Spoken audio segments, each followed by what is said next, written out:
we've run out of Papio nuts and all.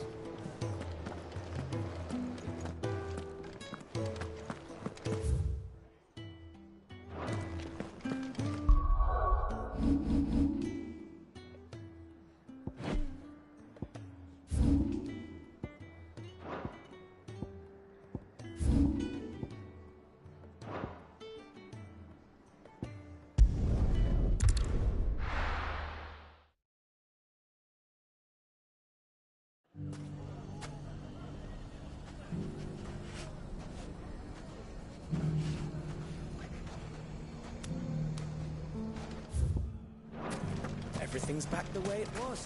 Take that, you naughty... Clive! To what do I owe the pleasure? I just wanted to see how the town's been faring since you brought everyone together. Since we brought everyone together, all is absolutely wonderful. Conrad and Natalie's hands remain safely away from each other's throats and firmly at the helm. Our stores are full, and the bandits still too disorganized to raid them. Just as the good Lady Jane and Lord Underhill intended. Are you a lord? Lubor's going to be one too. They're going to make him the Lord of Dalamil, because of how he stopped all the grown-ups from fighting. It's the mayor of Dalamil, dear child, and the vote hasn't taken place just yet. But if the people wish me to lead them, I shall. And my first act will be to build a school so that menaces like you two learn not to interrupt your elders. Speaking of menaces, there may be a rather worrying one just over the horizon. May there indeed. I'm afraid the example Conrad and Natalie set in putting aside their differences and presenting a united front might have caught the bandits' attention. And they might have elected to take a similar approach. They have formed what one could call a League of Outlaws, and they grow more organized by the day. But we'll fight them all off just like last time, no matter how many of them there are. Won't we, Lubor? Of course we will. If we continue to work together, we can overcome any challenge we choose to face. The longer we avoid facing this one, the more difficult it will be, until the only way to overcome it might be to run for the hills. Our best hope is to nip these efforts at organization in the bud, by finding those ne'er-do-wells who have yet to join the cause, and ensuring that they never do. Perhaps a certain Lord Underhill might be willing to lend us his aid once more?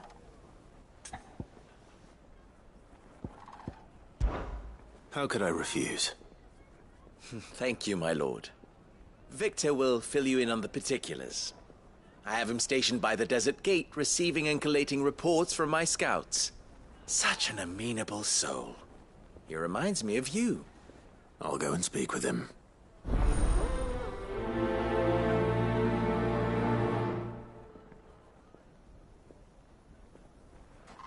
What's the difference between the...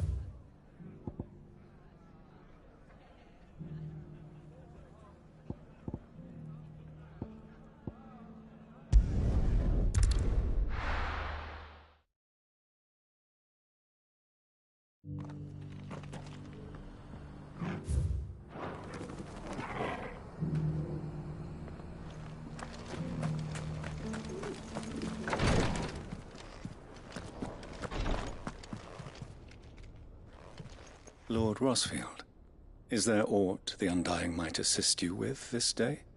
Perhaps. My brother said that your order was helping him with his quest to uncover Ultima's origins. Have you learned anything of note since last we spoke? Little and less, I regret to report. I see. Be assured, however, that we will not rest until the truth is known.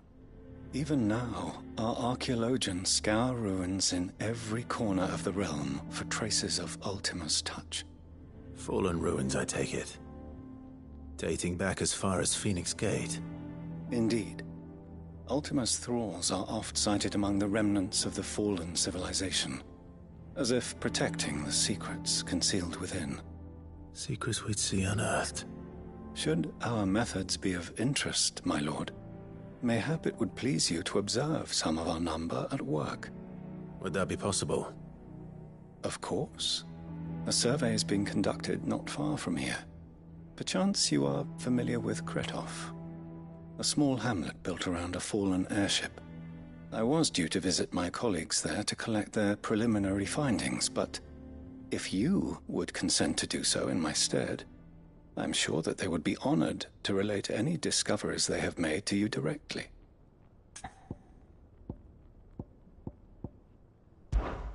All right. I'll go and meet with them. They will be most gratified, I am sure. Might I suggest you take the road through Titan's Wake? It will lead you straight to the village after but a short walk. Thank you. I will. I wish you a safe journey, my lord. May the Firebird's flames burn ever in your heart.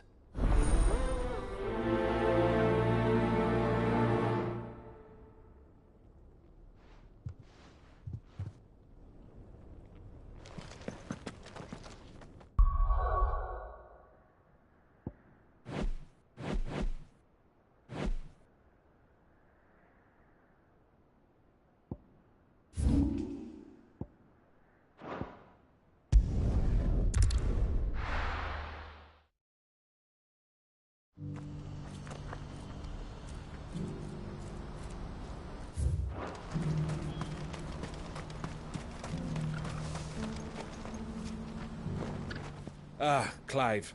You'll be pleased to know that the negotiations are progressing well. That is good news. Yes. Our comrade in Randala has just sent word that the contract should be signed very soon. But I still have much and more to prepare. It's a huge undertaking moving this many bearers at once. You couldn't do me a quick favor, could you? What is it this time? More wild beasts? Nothing like that. I just need you to go over to the caravans and ask El how long we have until the bearers arrive. Find out exactly how much faster I need to get all these supplies moved. All right. I'll go and ask. Thanks, Clive. I owe you one.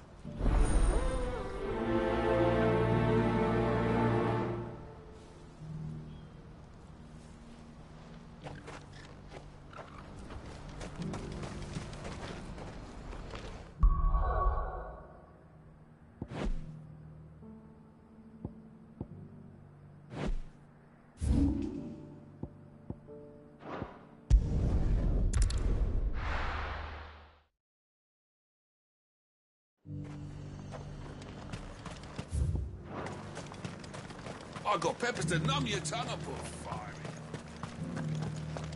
But there were ghosts at the gates not days ago.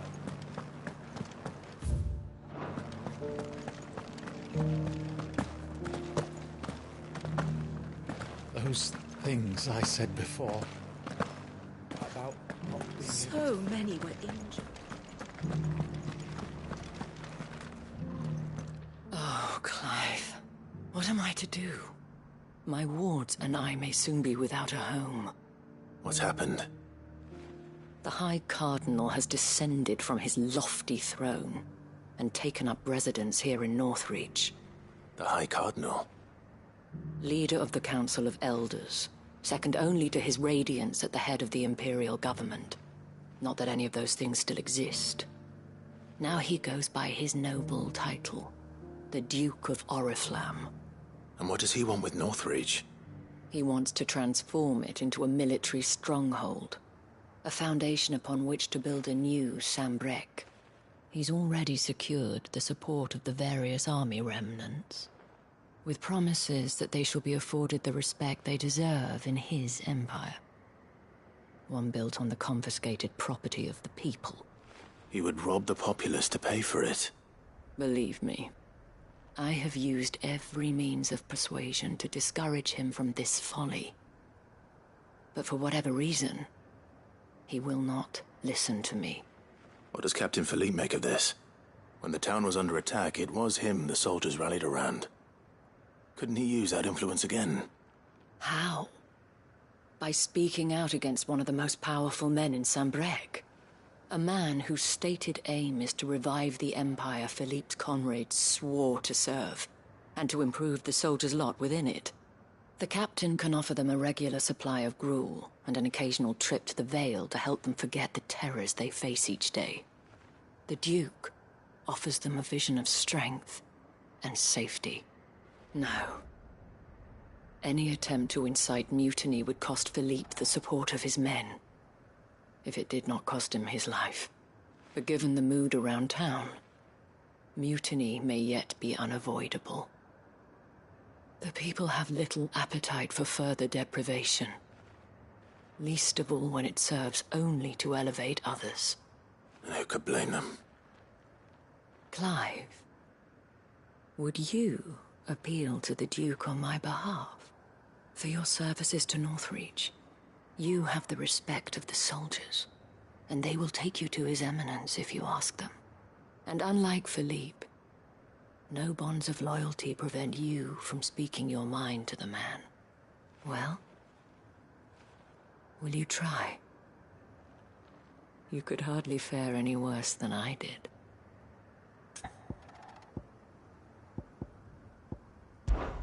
I'll see what I can do. Thank you, Clive. Tell me then, where will I find this Duke of Oriflamme? In the garrison? Overseeing the troops, yes. All right. Wish me luck.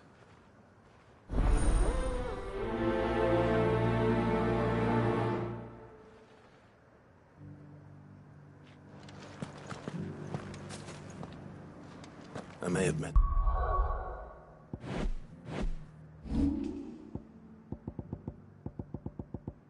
this Duke before, at the Remembrance Ceremony. Let's hope I didn't make a strong impression.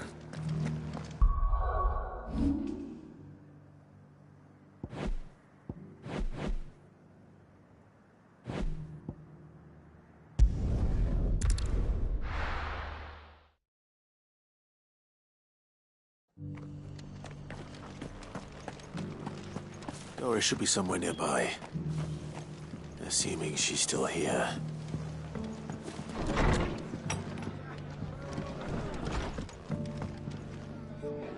Ah, Clive. I was just about to send for you. I'd like you to take something to Sir Wade up in Eastpool. Seeds for planting. Thought it was about time they started growing their own food. I'll keep providing them with whatever they need in the meantime, of course. But if Eastpool's going to survive, it's got to be able to fend for itself. As have those poor bearers. They've lived their whole lives in servitude, but now they're their own masters. Small wonder they ain't got the foggiest how to provide for themselves. So it's up to us to teach them. And if you're wondering why you, well, the wagoneers taking supplies up that way have been coming back with more and more reports of Akashic around the village of late. Sir Wade's putting a brave face on it, but I think even he's starting to worry. And if he's likely to share those concerns with anyone, it's you.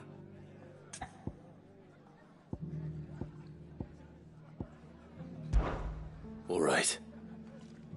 Thanks. Wouldn't ask if I didn't have to. There. That should be enough to keep him in Gazal Greens for a few years at least. Gazal Greens? Not the most mouth-watering crop, I'll admit. But they're hardy, they grow fast, and they fill a hole. Better that than something that'll wither away at first frost. And chocobos love 'em too, which is no small thing. When I say all of us need to pull together to get Eastpool back on its feet, I mean all of us. They ain't exactly succulent, but cook 'em right, and they're just about bearable. I'll take your word for it. Anyway, Sir Wade'll know what to do with them. And if he don't, well, I'll go up there and show him myself. I'm sure you will.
Just because the heavens have gone to rack and ruin, it don't mean we have to.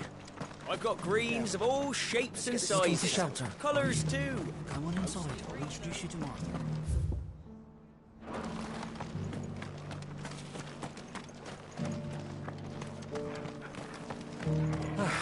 Nearly done. What are you after?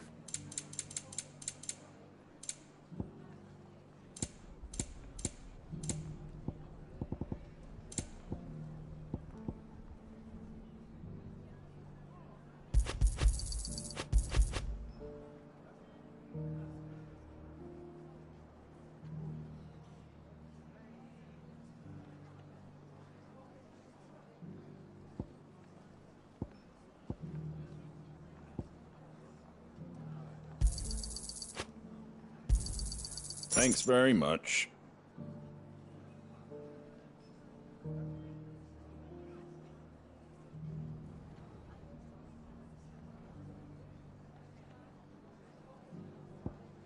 Fare thee well.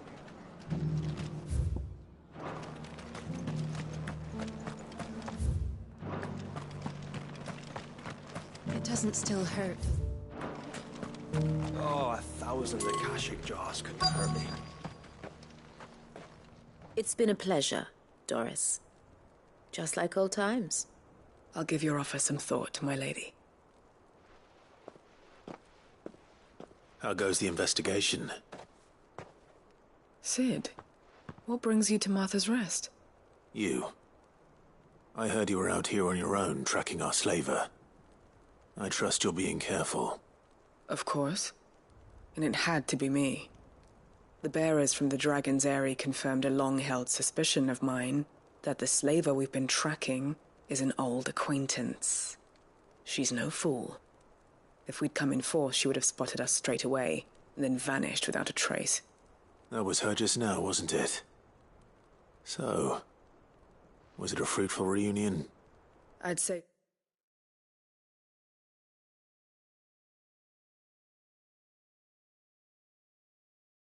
So, she tried to recruit me. Seems her time in Rosaria is coming to an end. She's abducted bearers from across the region and is looking to smuggle them back into Sambrec. After her brush with those beastmen on the road to Northreach, she hired herself an Imperial escort, which she wants me to join. She's dangerous, Sid, but I think I can stop her. Then I'm going with you. I'll take care of the escort. You can see the bearers to safety. Where are they? The Baum Archers, soon to break camp. You go on ahead. I'll follow once I've sent word back to the hideaway.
Time to fight. Stay down.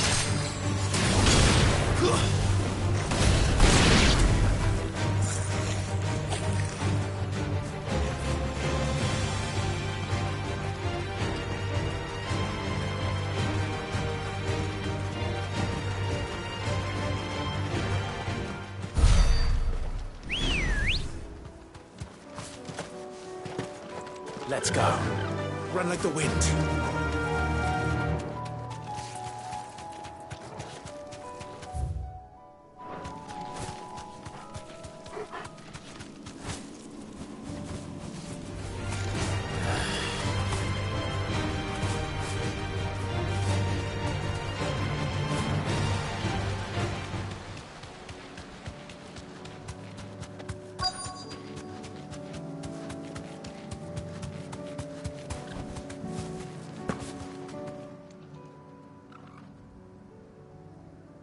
Good. They haven't broken camp yet. How did Doris come to know a slaver, I wonder?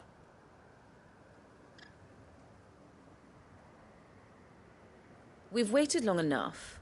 She's not coming. Ready the bearers. We're leaving.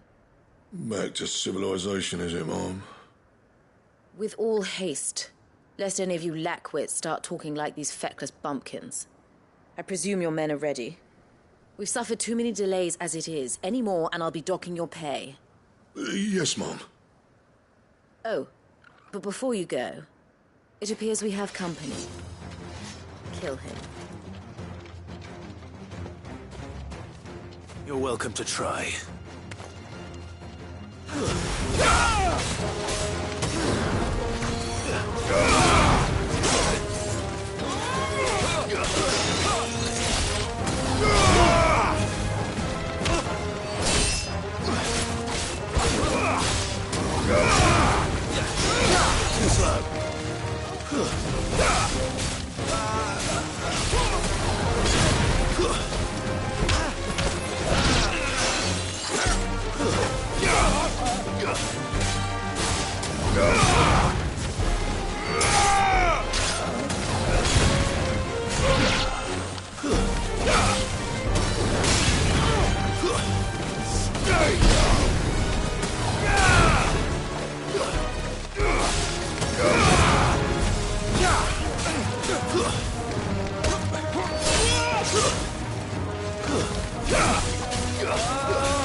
So much for your escort. You'll forgive me for not avenging my men. I'm not the swordswoman I used to be. I surrender.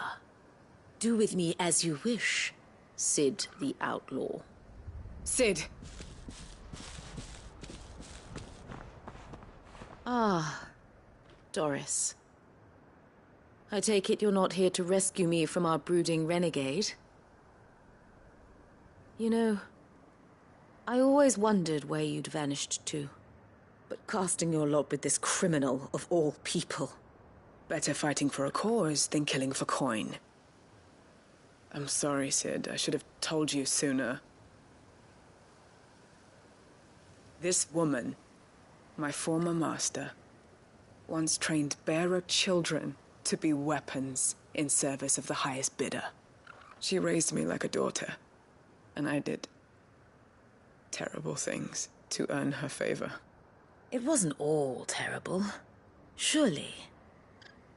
We had our fun, too. You were always so eager to learn, and had such clever hands. All my other children took either to the blade or to the books. Always either or. But you proved yourself a master of both. That's why I kept you for my own. How about it, my little dagger? Care to swear that blade to me again? I never swore my blade to you, nor will I ever. I fight for a higher cause, to liberate the bearers of this world. Farewell, Master. Thank you for making me the weapon I am. You always were a righteous child. Perhaps that's the reason I loved you so.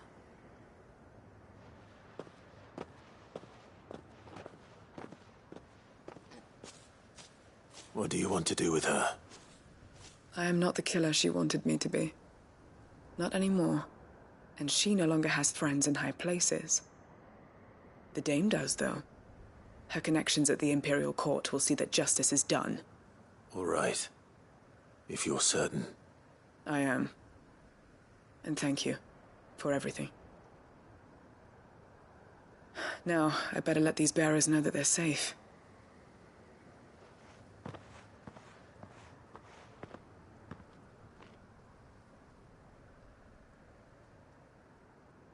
Then I should head back to the hideaway and put Cole's mind at ease.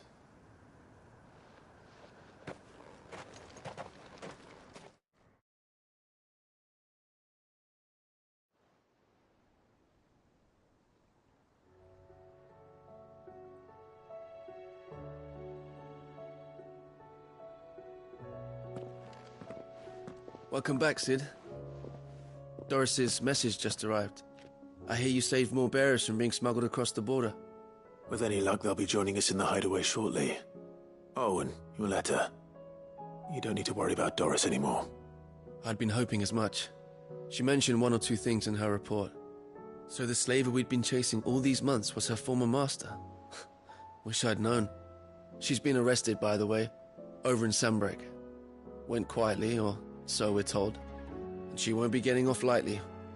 The Empire may have no love for bearers, but it's none too fond of black market traders either. Can't have been easy for Doris. I'm sure it wasn't. But don't worry. She'll be all right. I hope so. Suppose you should know, eh? You had quite the past yourself before you came here, or so I understand. Anyway, thanks again, Sid. The Cursebreakers would be lost without Doris. And you, of course. Keep up the good work, Cole.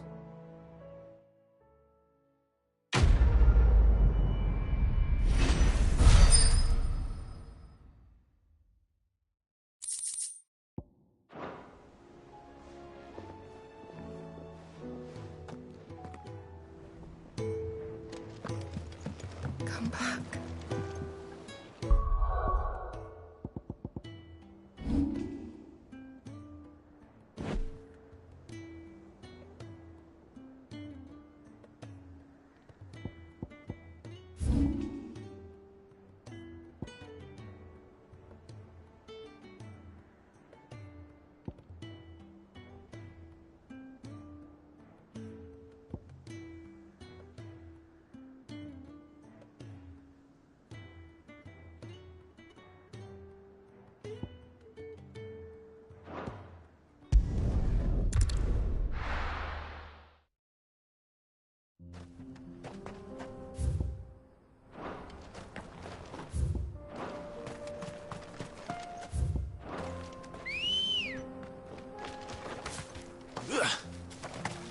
Come on.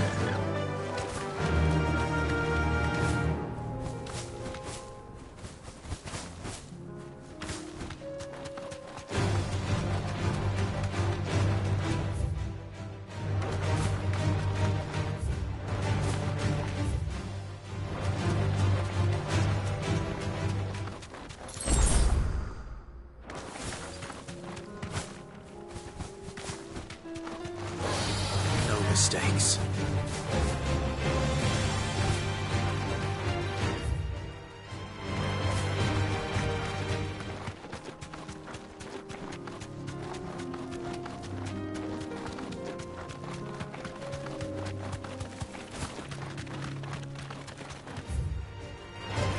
Don't get surrounded.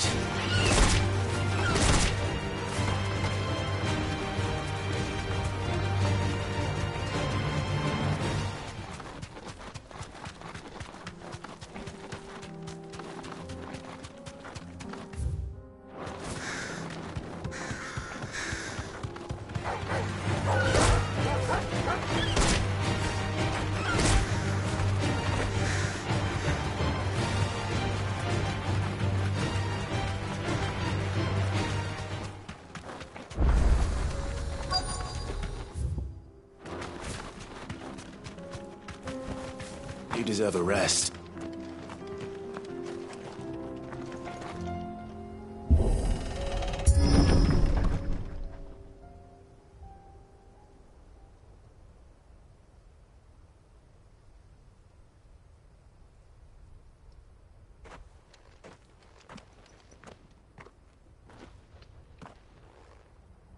Oh no.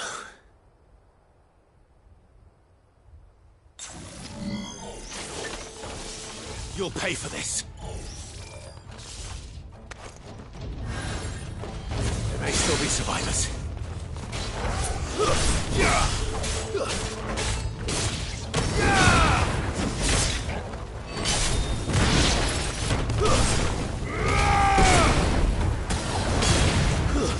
Stay down!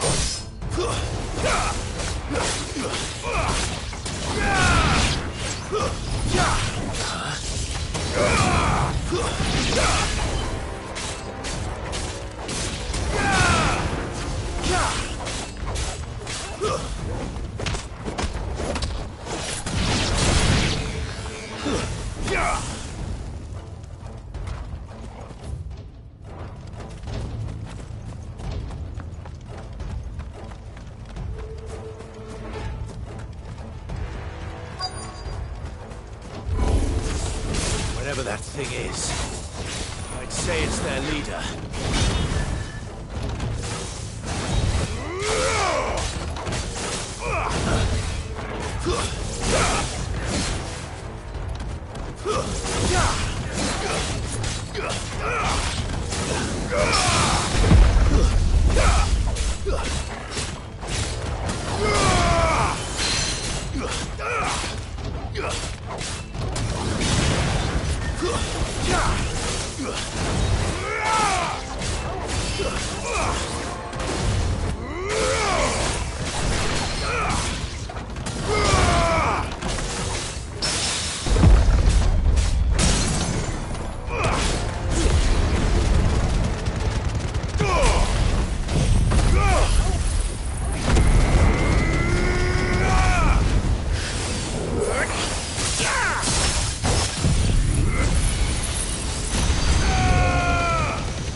Stay down!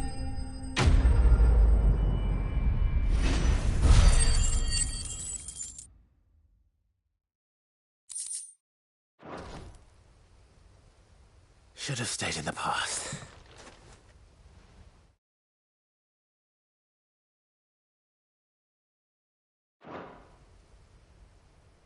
These must be Cyril's colleagues. You have our thanks, stranger. Who are you? Ah, forgive me, my lord. I did not recognize you.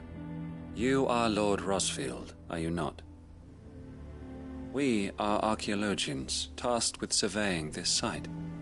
When the echoes appeared, our brothers here occupied their attentions. Thanks to them, and to you, we were, for a mercy, able to see our duty to its conclusion. You call that a mercy? Your brothers might still be alive if you put their safety before your duty. Surely this survey wasn't worth dying for. We are charged with uncovering Ultima's origins. A duty of the highest import, as I'm sure you will agree. And you think your dead brothers would agree with you too? I know they would. They gave their lives for the cause, an honor to which all Undying aspire. Now, to what do we owe the honor of your presence, Lord Marquis? Cyril told me of your work here, and I agree to collect your findings in his stead. I see. That is most kind. Pray, take them then, with our humble thanks. May the Firebird's flame burn ever in your heart, as it does in ours.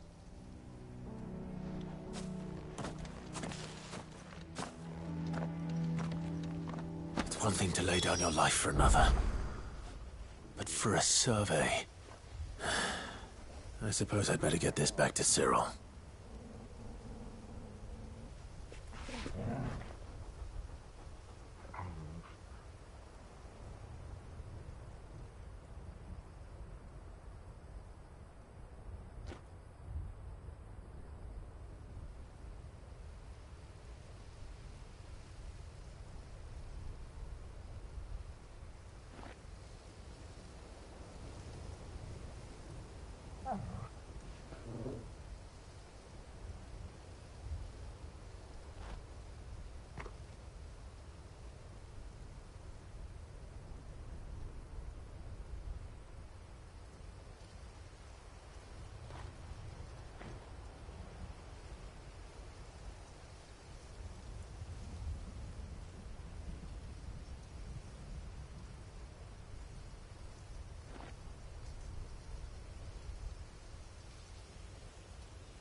Ah, you are returned, my lord.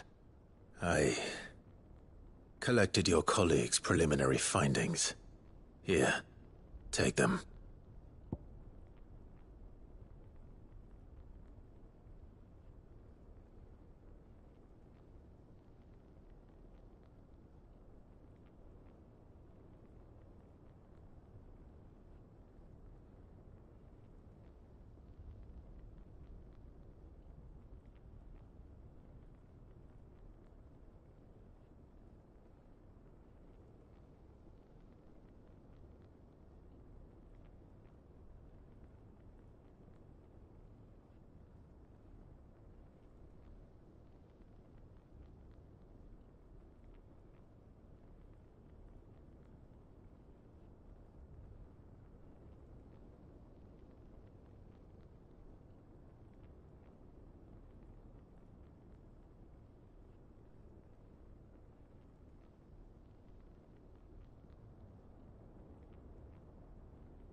My thanks.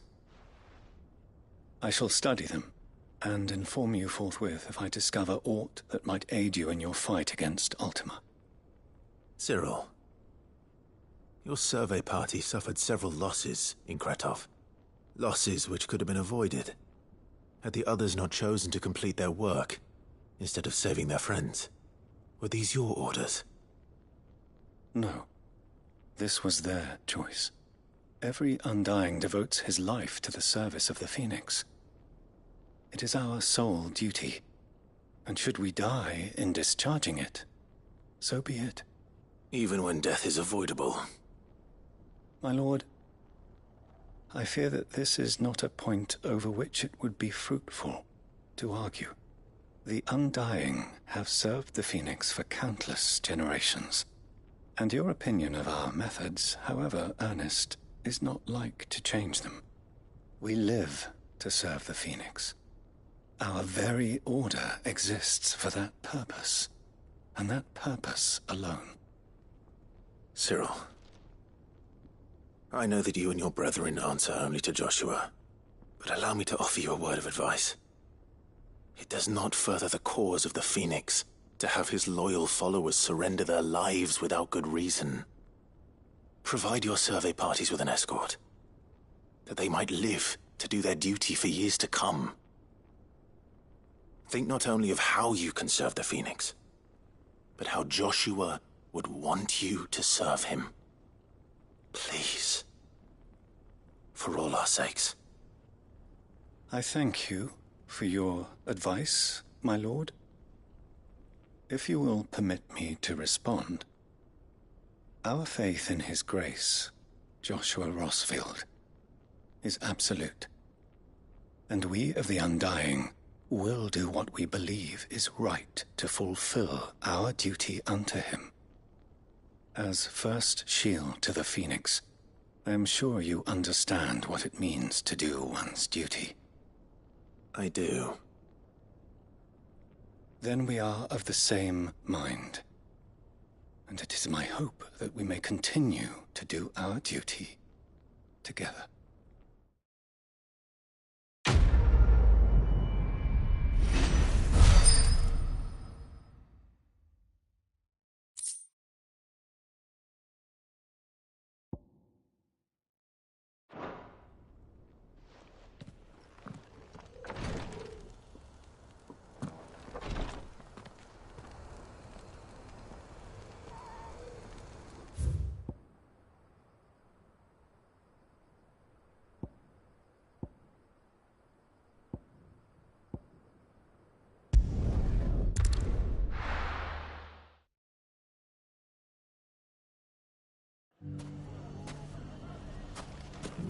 Everything's back the way it was.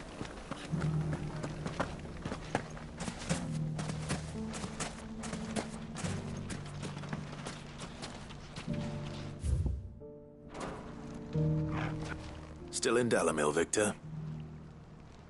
Ah, Sid. I thought you'd have returned to Cosnis by now. I did.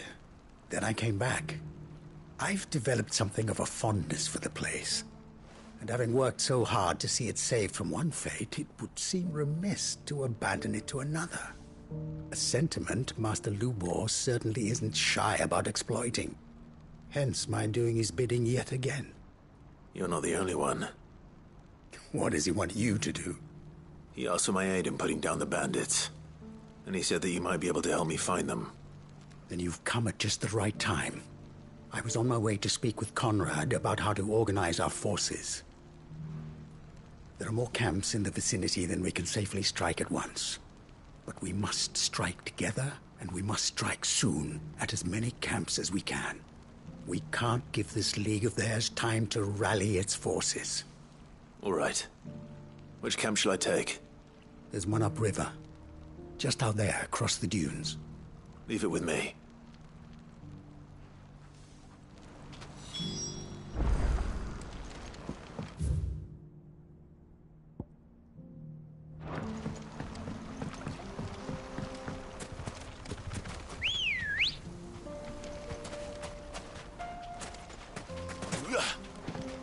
Come on.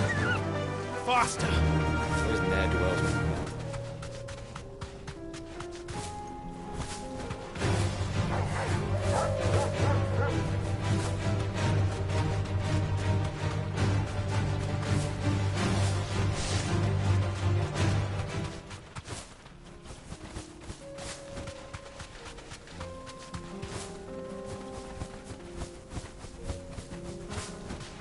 That must be the camp Victor mentioned. Come on then, Torgal. That's him! The one who killed Locke and Fingers! Take his head off!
It's over.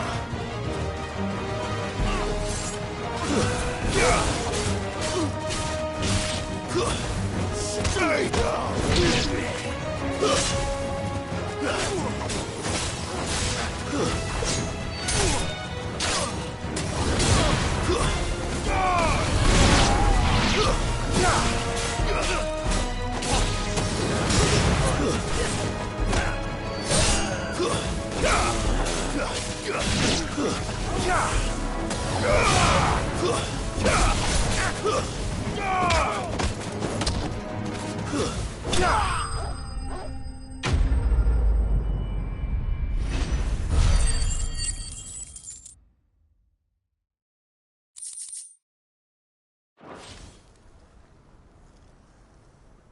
I'd better let Victor know. Sid, where are you? Ah, I see the bandits didn't pose you any trouble. No, but that's not why you're here, is it? No. Something's happened. We need you back in Dalimil. What is it? The whole town's in uproar. They're saying that Lubor is a bearer. What? Seems that one of our parties wasn't as thorough as they should have been. They let one of the bandits escape, and his escape route took him right through Dalimil. Some of the children spotted him, and he was about to silence them. And when Lubor felled him with a bolt of magic, and without a crystal. But that's not possible. It is, if he's a bearer and has been hiding it all these years, which is what people are saying. If he has, well, I wouldn't blame him. No man is branded by choice. Still, all those people see is a man who's lied to them all his life. One who was made a leader of himself when the world believed he should have been a slave. Fuck. I don't know where we go from here, but I know one thing. Lubor needs all the friends he can get right now. You're right.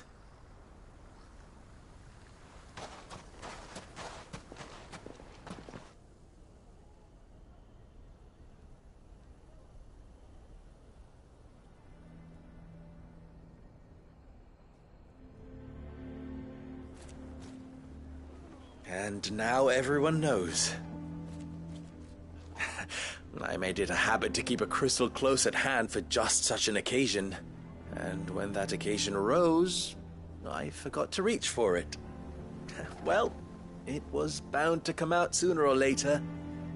We're sorry, Lubor. We tried to keep running, but we just couldn't anymore. There's nothing to be sorry for. I rather enjoyed playing the hero for once. All that matters to me is that you two are safe. Look at him talking to his betters like it's nothing. All lies, I'll wager. Just like the ones he fed us all these years. Once people make up their minds, it's hard to change them. We need to do something, and quickly. Convince the people not to let their prejudices blind them. Convince them that nothing has changed. that their enemy lies outside these walls, not within them. You're right. We should speak to everyone. I'm glad you agree. I'll handle the townsfolk. I'm a Dalmec born and bred. They listen to me. You head to the tavern. Make Conrad and Natalie remember who Lubor really is. They know that Lubor and I are friends. I might not make for the most impartial of interlocutors. Lord Underhill of Randalar's League of Merchants, however, is a trusted and impartial mediator of note. I'll do what I can.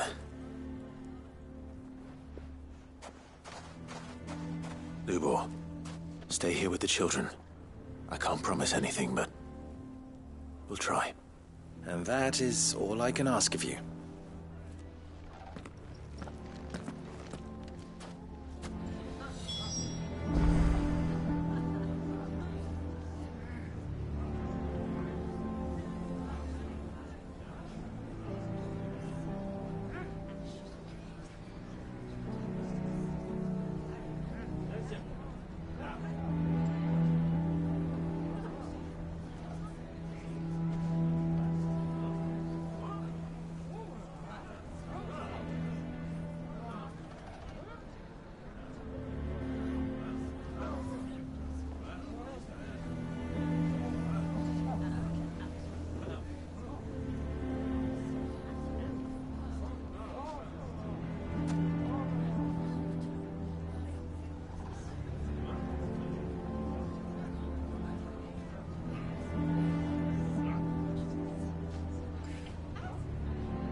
Why are you taking the bearer's side? Why do they always have to make such a fuss? He knew all along that he was playing us for fools. Forgive me for disturbing you, but could I have a moment of your time? I've seen your face before. As have I. Lord Underhill, wasn't it? Of the League of Merchants. That's right. I wanted to speak to you about Lubor. The rumors that he's a bearer. All true, I'm afraid. He'll never be mayor now. Not if I have anything to do with it. But what of his wares? Bearer or no, his steel is highly valued throughout the Republic. In this at least he's done the town a service. Might that not earn him a little leniency? Leniency? He pretended to be one of us when he was laughing behind our backs all the while. I'm sorry, my lord, but he lied to us. He lied to you. He cannot be trusted. So what do you propose? Will you drive him from his home? Close his forge? Perhaps. That is a question for the people of Dalimil, and they will thank you not to get involved.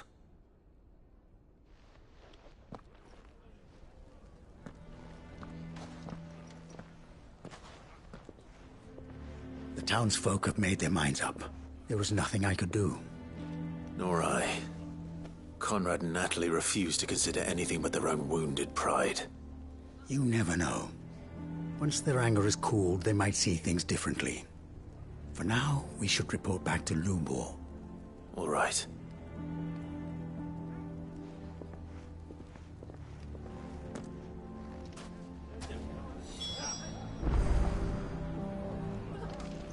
Why the hell would Victor take the bearer's side?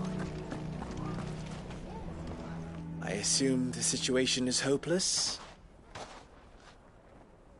There's still hope.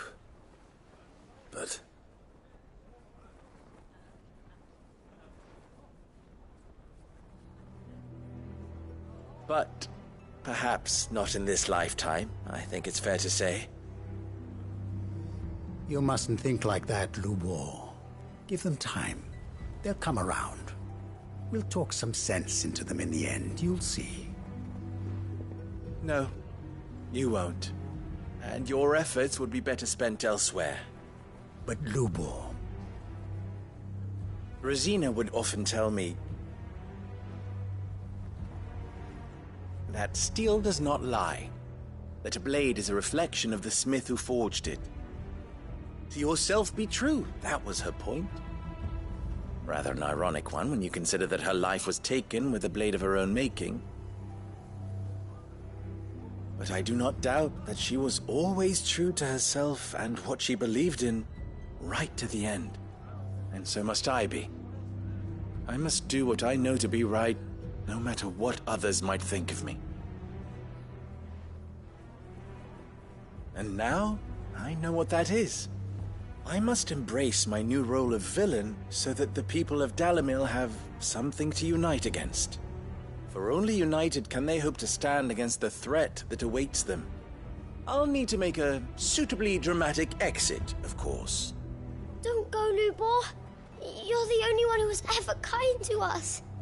We'll be all alone. Again. Trust me, little ones. It is for the best that I go. Not only for the town, but for you, too.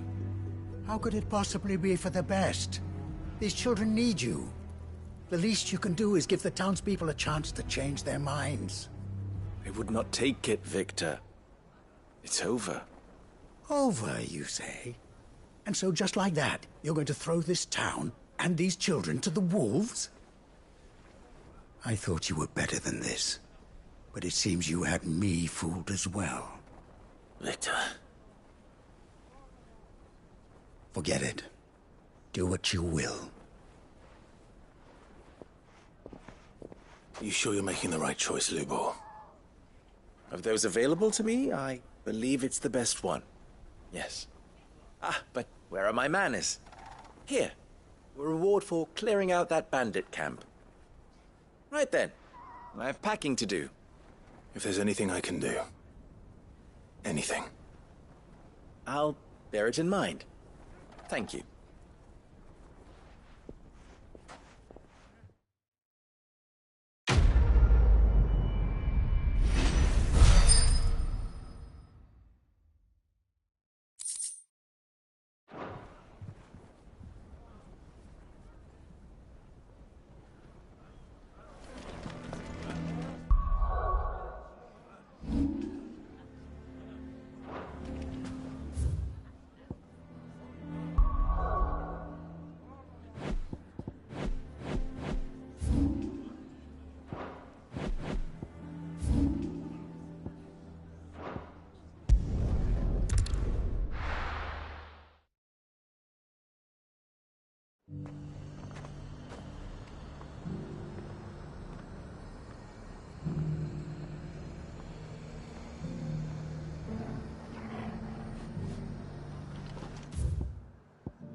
I got peppers to numb your tongue up. There were ghosts at the gates not days ago.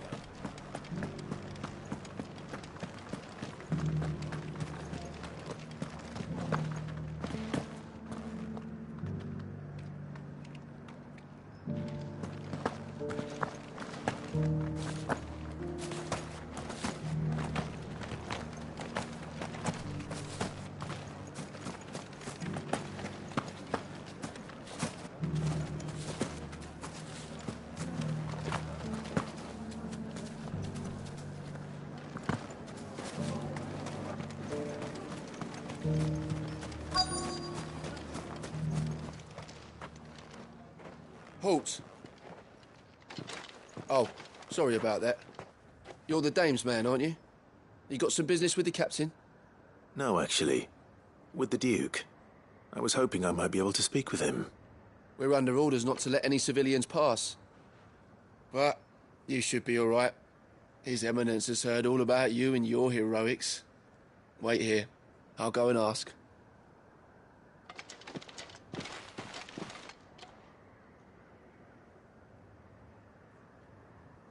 So, you are the sellsword who lent his aid to the garrison.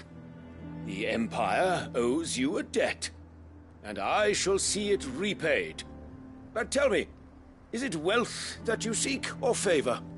Neither, Your Eminence. I thought only to inquire about your plan to turn Northreach into a stronghold. Ah, I see. You are worried the expanded garrison will render your services redundant. Yet you needn't be. A proud fighting man like yourself shall always have a place here. Pride of place, in fact. For too long has the contribution of the noble soldier been under-reckoned. But no more. For it is they who shall see the Holy Empire rebuilt, beginning right here in Northreach. Why here, Your Eminence? The town has been fortunate enough to escape largely unscathed from the recent troubles. Her defenses are sound, and her garrison well prepared. Which is more than can be said for Oriflamme or Twinside.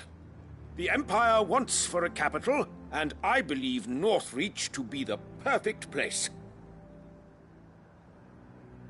With Caer Norvent as her citadel.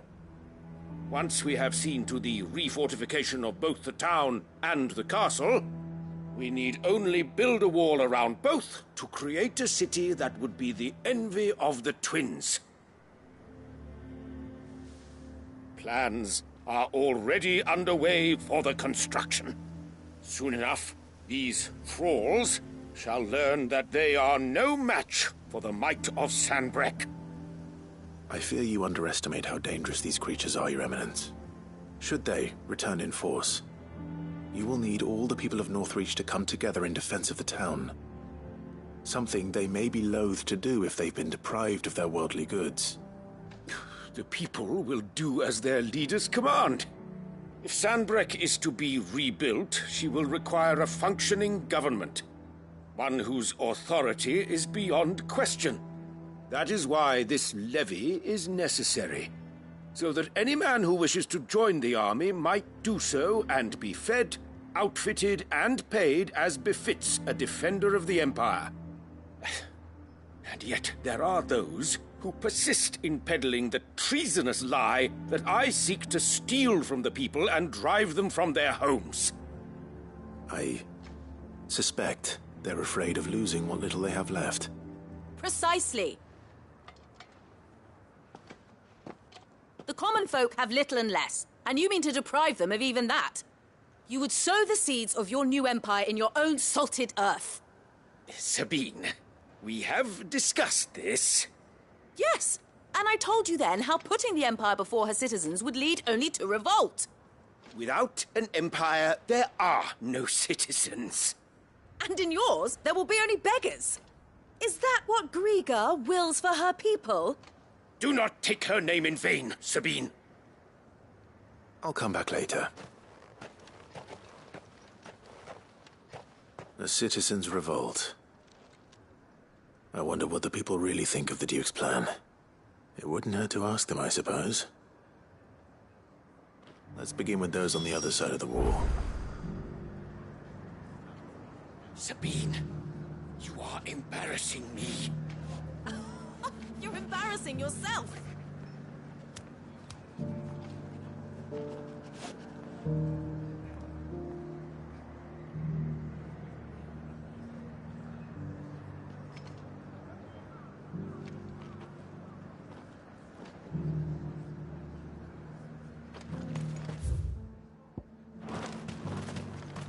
As long as you remain, the Veil will see to your needs.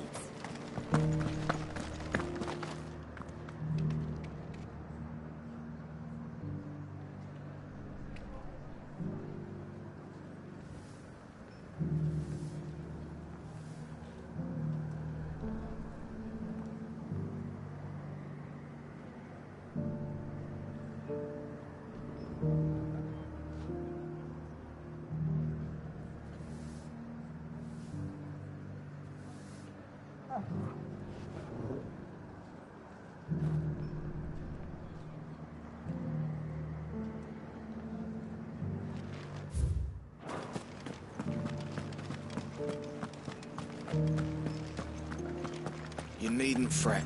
The creatures are...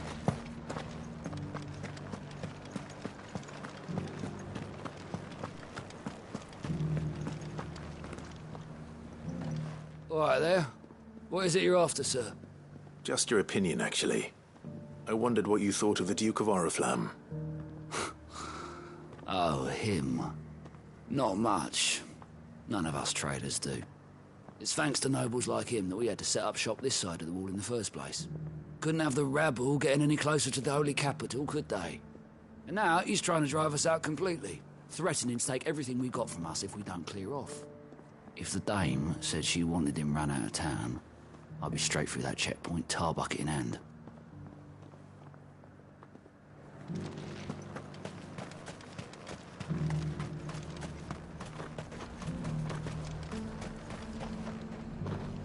I've been hearing a lot of talk about a certain duke. Nothing good, I'll wager. Going around acting like he owns the place. And with hardly a word to the dame. This is her town, not his. I take it you'd rather she was in charge. As far as I'm concerned, she still is. Just need his eminence to sod off back to Oriflamme.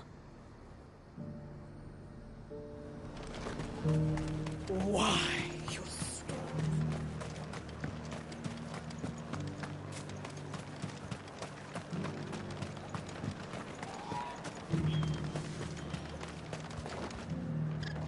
A question, if you don't mind. What do you think of the Duke of Oriflamme? Don't get me started. You build a life for yourself somewhere, earning for some noble to turn up and tell you got to hand it all over to him. If he thinks his name and his chains give him the right to empty our purses, he's in for a rude awakening. We'll do whatever it takes to keep what's ours. Whatever it takes. Well, the people seem united enough. What about the soldiers?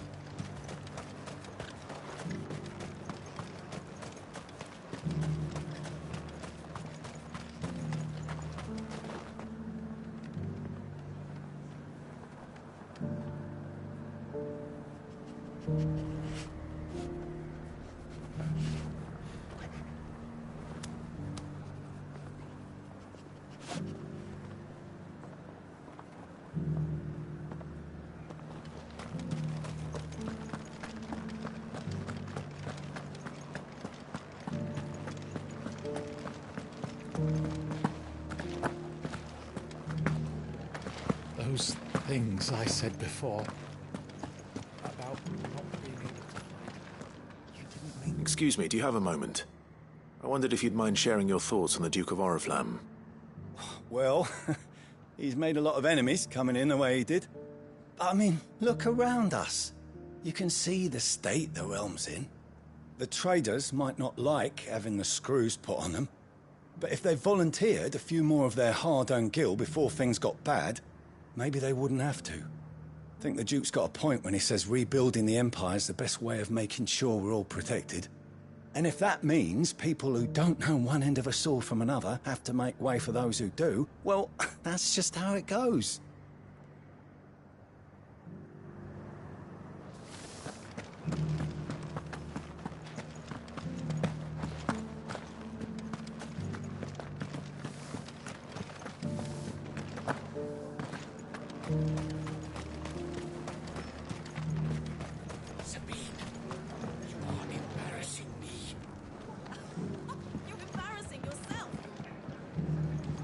I hear the Duke of Oriflamme plans to turn this town into some sort of fortress. Do you think that's a good idea? It's not for me to say. All I know is that unless the Emperor orders me otherwise, His Eminence's word is law. Look, no one likes all these taxes and tariffs, but empires don't come for free. Once Sanbreque is back on her feet, we'll all reap the benefits.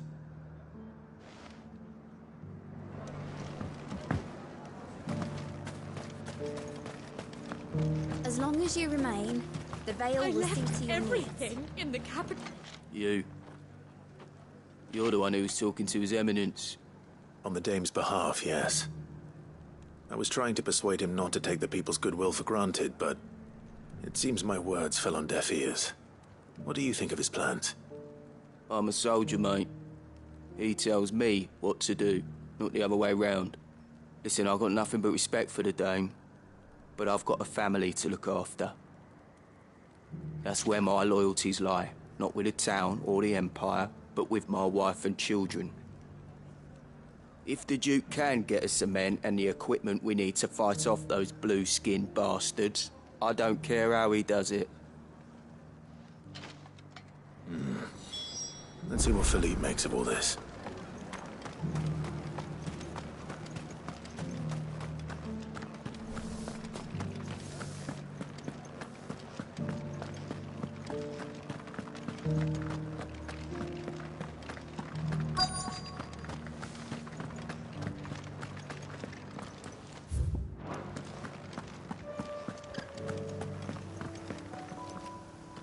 Captain, do you have a moment? For you? Certainly. Clive, wasn't it? Thank you for last time. How can I help you? I wanted to ask you about the Duke of Oriflamme. Do you intend to go along with his plan? But to tell you the truth, I'm in two minds. It's my sworn duty as a captain of the Imperial Army to obey his orders. But I can't say I agree with him. Philippe, I remember you saying that you became a soldier to protect the people you loved. The Dame included. That's right, I did. Well, she doesn't agree with the Duke's orders either. She thinks they could tear Northreach apart.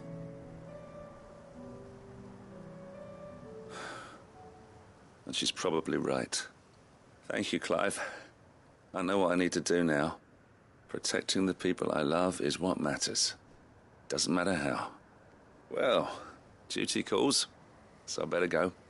Thanks again.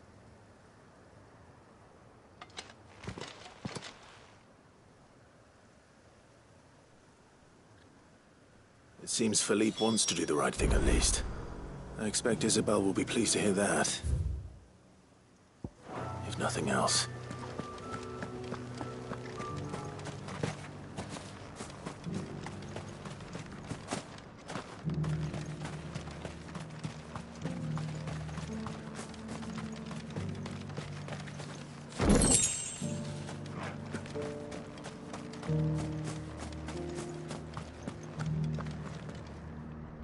Ah, Clive. How did you fare?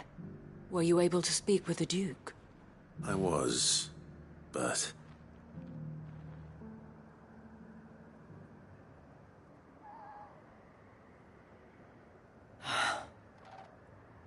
So Northreach is to be a fortress after all. Well, it will certainly help to hold back the thralls. There's no denying that. Though I doubt it will come as much consolation to the townspeople whose worldly goods are confiscated to pay for it. They deserve to be heard, Clive.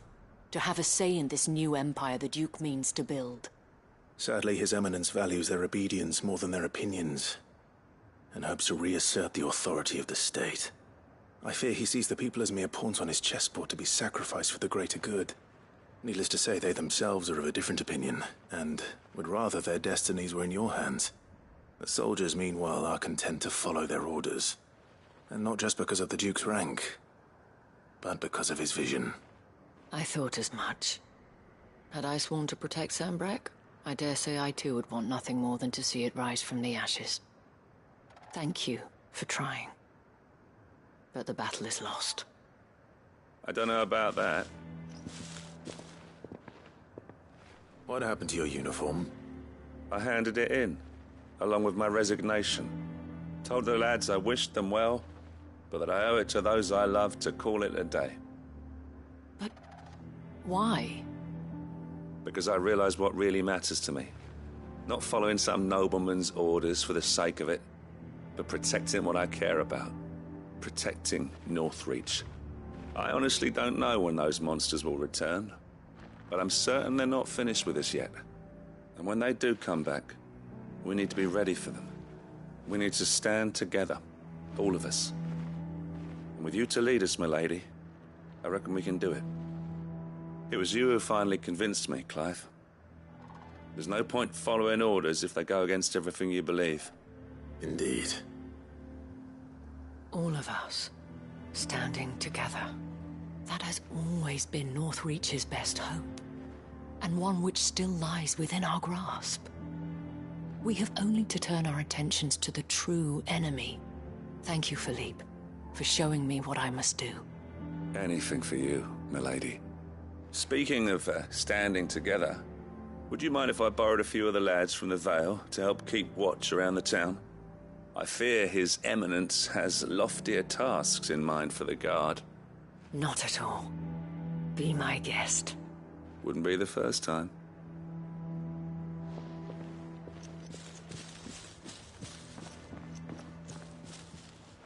There may be hope for Northreach yet. Especially with men like you and Philippe to champion our cause.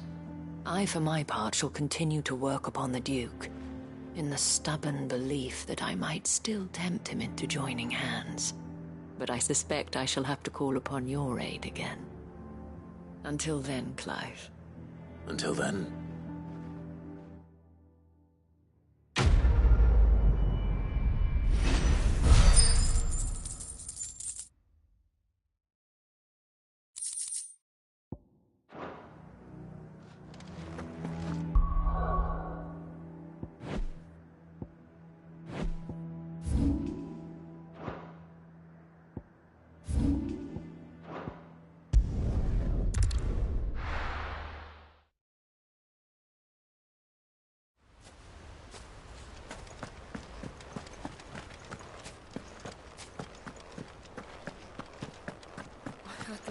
Saying we're supposed to...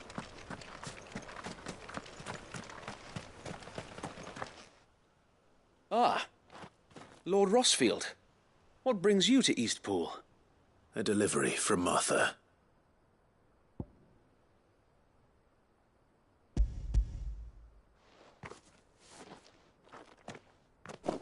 These are Gizal green seeds.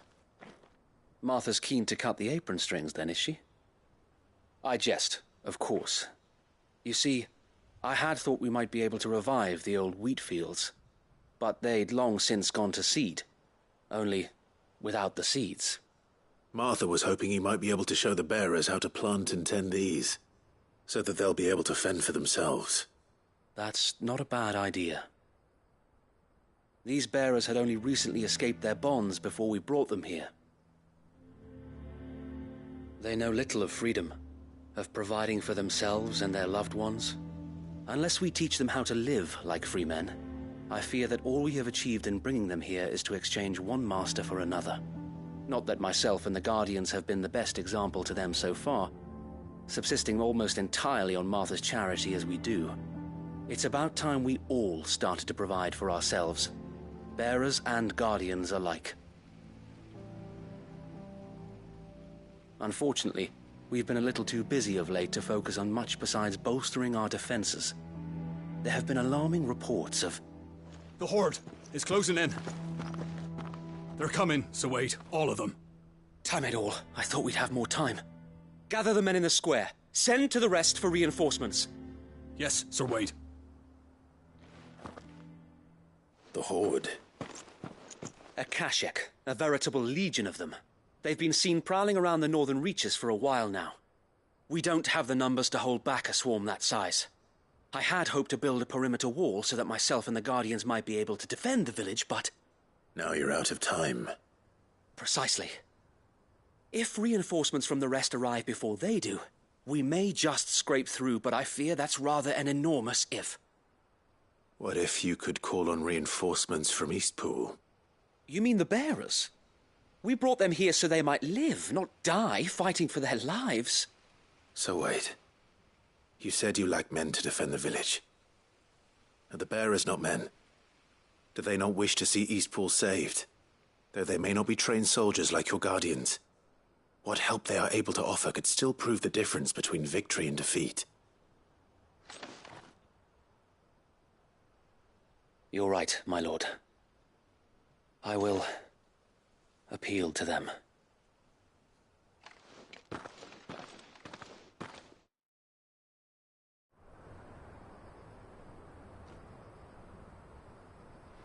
My friends, I humbly beg your aid. We Guardians are few and our enemies many. But I swear we can defeat them with you at our side. You would send us to the slaughter, to serve as bait for those fiends so that you and your men might be spared. And to think we trusted you. Say what you will, a home is not worth dying for. But it is worth fighting for. Sir Wade fights to give you lot a chance. Just like I do. Just like Sid does. We all wanted to give you a home where you could be free. And you got one, didn't you? This place, Eastpool. This is your village. Your home.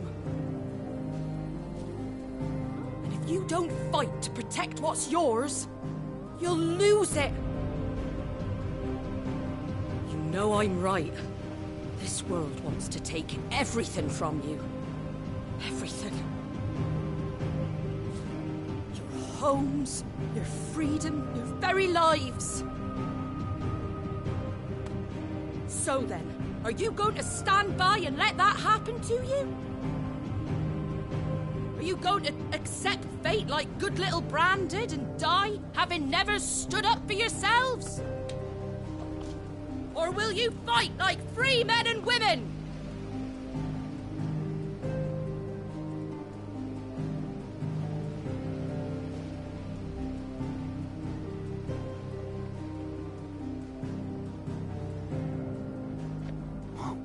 What are you doing? All right. Give me a sword. I never dreamt I'd have a home of my own. And now that I have, I don't want to lose it. I will protect what's mine, or die trying. We all will. Free men and women, fighting together.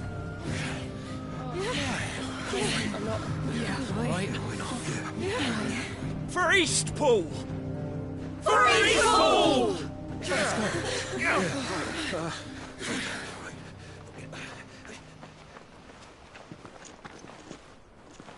Thank you, Martha.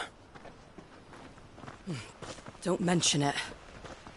Just promise me one thing. That you'll show them how freeborn fight. Gladly.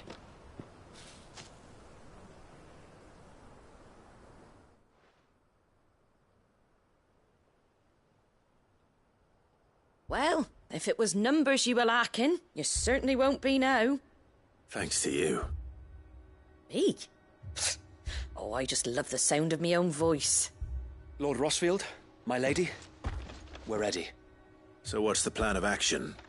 We'll divide our forces into several small detachments, each made up of guardians, bearers, and guards from the rest. These will position themselves at strategic points around the village.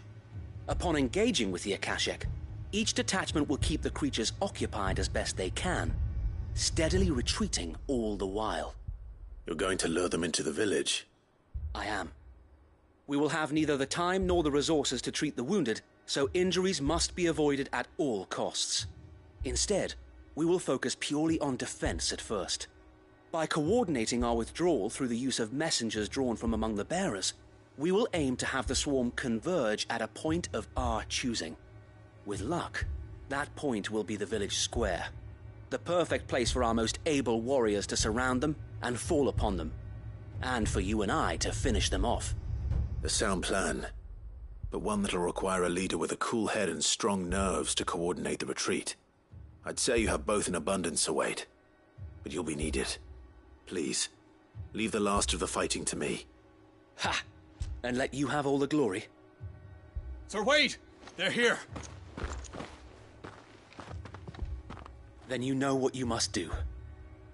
We work together, everyone playing their part, each shielding the other that no man might fall, that Eastpool might live on, for Azaria, For Rosaria! We've no time to argue, my lord. I'll do as you ask. And I will do as you ask. Suppose we'd better do our bit too then, eh? Right you are, Martha.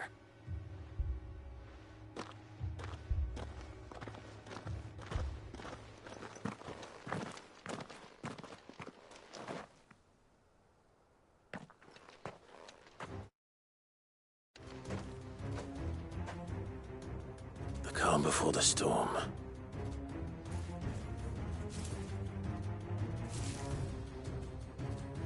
And here it comes. I will not let this village fall.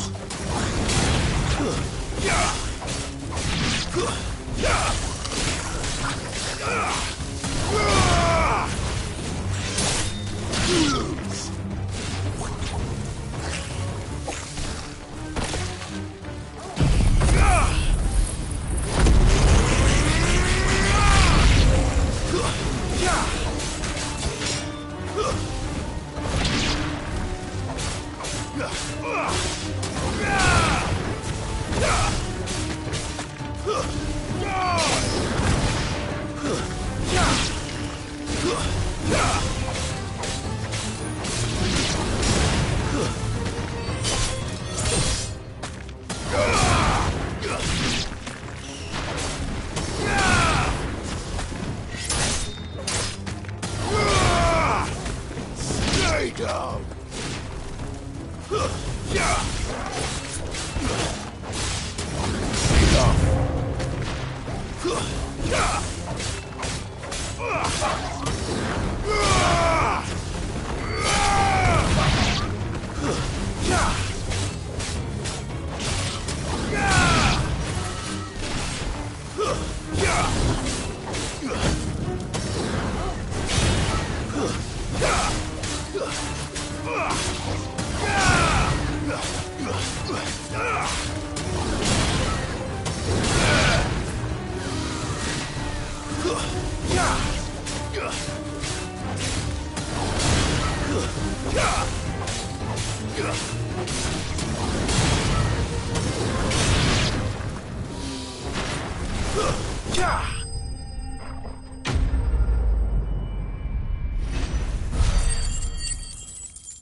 Looks like that's the last of them.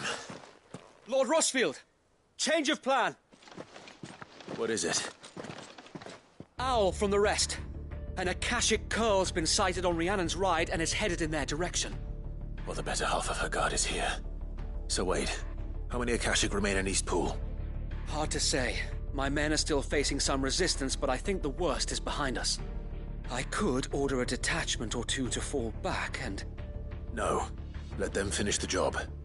You stay here too, Sir Wade. Your men need you. I'll go after the Curl. Join me only when East Pool is won. If you're sure, my lord. May the Founder protect you.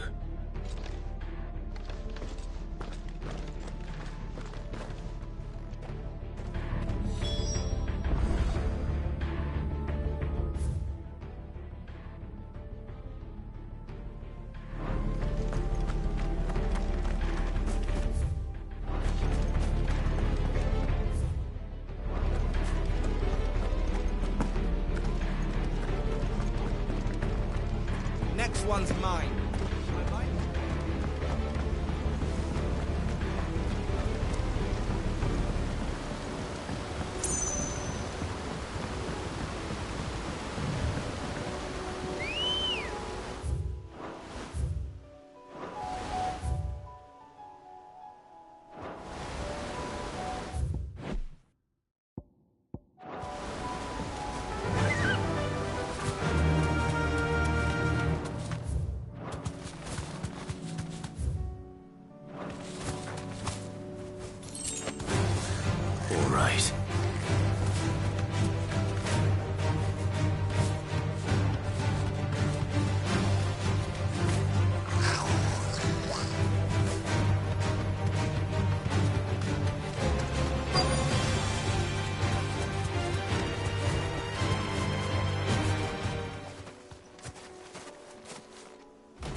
With me, Torgal.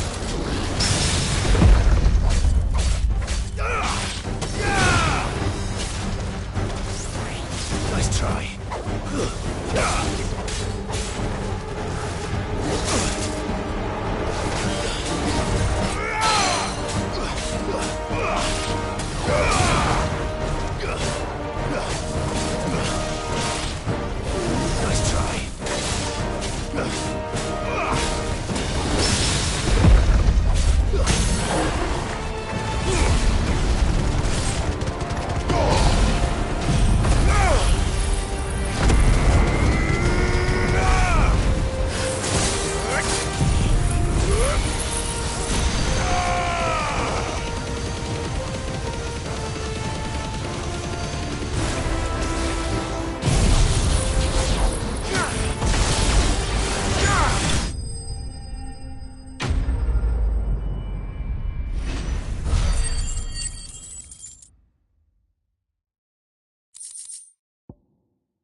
All right. Back to Eastpool.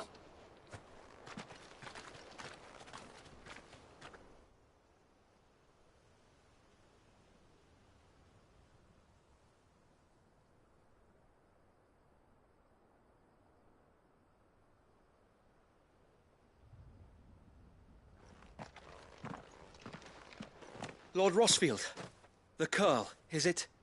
It's dead. Thank the Founder for that. And for you, my lord. We were able to eradicate the rest of the Horde. I have guardians posted around the village to keep watch for further attacks, but all seems quiet for now. I hesitate to say it, but I think it might be over.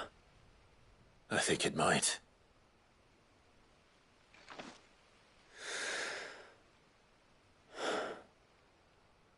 We did it. We saved Eastpool. Thank you, my friends. Thank you. No, Sir Wade. It's us who should be thanking you. You brought us together. Showed us what it means to fight for what you hold dear. We never had nothing to call our own before. We didn't know what it meant to protect it, but now we do. We really do. Forgive us, Sir Wade. You and your people saved us, and still we doubted you. But there's no doubt in my mind anymore. We're free men now, so we have to start acting like it. We have to fight to protect what's ours, to protect Eastpool. And we shall. We all shall. Together. This is our home. And if anyone or anything tries to take it away, they'll have us to answer to. Come on then. Let's get to work. This village isn't going to rebuild itself.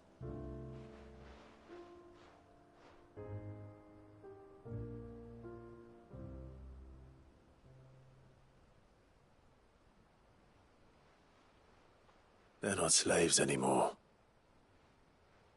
No. They're Rosarians.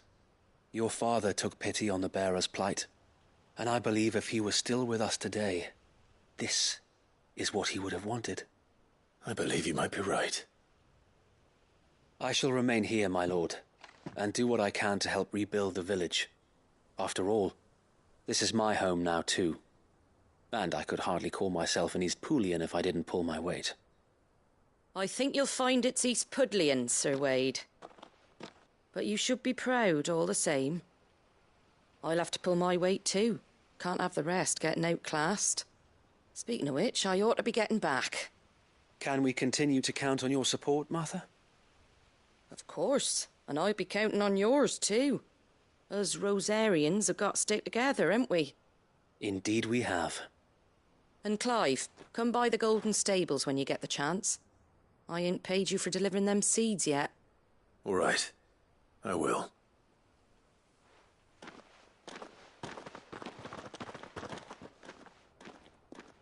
Lord Rossfield, do you remember our very first mission together?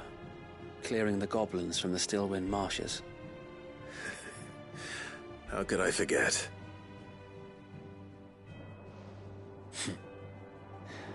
There's one sight that I shall never forget. You, facing off against that giant Morble. Not a trace of fear on your face.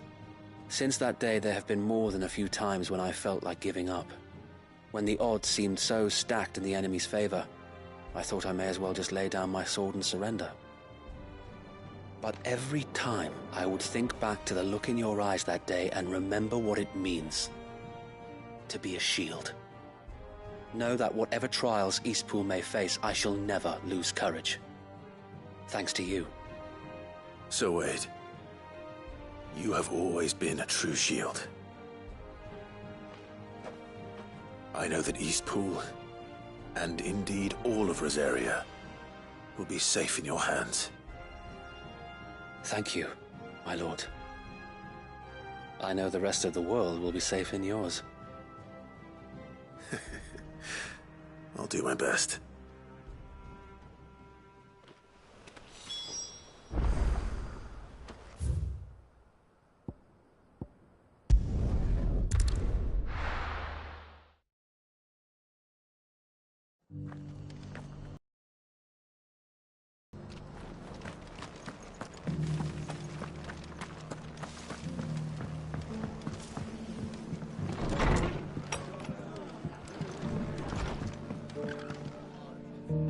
The hero returns. It's lucky you came by when you did, eh? Not only did my seeds get delivered, but you went and saved Eastpool and all. I just did what I could. And it's only right that you get rewarded for it. Take it before I change my mind. Thank you, Martha. So, Eastpool's finally back on its feet again. And a home to free bearers. Who'd have thought we'd see the day, eh? Well, it was your idea. I know that, but I never stopped to think what it would mean. Bearers in charge of themselves, thinking for themselves, working for themselves. Like your hideaway, but not even hidden away. Though I suppose the rest ain't much different nowadays. You know, bearers living free like that reminds me of when I first met Sid. Loath as I am to recall that particular day. I take it you didn't always see eye to eye. What happened? Well, if you really want to know, I started doing what I do long before I met Sid. In fact, that's how I met him. Or at least how he came to meet me. He showed up at the stables one day, asking questions about who'd been buying up bearers. Founder knows what he thought I was doing with them. Running a hunt, poking around in their innards. Something awful, anyway. Me, I thought he was a new constable. Thought the game was up. But somehow we both managed to work out what each other was about.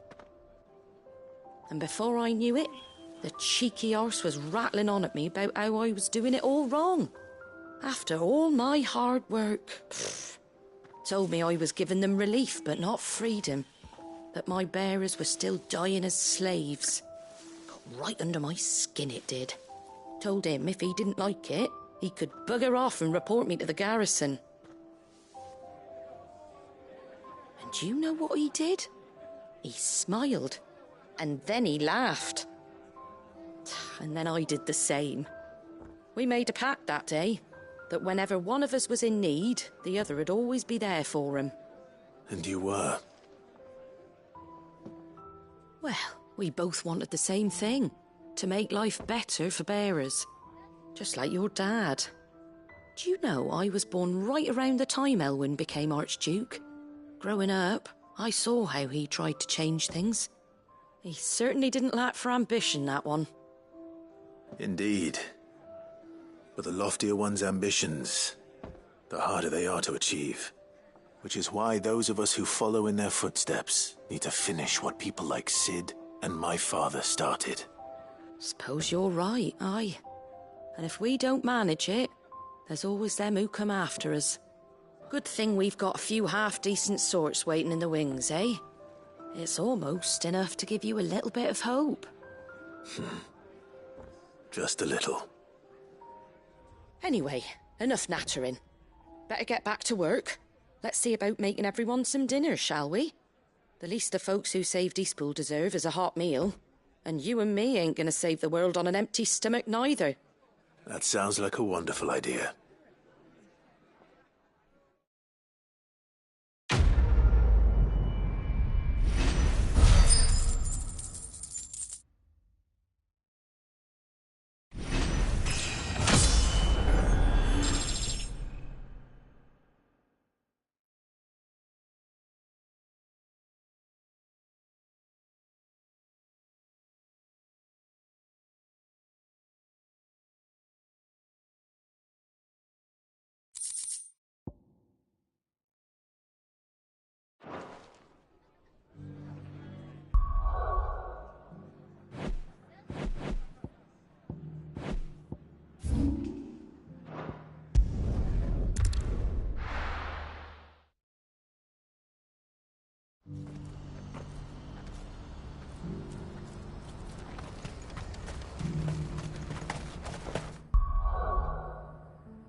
Don't blame yourself, Elle.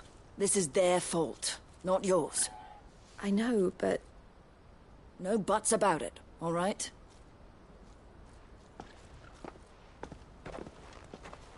Is something wrong? Vonnie came to give me a message from our intermediary. The talks with the Republican Army have fallen through. They've reached an agreement with the Silver Peak Consortium instead. Though prices have fallen of late, we deliberately offered above the going rate to try and deter other bidders. But the Consortium offered double what we did, and the Army jumped at the chance. You had no opportunity to make a counteroffer? None at all. And we were so close. Elle? What's happened? I saw Vonnie leaving. She didn't look happy. And with good reason.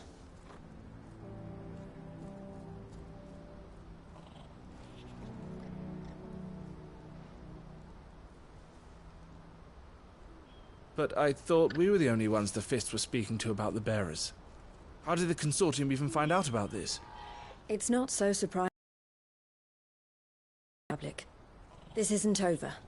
The Consortium will have to sell these bearers eventually, and at the price they paid, buyers will be few and far between. I'm going to Randalar myself. Alone? You sure that's wise? Are you offering to be my bodyguard? How kind. Meet me at the checkpoint near the capital gates. I'll send an owl ahead and request a meeting. You go to Cashlock, Theo, and get everything ready. We've waited far too long as it is. Even if I fail to free these bearers, there will be others. Someone needs to prepare the place and keep any prowling beasts at bay. Oh, and that's me, is it? Well, it looks like I'm following orders till she gets back from meeting the Silver Peak Consortium, who've been doing their best to undermine our scheme. She'll never join them after this, surely. No, she said it herself. She still has plans for Cashlock, even if this one falls through. She means to stay with us, then. I can't say I'm not happy to hear it, but... is this what she really wants? You have to trust her. You're right. It's what she wants now. And if Elle's off fighting for the cause, I should do my part too. So I bid you farewell and safe travels, my friend. I'll gather my men and leave for Cashlock. We'll make sure the place is well stocked and defended. You go to Randalar and see if you can stop my sister biting the Consortium's heads off. If she won't consider her prospects, someone has to. I'll do my best.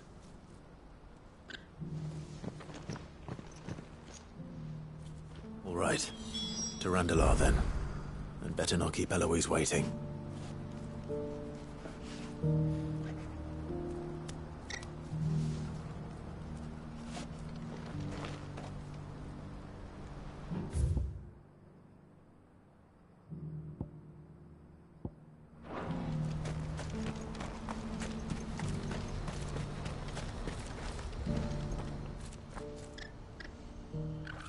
Well, this isn't at all foreboding.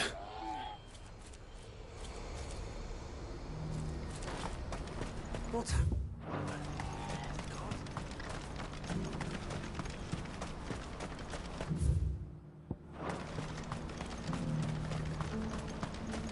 I wouldn't give for a hot meal.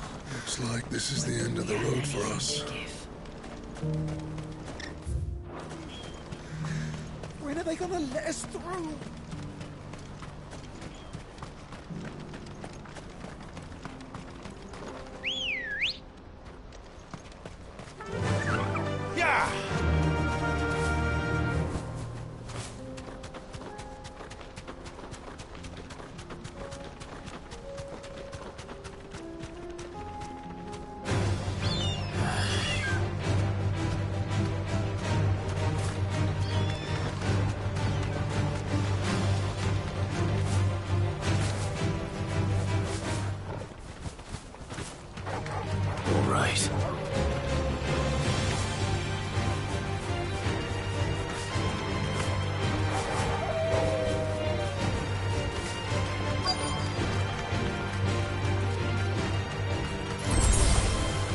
Thanks, girl.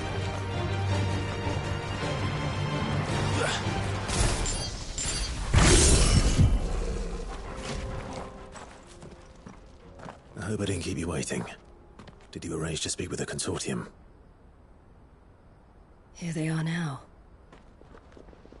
You wish to consult with me? I did. It's about the bearers you recently purchased from the Fist. We had all but finished making arrangements to buy them ourselves, and then you stepped into the fray.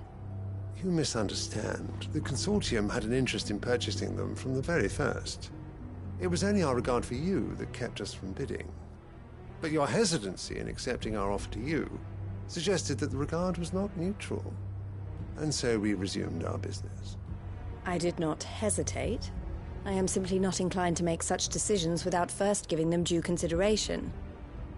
But what is done is done. Come then. How much do you want for them? Alas, you are too late yet again.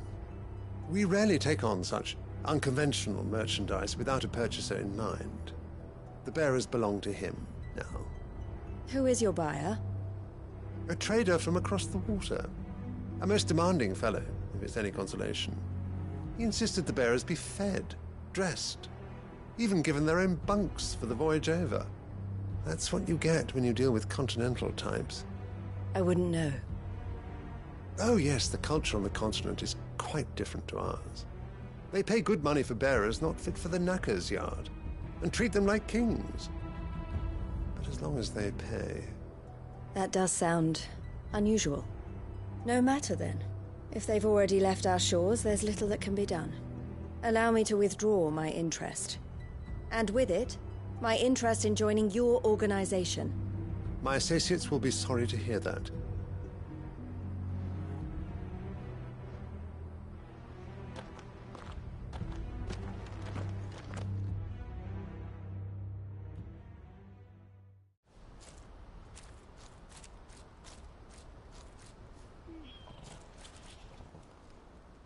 I'm sorry you weren't able to save them. As am I. But I only have myself to blame. He was right, you see. The Silver Peak Consortium did intend to buy those bearers before I did. Their representative hinted at a possible purchase when he came to recruit me. I feigned interest in joining them in the hope he might be encouraged to tell me more, and he did just that. As soon as he left, I sent my own offer to Randalar. So you never... No. I entertained the Consortium's proposal solely so I could learn more about those bearers. But I was a fool to think they wouldn't find out. I knew exactly who I was dealing with. You tried. I did. And if what he said was true, the bearers are to be well treated. Which is something, at least. But they deserved more. I wanted so badly to see them freed. Eloise! Eloise! Word from Cashlock. The village is under attack. A pack of beasts have come down from the mountains, and there's a dragon at its head. Theo and the others are trying to hold them off as best they can, but the odds are against them. They need help, and fast. Theo! I'll go on ahead. Thank you, Clive. I'll gather some men and join you there. Just... make sure he's safe.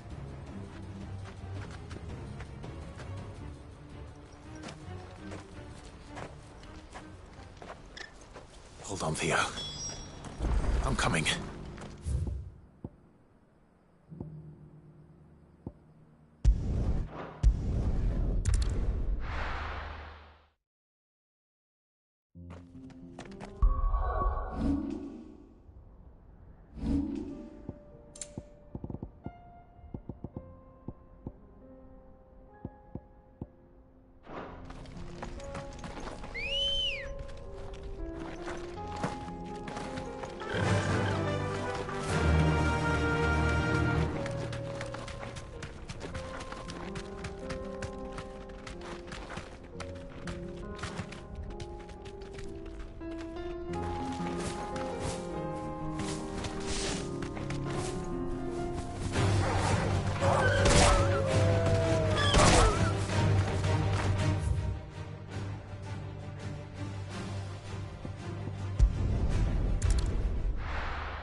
No need to ride from here.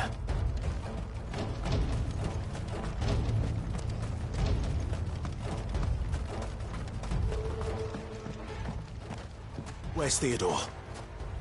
Upriver! He led the dragon that way to keep it from the village, but the whole area's flooded with ether. We just have to pray he makes it out in one piece. I can do better than that. Torgal, with me.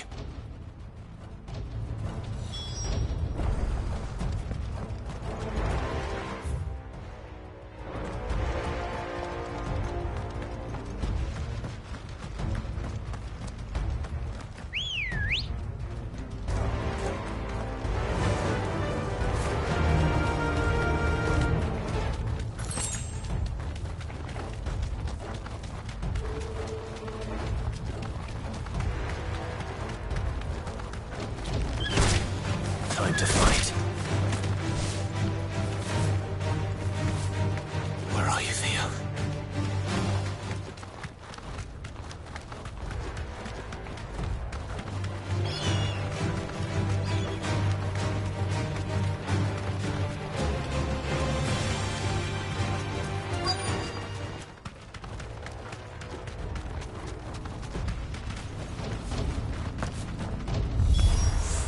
Damn it. The ether's too thick. These creatures have already turned.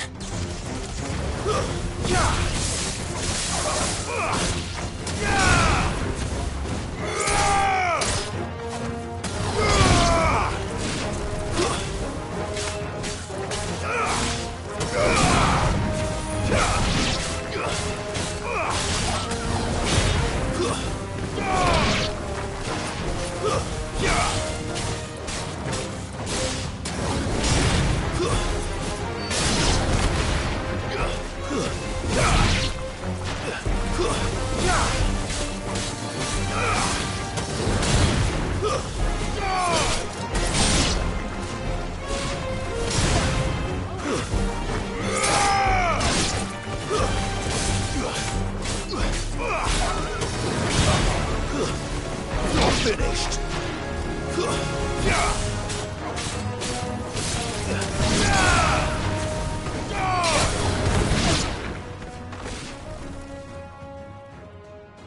I can't waste any more time. I need to find Theodore before that dragon does.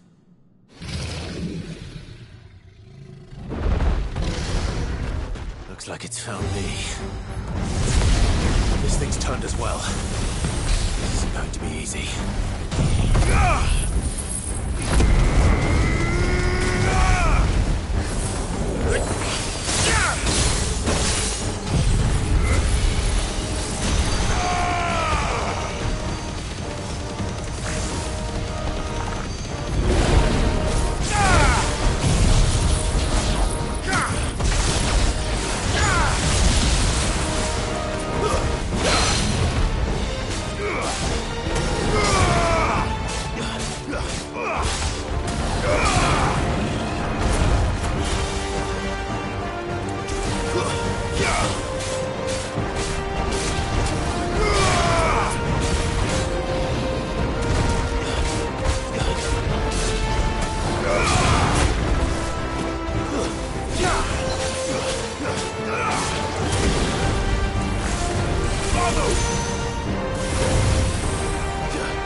Theodore, you had me worried for...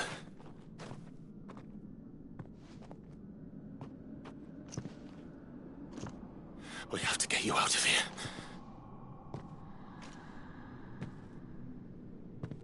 I think it might be a little too late for that. Bearer or no, there's only so much ether a man can take, and that Drake just wouldn't let me leave. You have my thanks, Sid, for finishing what I could not. For keeping Elle's dream. Theodore!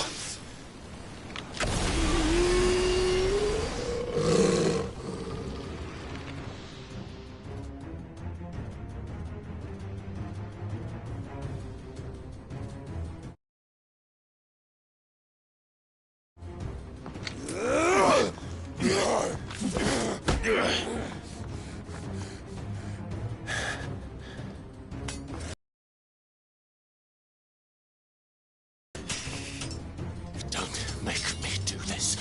Stop it, Theo!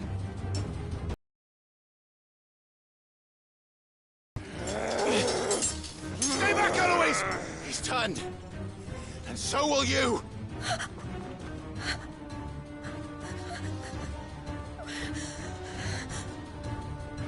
Elle.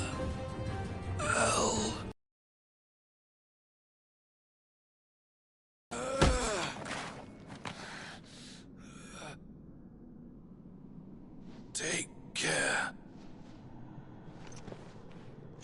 of my sister.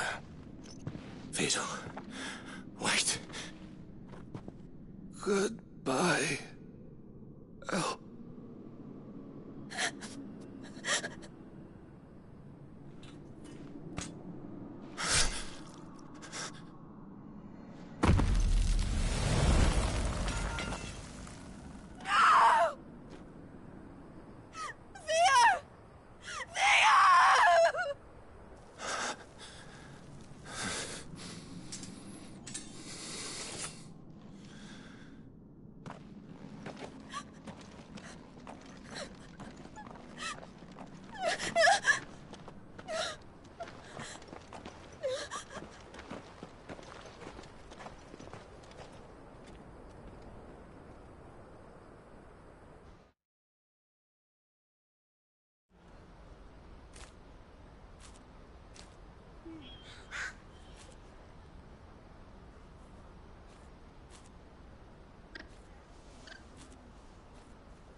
Thank you, Clive.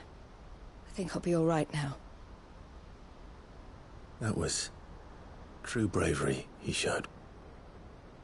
Leading the dragon away from the village like that. His first instinct was always to protect people. To put others' well-being before his own. And now he's gone. Because I sent him to that place, against his will. It wasn't against his will. He was ready to do whatever it took to show you he could stand on his own. So that you would finally be free to live your own life. To live my own life? He never could come to terms with the choice I made. What exactly happened? You once told me Theo was the first bearer you ever helped.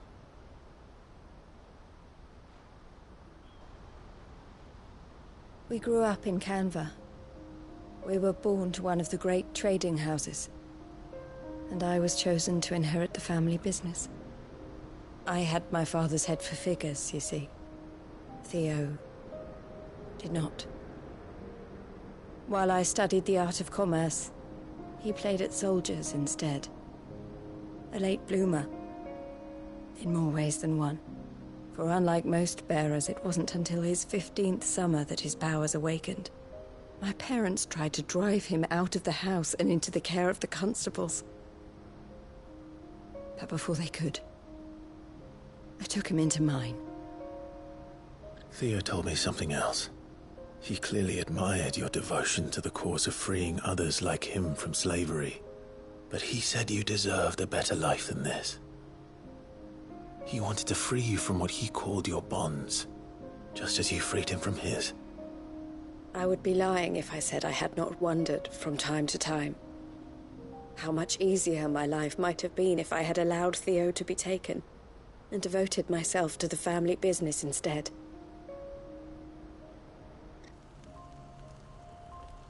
But I have never regretted the decision I made.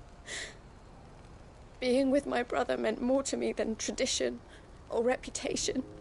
I only had to look at him to remind myself of that night and the choice I made, and the fact that I would make the same choice again in a heartbeat.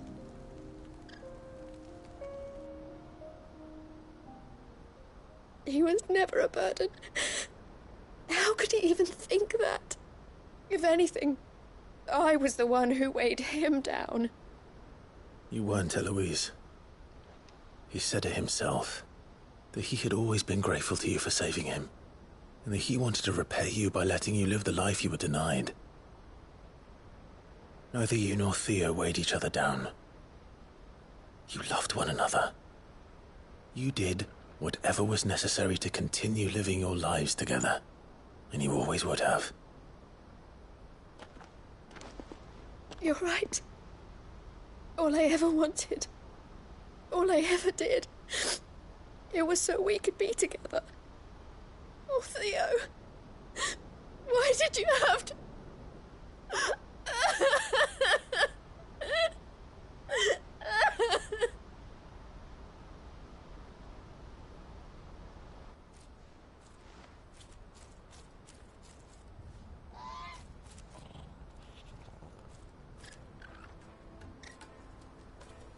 I know Theo wanted me to move on, but I'm staying here at the Crimson Caravans to continue our work. We can make a difference here. We can help people, save them. I need nothing more from life than that. So I'll carry on doing what we do, ensuring that goods, people, bearers get where they need to be, bringing smiles to people's faces just like we always have, and to Theo's, wherever he is. This is the life I have chosen. The life I will always choose. I've made a choice of my own, to continue helping you however I can, whenever you need it. Thank you, Clive. Let's go on together then. For Theodore.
Come back.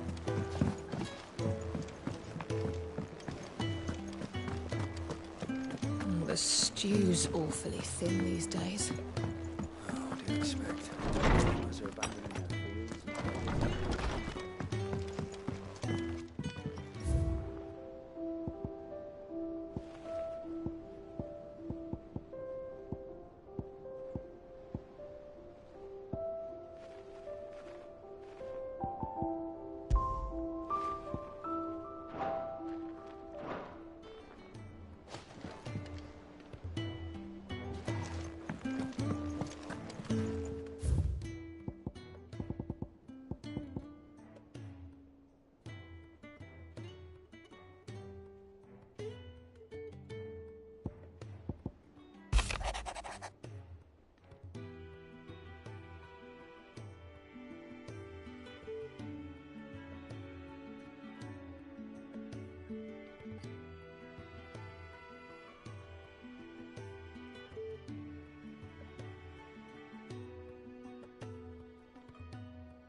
Don't tell me we've run out of Papio nuts and all. Aye, it's a dangerous world out there.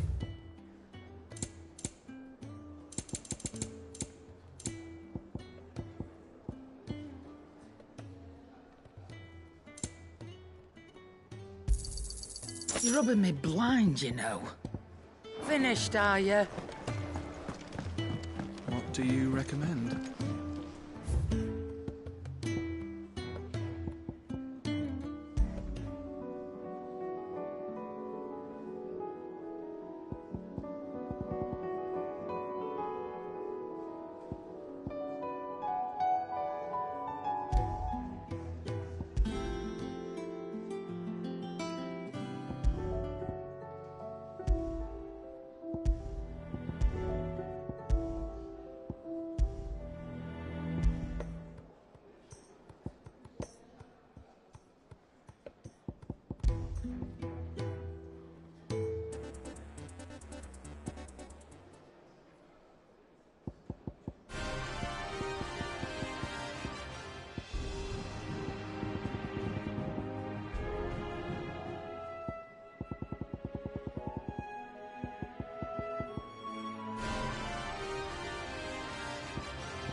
Clive.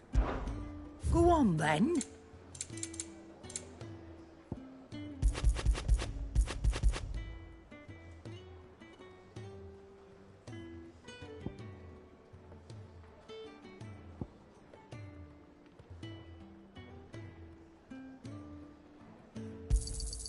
You'll not find a better price than that.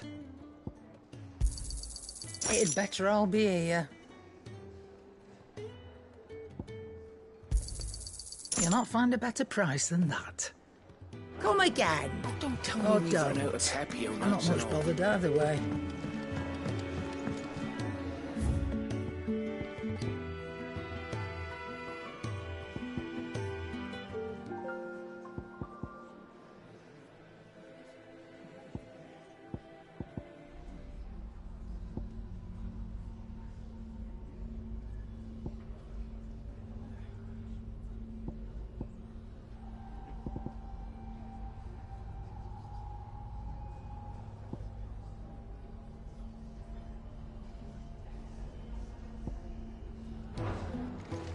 What do you recommend? A shirt. This is a tavern. The stew's awfully thin these days. What do you expect? Farmers are abandoning their fields and traders are... roots. Most of what we have now comes from there and nowhere. Come back. Covered in nicks and lumps, the lot of them. It's a wonder they can still walk.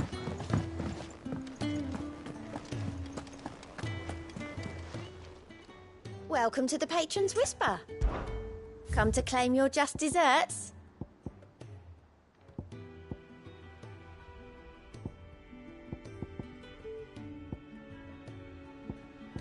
Best of luck out there, Sid.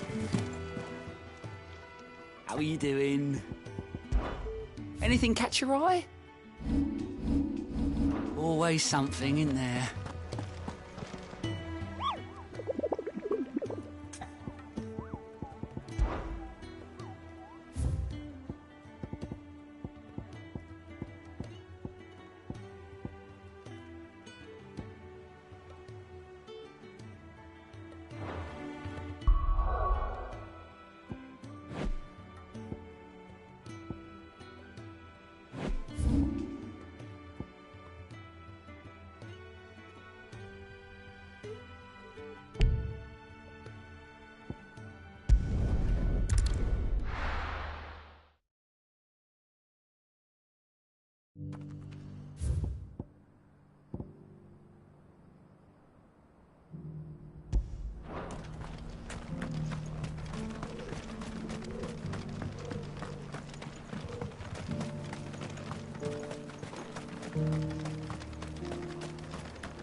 You're on my side, Torgal.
Shouldn't have messed with the leader of the pack, eh, boy?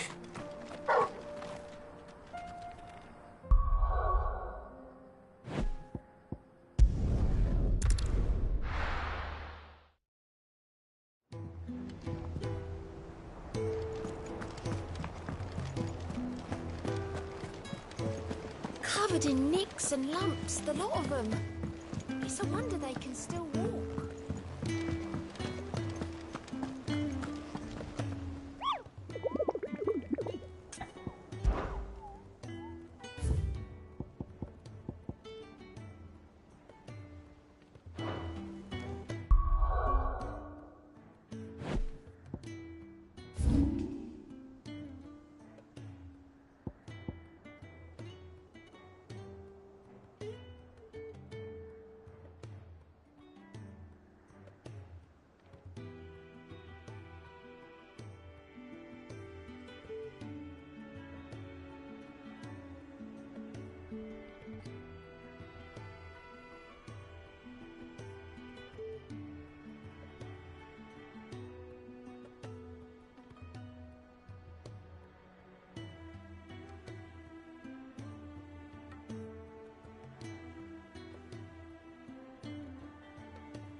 Come on. Run like the wind.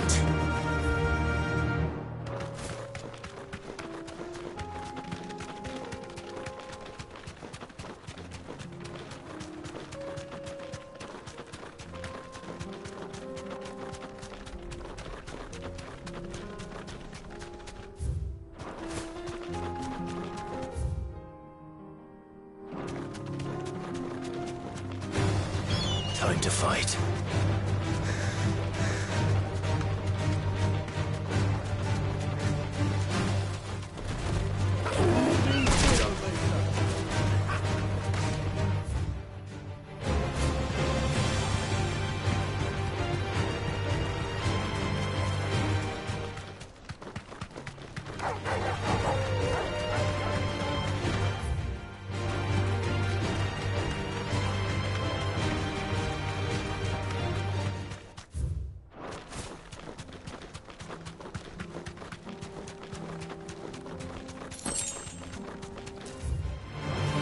Don't get surrounded.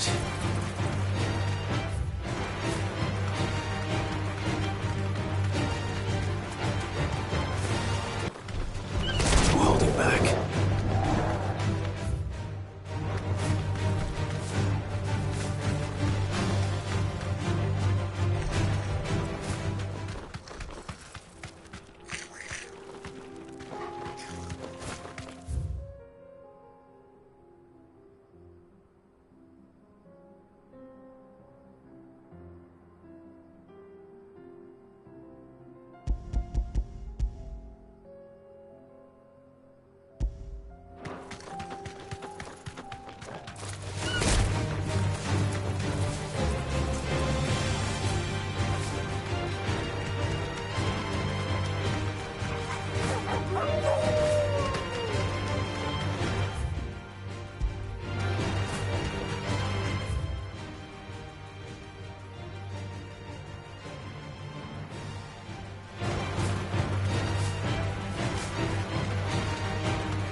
mistakes.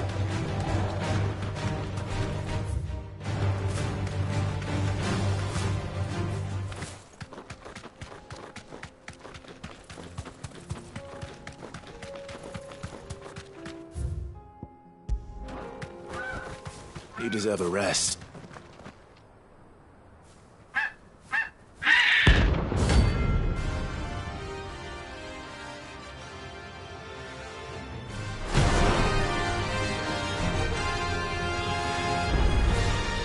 That's like no chocobo I've ever seen. Something tells me it won't be easily broken.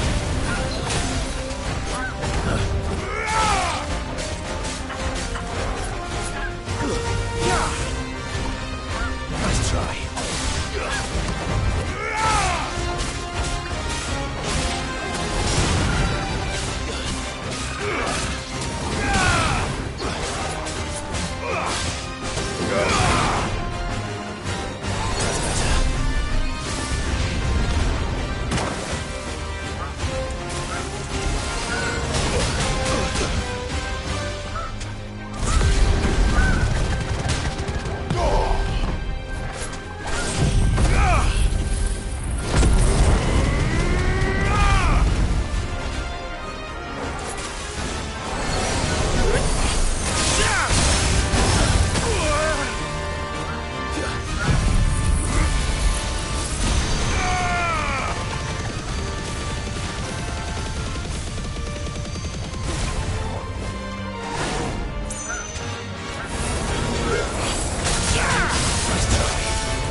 Poor beast. There was nothing I could do.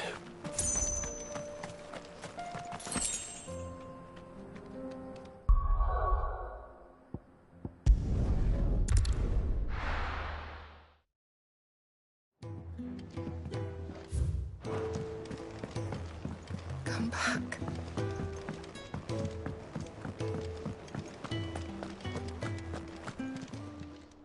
Still alive, are you?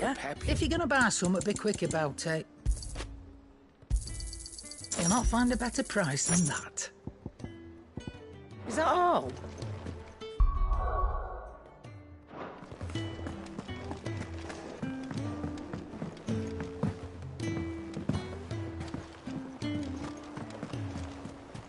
Covered in nicks and lumps, the lot of them. It's a wonder they can still walk.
Ready, go?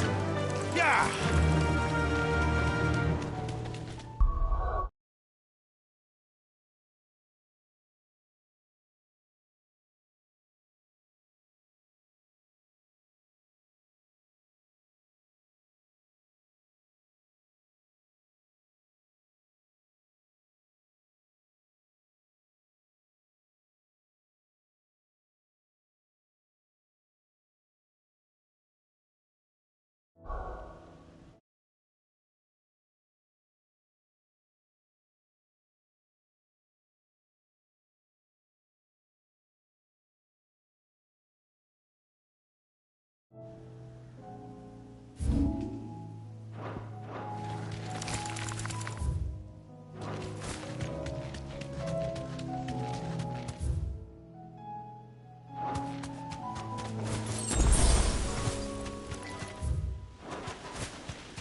Whoa. Whoa. Whoa. Whoa.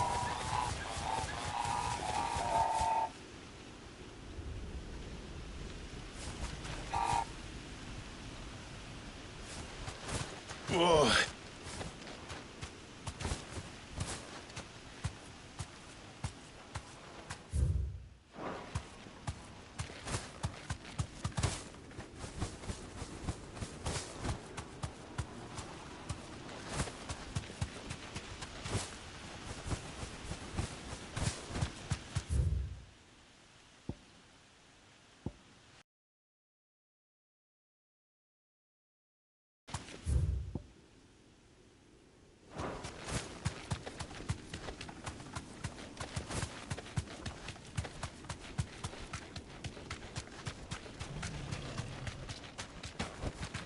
Straight home now. It's us or them.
Definitely not to be trifled with.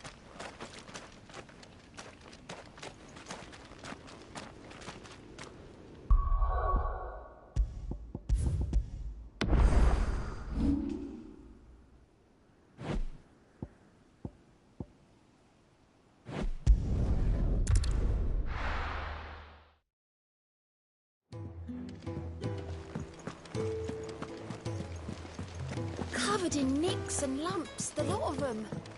It's a wonder they can still walk.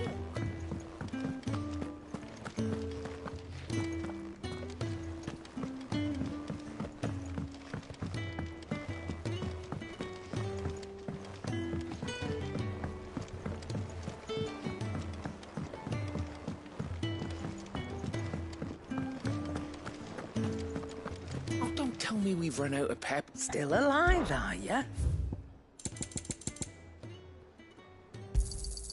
You're rubbing me blind, you know. You'll not find a better price than that. You're rubbing me blind, you know.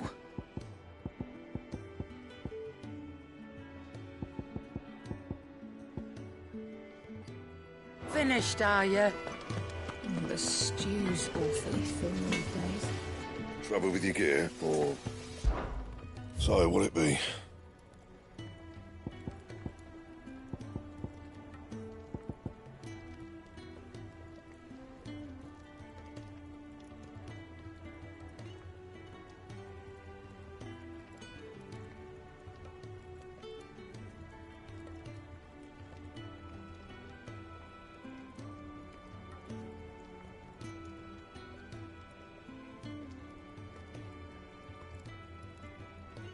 Anything else?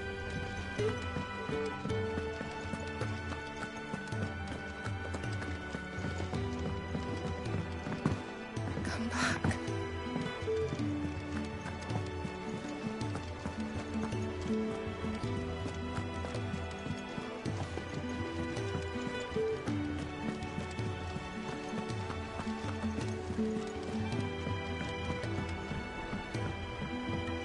How do you split the sea, you reckon?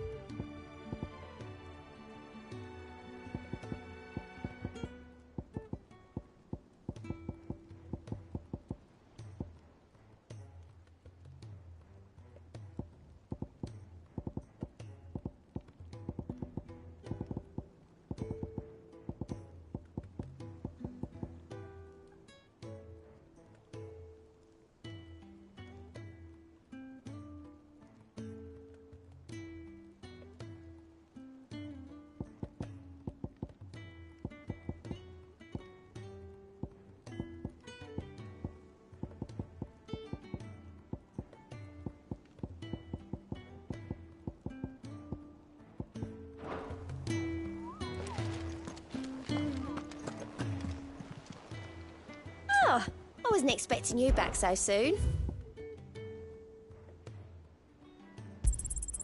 Here you are.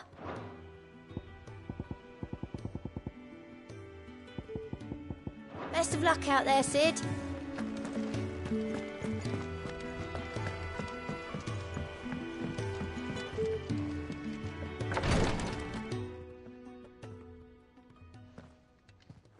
How are you feeling, Joshua?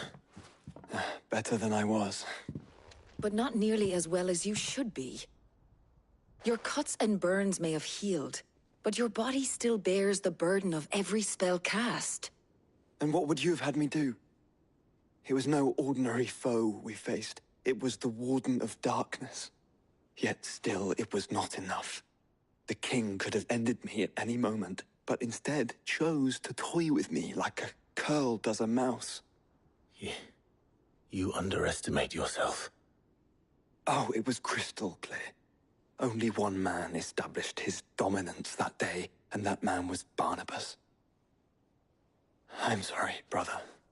That was ill-spoken. It's just... I have never felt so powerless. And when so many are looking to us for strength, perhaps... perhaps the prince feels the same.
is this place?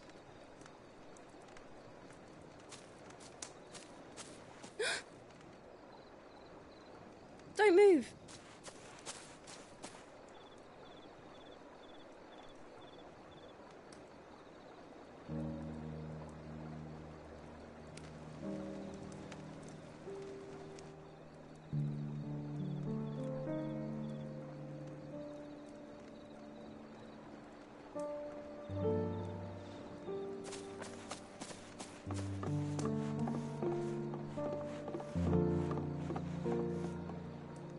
Here, it's fresh from the well.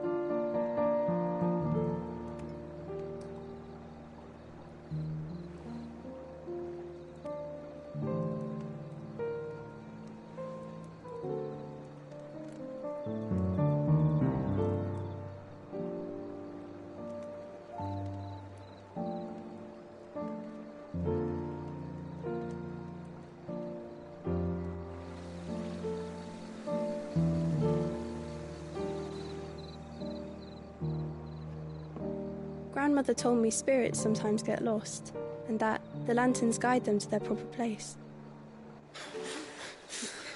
I set one on the river for her when she passed away.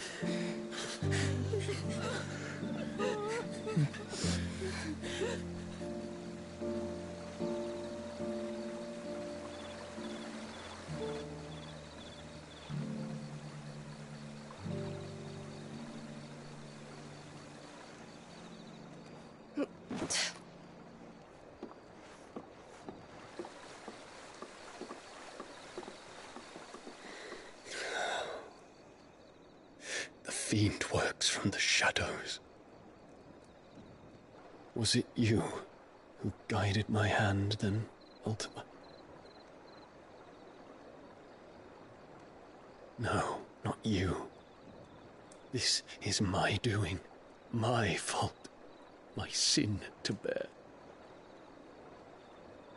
And for it, I must atone. Your hurts are healing nicely. It was my poultices that saw you well. You make them? And sell them, or try to. Earns me enough for bread, most days. Forgive me. I have nothing to... I know, but I couldn't just leave you lying there.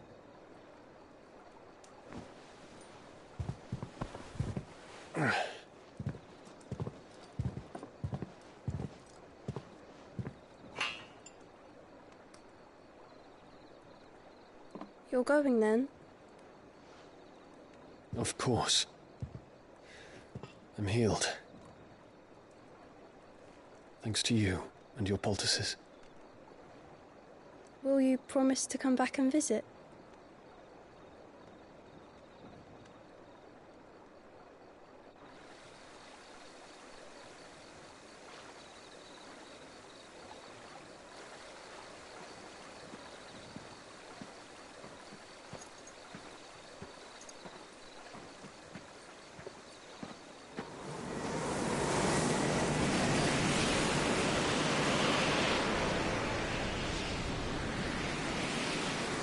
Well, Phoenix, it would seem that I owe you my wings.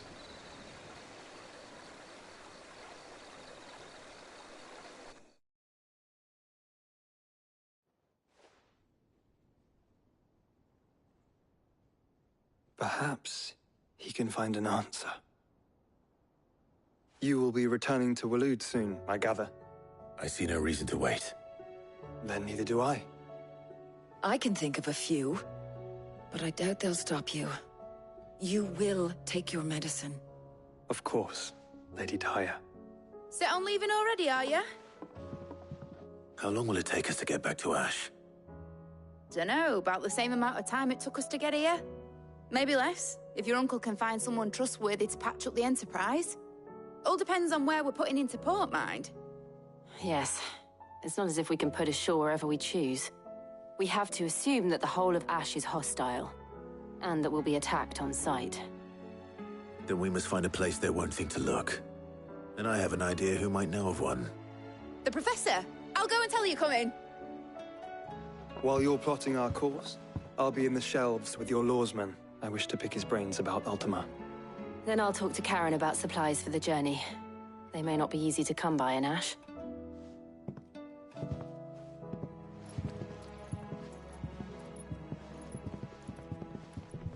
Your brother's body won't take much more of this recklessness.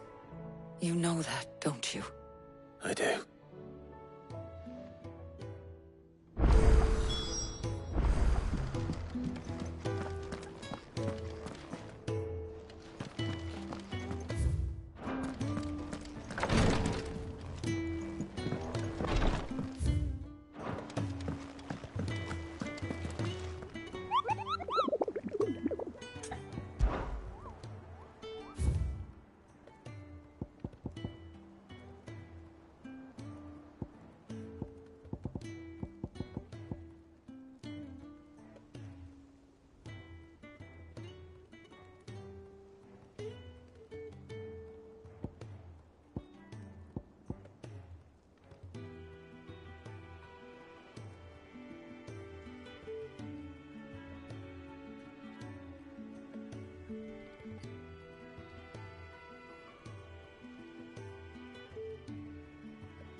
Why the hell would Victor take the bearers?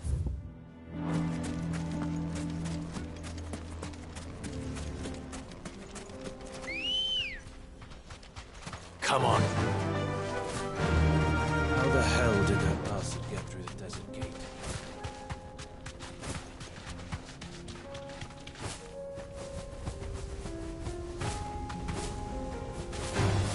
All right.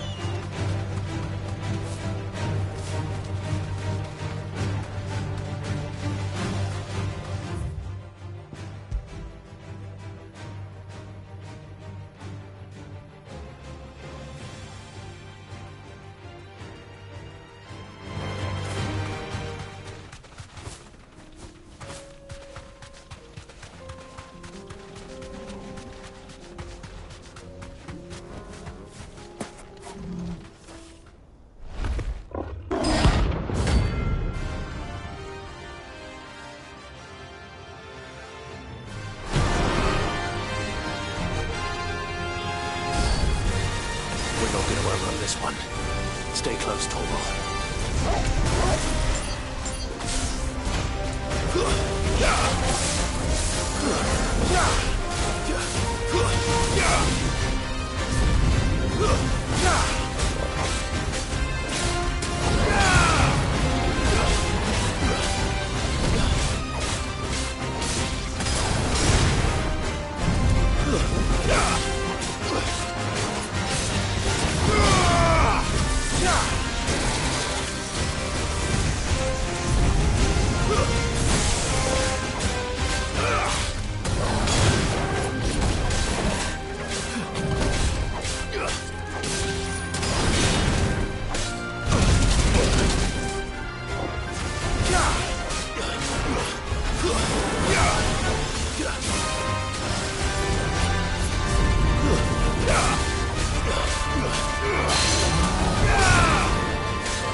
on someone your own size.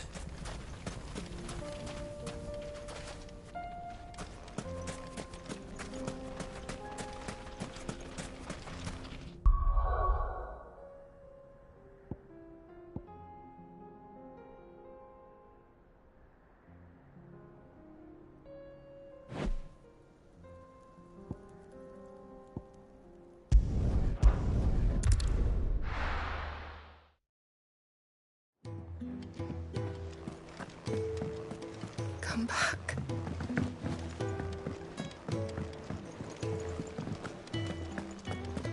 Oh, don't tell me we've run out of papio nuts and all. What do I owe the honor? What do you want?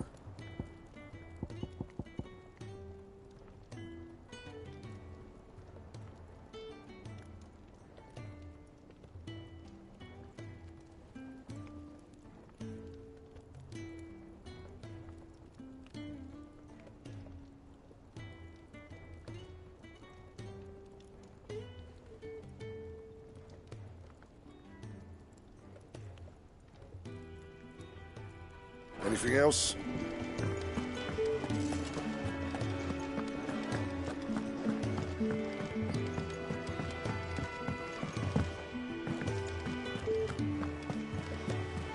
Covered in nicks and lumps, the lot of them.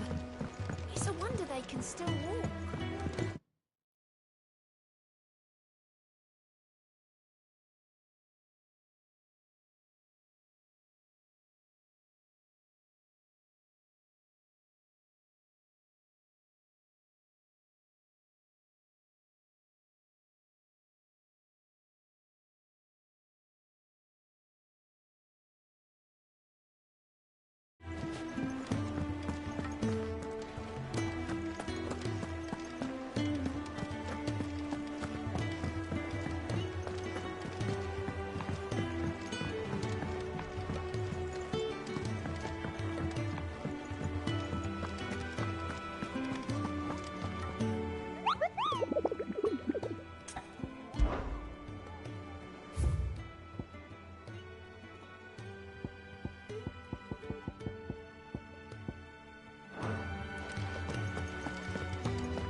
I still say it were a compliment.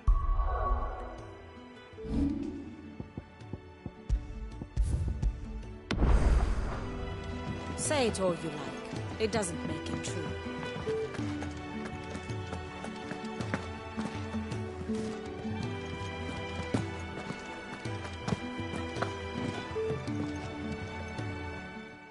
Ah, Clive. I was wondering when you'd arrive. Please tell me you've come to take our young prodigy here off my hands.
I'm not here for Mid.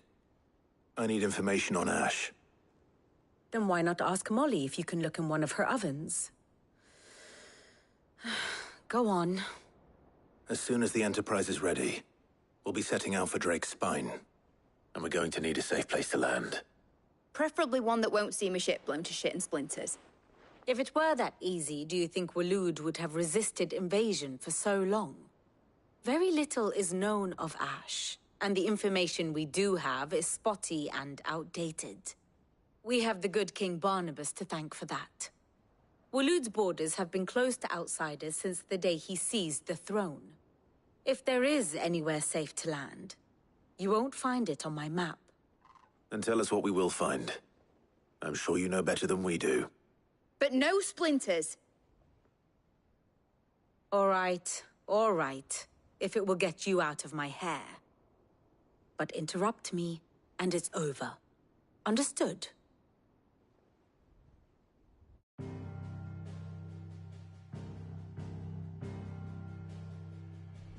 Barnabas Tharm, the one they call the Last King. Understand him, and you will understand the kingdom of Waloed. Barnabas was only a boy when he arrived from beyond the southern seas, and barely a man before he united the ragged tribes of Ash. And having unleashed them upon the formidable Veldamark, he set his throne upon the ancient kingdom's ruins. The victory sent shockwaves around Valisthea, tales of Odin's might spreading through every court, parlor, and drinking hole in the realm. Note that this was in the year 843, and that the king still sits upon his throne some 40 years later, quite untouched by time. Waloed's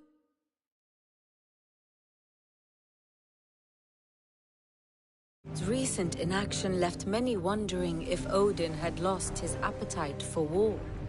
And yet here we are. The Einherjar was committed to the fray, a bold declaration of intent. Orcs swarm around Drake's Fang, and throngs of Akashic haunt Canvas streets. Though how precisely the havoc they wreak serves Waloed remains unclear. Regardless, if the order to attack truly came from King Barnabas, then one thing is certain. Waloed has achieved the impossible, and made bedfellows of beastmen and the ether-addled alike. All of which is a roundabout way of saying that you will be in unknown territory when you set foot on Ash. Much of the continent has already been lost to the Blight, and what few ports remain will be fiercely guarded. And that is to say naught of its natural defenses. Offshore currents will cast an ill-equipped ship out to sea one moment, and dash it against the rocks the next. But then the Enterprise is anything but ill-equipped, and Mid has made land there before. Now, if only there were someone with an intimate knowledge of the Shadow Coast, and where a daring gentleman might put ashore.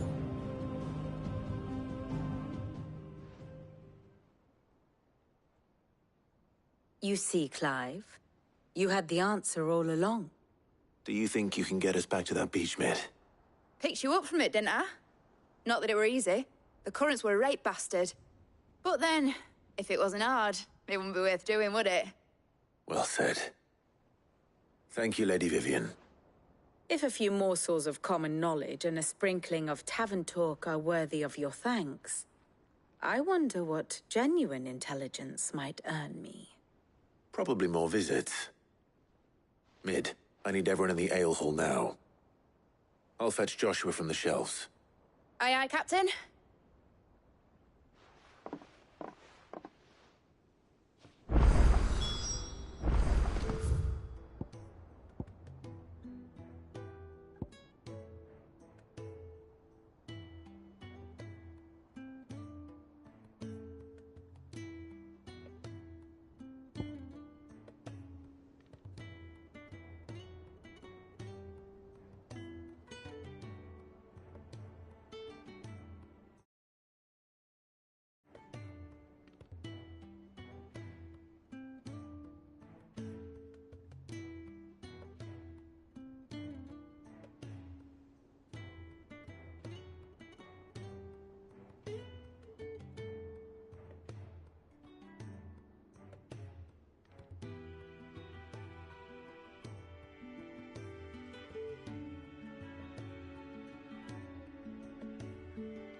Please, Your Grace, stay strong.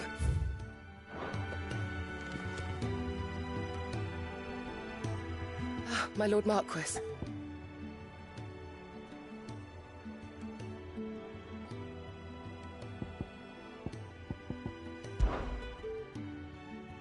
Yote, is anything the matter?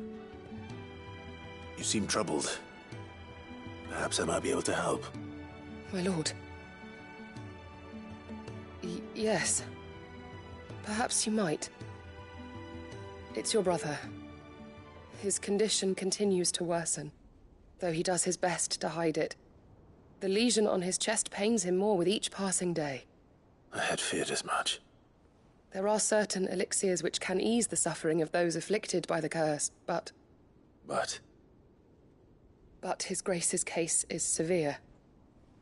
The drafts I have been able to prepare for him thus far have ceased to have any real effect. So I consulted with Talia and certain of my comrades among the Undying about the possibility of finding something stronger. And thankfully, a recipe was found. The only problem being that the critical ingredient is exceptionally hard to come by, and our supplies are almost exhausted. Unless we can secure more soon, your brother's anguish will likely become unbearable. My lord, I know that I have no right to make demands of you.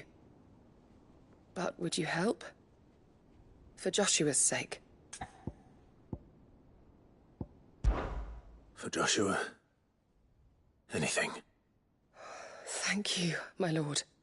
So, what is this critical ingredient? A rare herb by the name of stonerwort. It grows only where the ether is densest. The vigor it stores in its stems helps to counteract the curse. We discovered a patch near the aqueduct in Rosaria. But alas, yet more ether has erupted from the earth there recently, leaving the whole area flooded. The search continues for a new source. One that we might reach without being turned. So it's only that you can't reach it. The stonerwort itself is unharmed by the flood. Well, yes, but... Then I shall go in your stead.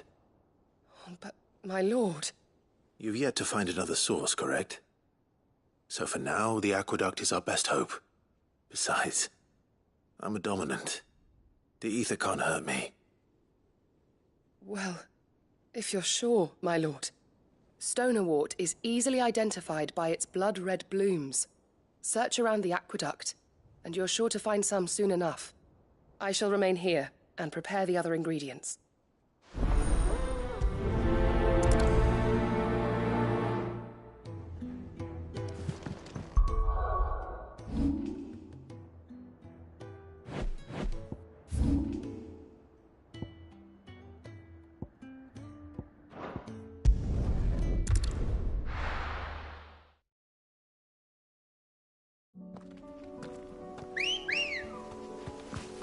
Ready, girl? Fly, Ambrosia.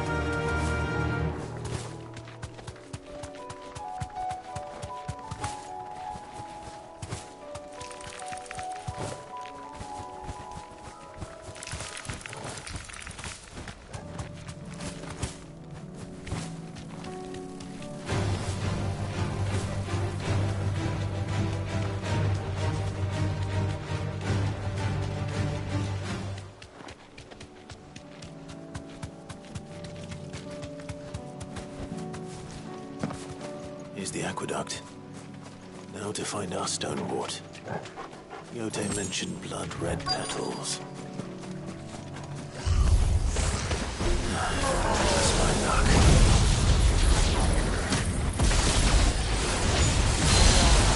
Well, I won't be picking anything till they're gone. There's only one thing for it. Fine hound.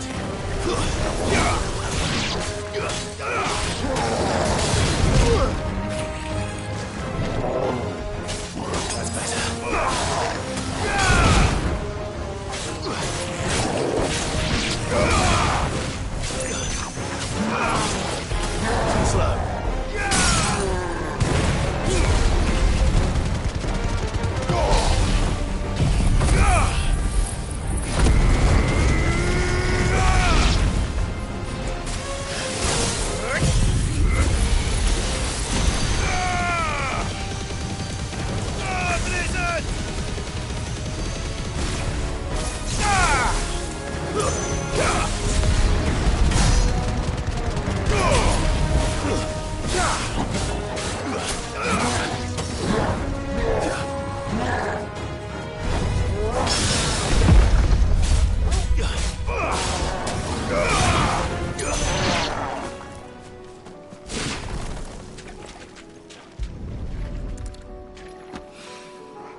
I can before reinforcements arrive. All right. That should do it. Let's get these back to Yotei.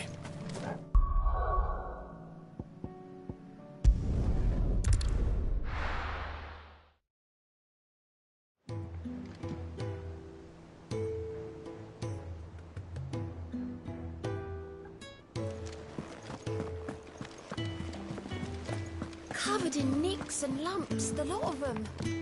It's a wonder they can still walk.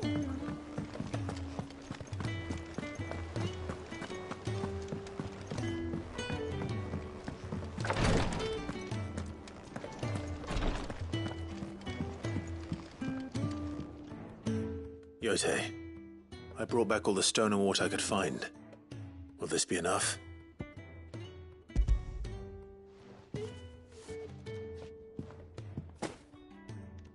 Yes, my lord. Thank you.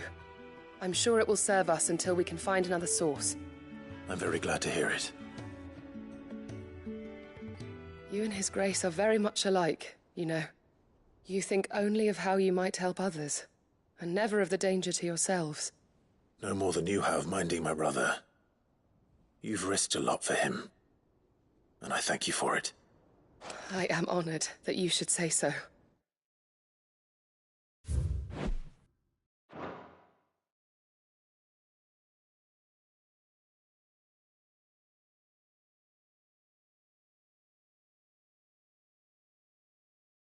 But I beg you, my lord, do not give too much of yourself for the sake of others. We could not afford to lose you. I'll keep that in mind.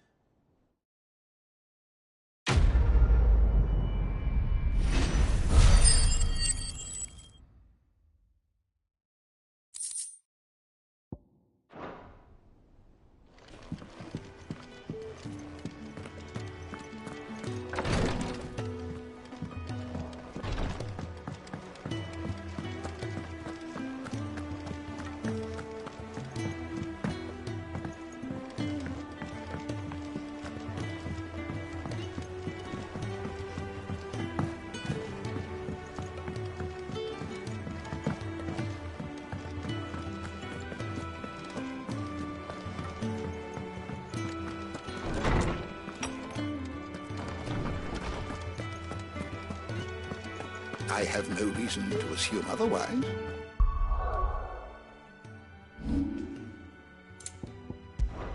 Well, then that changes everything. Clive, you must listen to this. Lawsman, tell him. Do you recall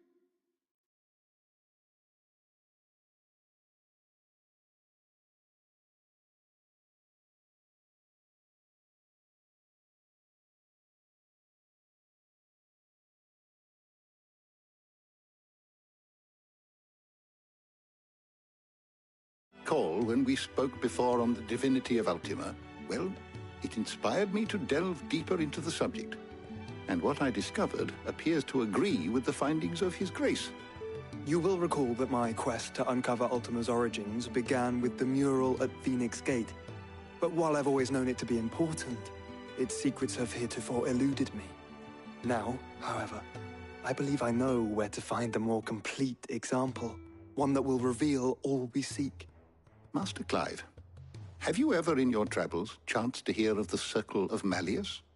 I would think not, if you have. But there was once a time when the faith flourished, the oldest known religion in the Twins, and though its popularity eventually waned on Storm, hints of its dogma remain embedded in more modern faiths such as the Crystalline Orthodox. Wait, you said it waned on Storm.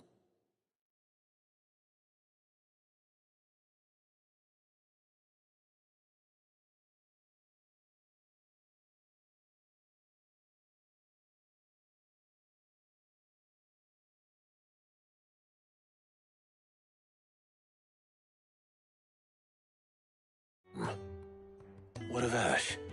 Religious monuments are often torn down or repurposed when new faiths rise to prominence. But if no new faith arose, then perhaps the ancient temples might still stand. And so, You see now why I must accompany you to Waloed. It would appear the past still has much to teach us, though in this case, it would not have been possible without the musings of Moss. To think that you carried a copy of my old mentor's chronicles all along. I am relieved to discover it in good hands. I shall guard it with my life. Joshua, if you're finished here, join me in the ale hall. I need to speak to everyone before we leave. Right away.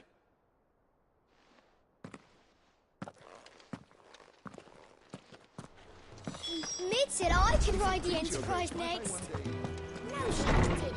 She said I could.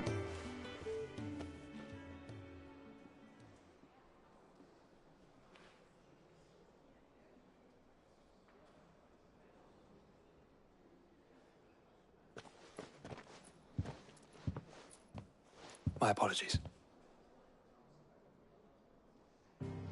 By now you've all heard where we're going and why. So I won't bother you with the boring details, only the important ones. If we attempt to approach Stone here by sea, there's a good chance we'll be sighted and fall prey to the capital's artillery. So instead, we'll disembark on the southwest coast and make for Drake's Spine on foot. I say we, but it's highly likely the entirety of Ash is under the rule of Ultima.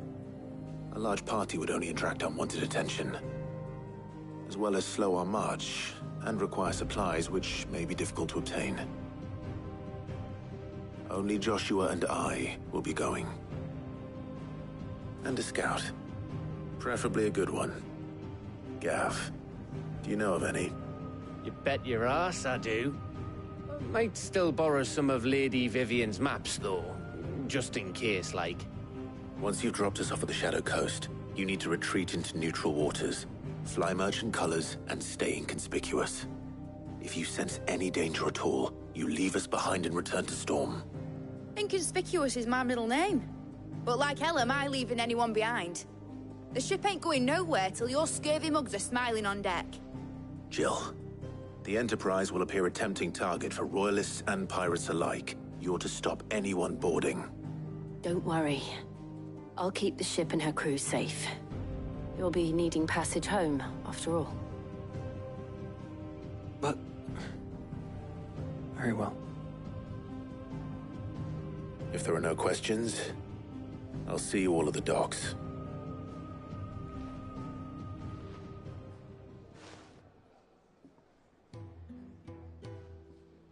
Let me know when you're leaving. I want a word before you go. Of course.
How do you split the sea, you reckon?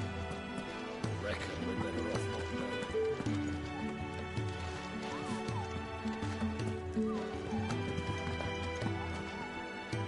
Is something wrong? Not at all. Honestly. Can't a man wish his friend farewell? Just wanted to let you know that I'll keep things in order while you're off saving the world. I'll hold you to that.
Reckon it'll be a long walk to the capital if we follow the cliffs.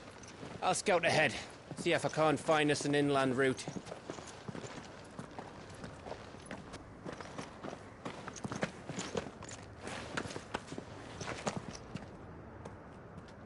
Clive.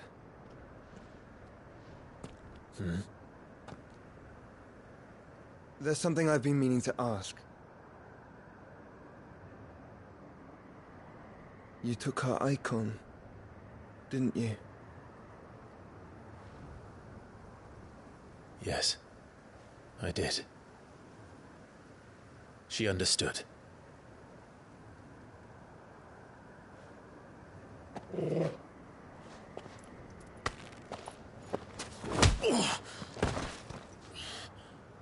Oh, she understood.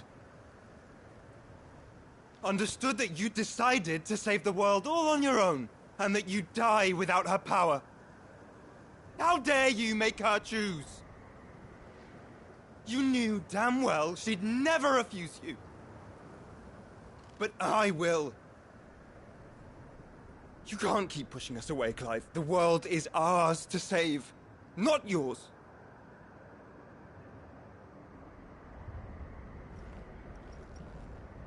I used my gift because I thought it was the right thing to do.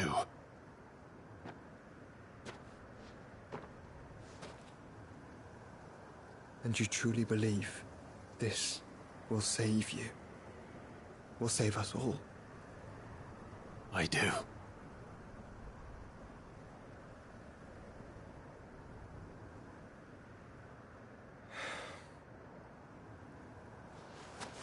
Then so be it.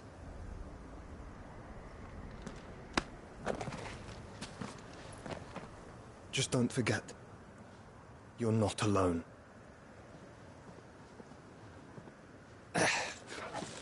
Think I've found us a trail. Did I miss something?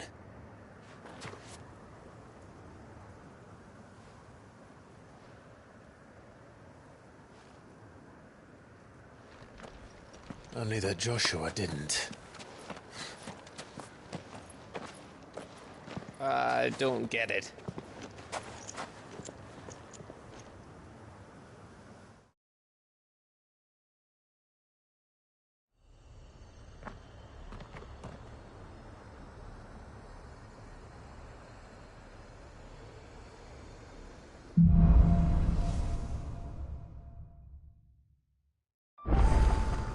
Always wanted to visit Ash.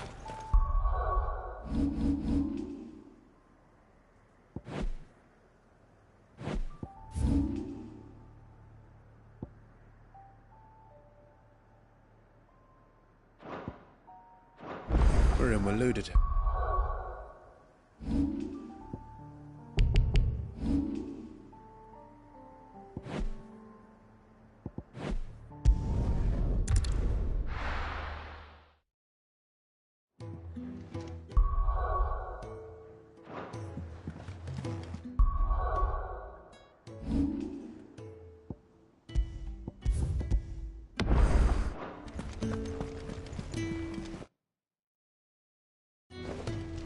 Covered in nicks and lumps, the lot of them.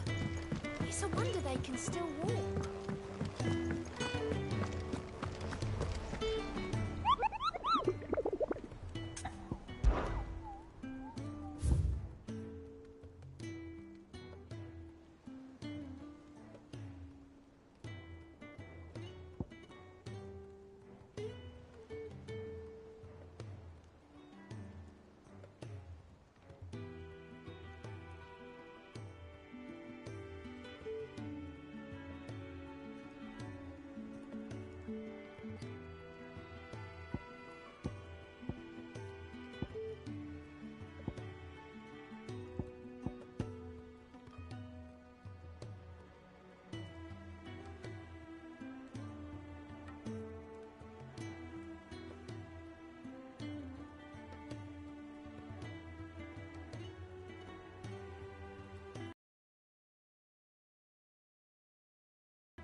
Faster!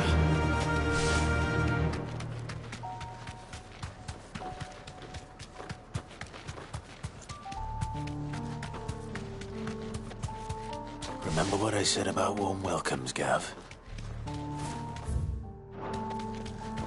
Oh, this place is as dead as Grieger's ghost.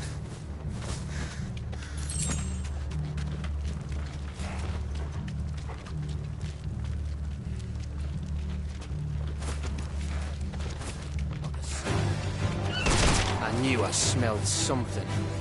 I see only orcs and a Kashik here. Let's hope the villagers made it out in time.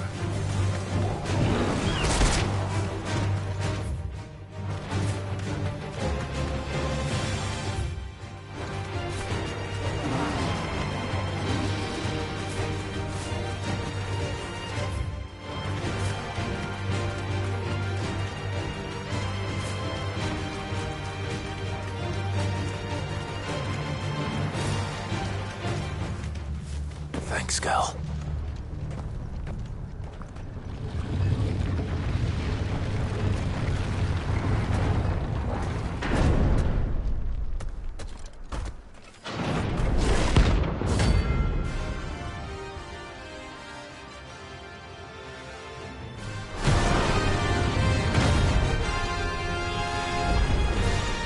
Oh, look.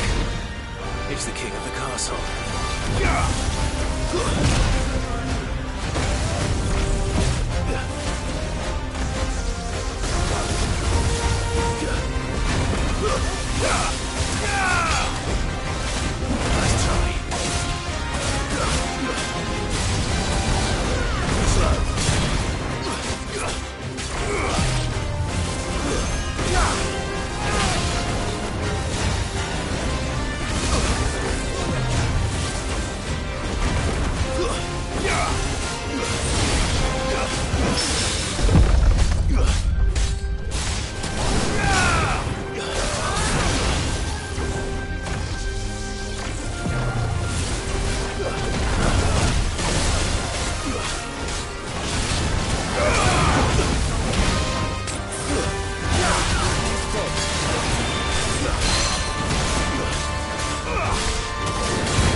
Nice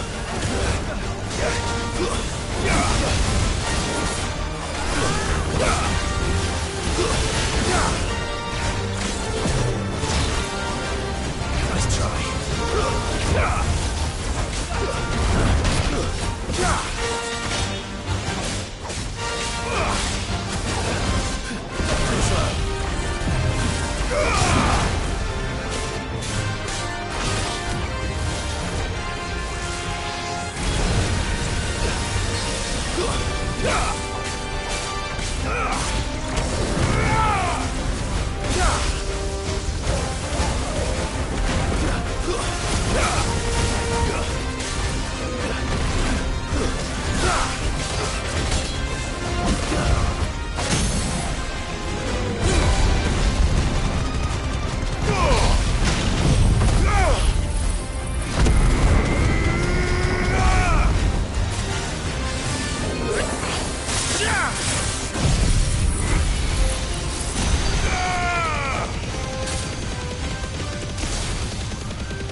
Your reign is at an end.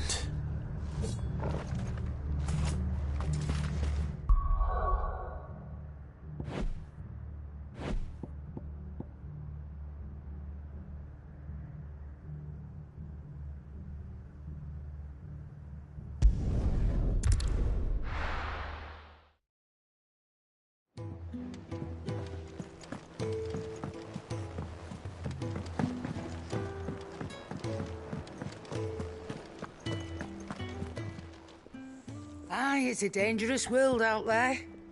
Let's stock up.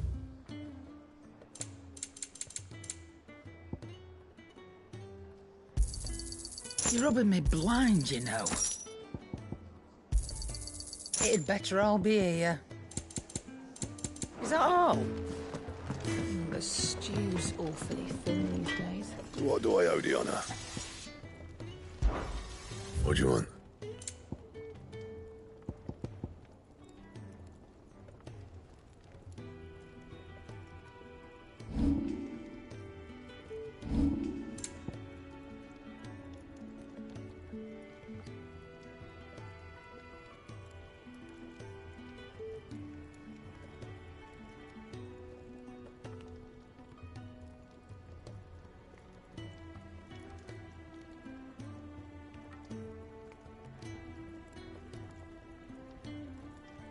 Anything else?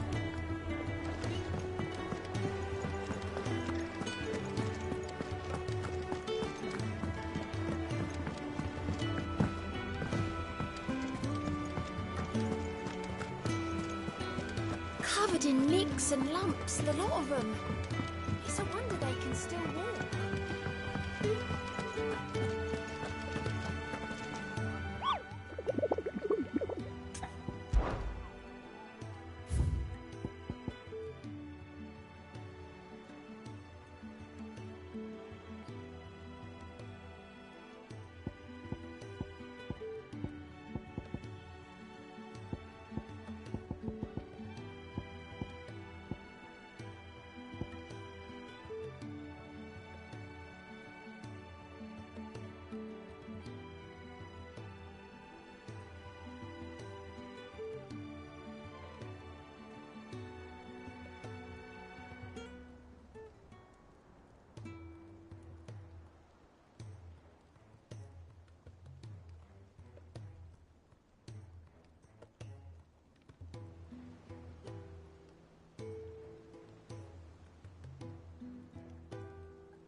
Don't get surrounded.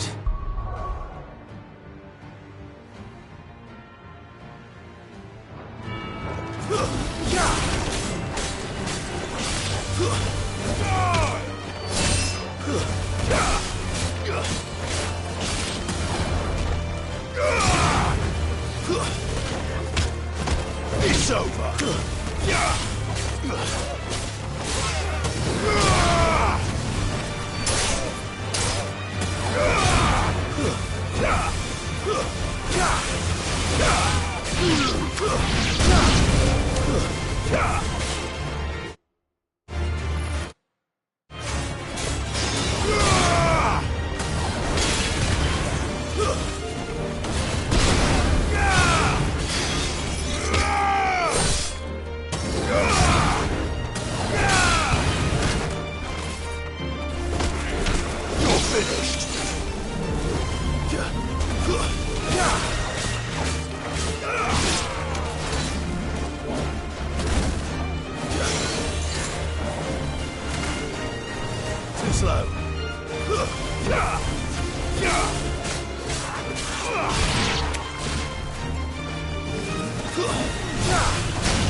A learning experience, shall we?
Where the hell are the royalists? Seems you were right about that welcome after all, Clive.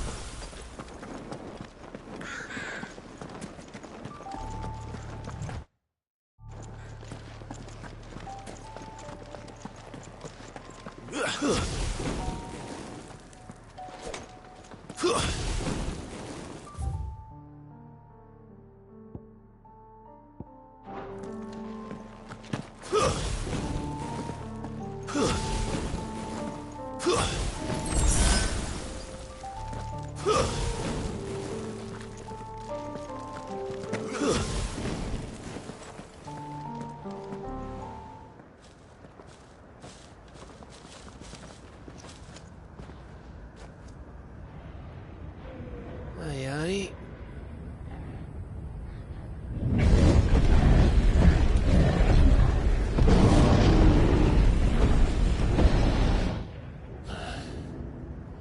Is the whole of Ash fallen into Ultima's hands?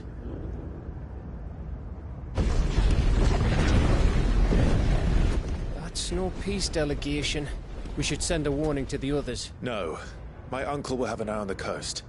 I trust he'll find a way to entertain any uninvited guests. Our mark is Drake's Spine, and there's a lot of road between us and it. We press on to Stone here. Aye, you never know. It might not be a nest of slavering monsters.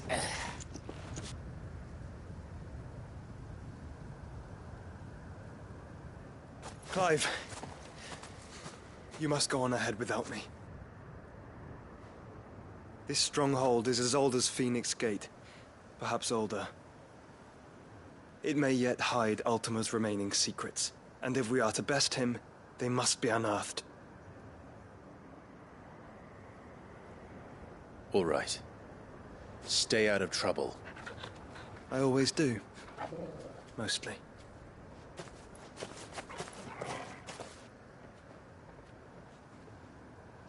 You sure about this? About leaving my brother on his own. Of course. Mostly.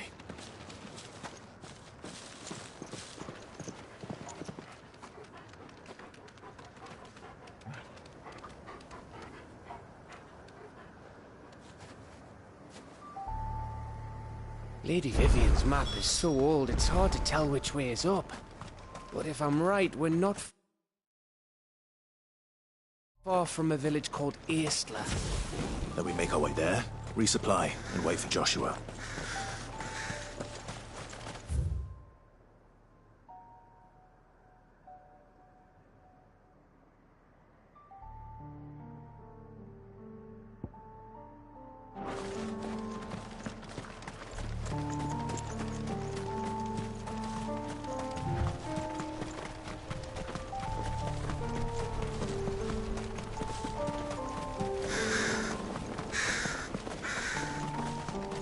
This place reeks like a Morval's arsehole. Though I'm guessing it's not the smell that will kill us.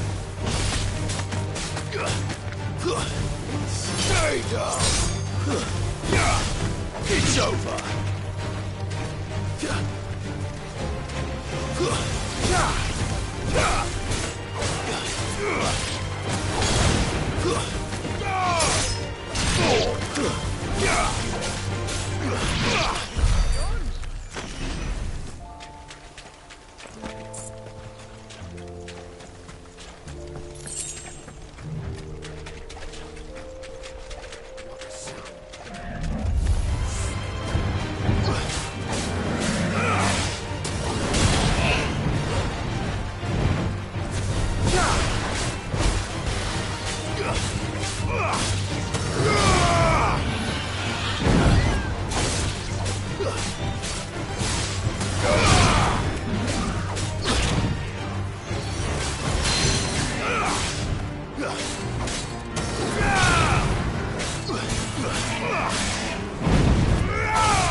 Oh, much breath. Don't look down, Torgal.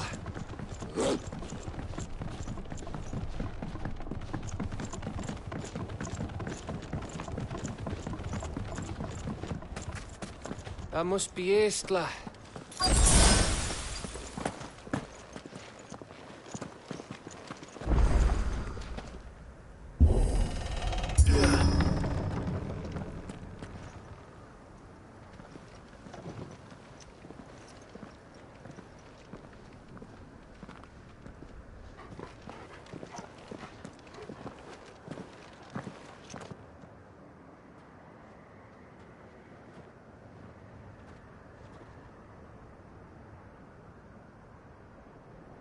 What do you think, Clive? Then we're too late.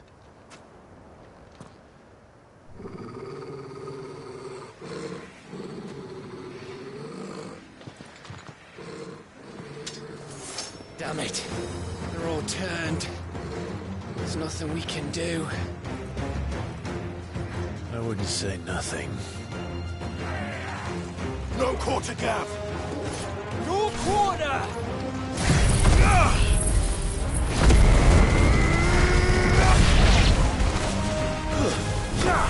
It's over!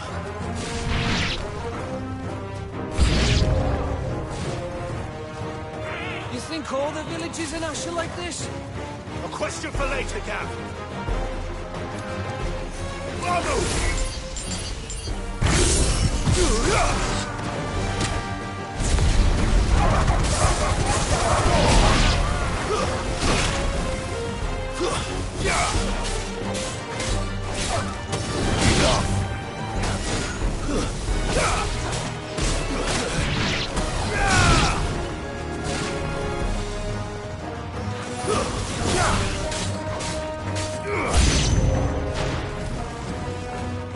Here they come!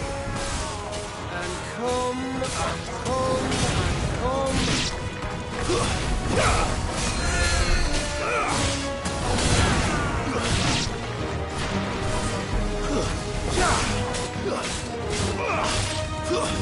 Stay down!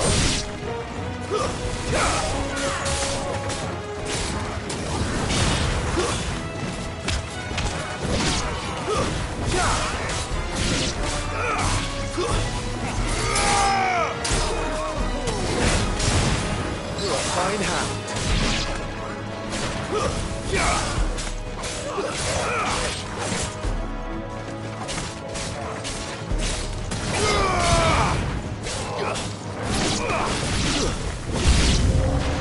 I don't want to die here, Clive. Then don't!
course it bloody isn't.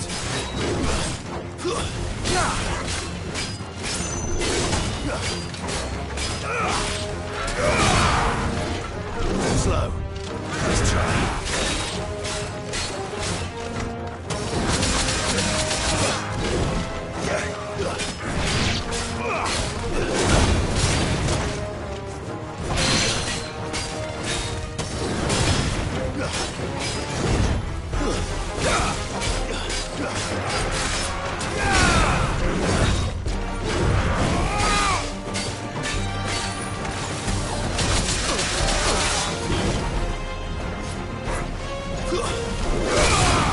That's all ready.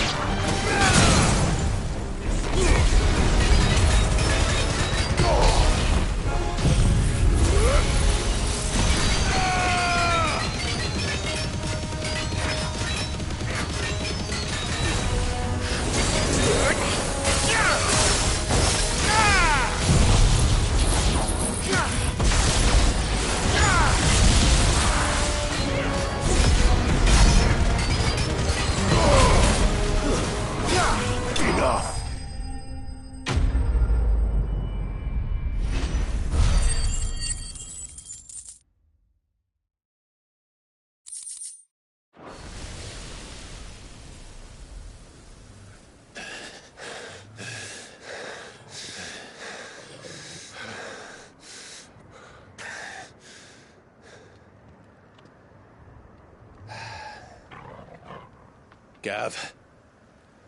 Gav! Don't tell me there's more of the bastards. Oh, fuck.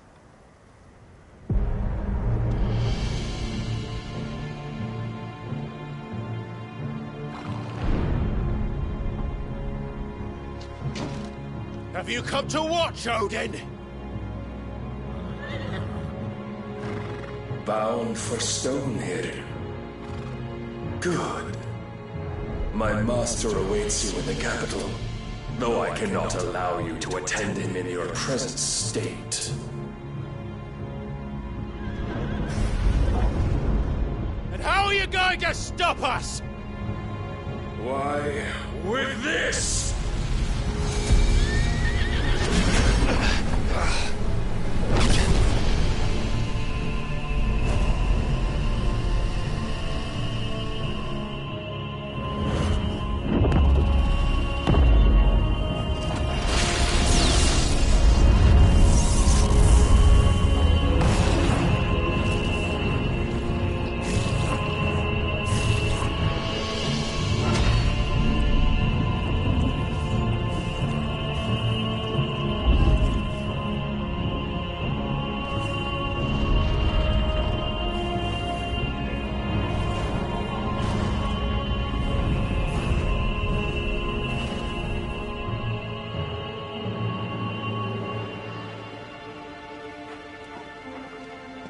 What did you do?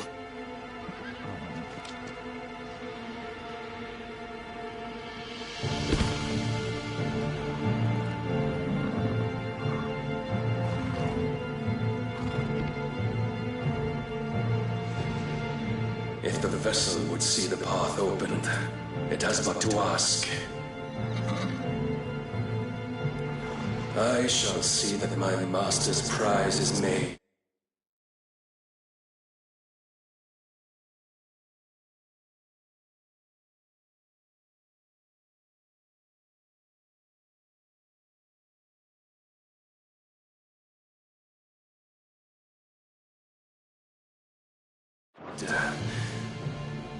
Presentable.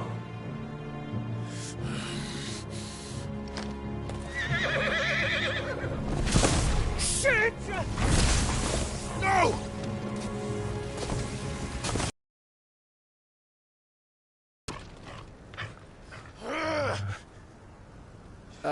Clive? Would you mind telling me what the fuck just happened?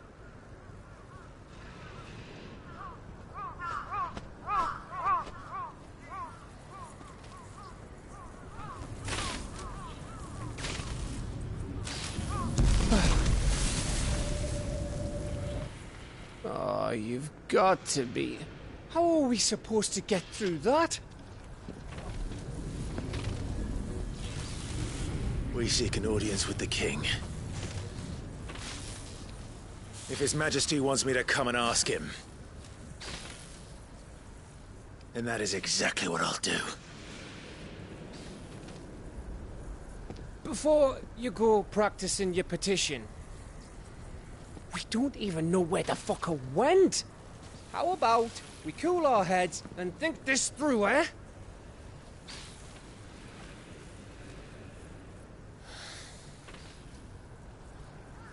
All right. Maybe there's something here we can use.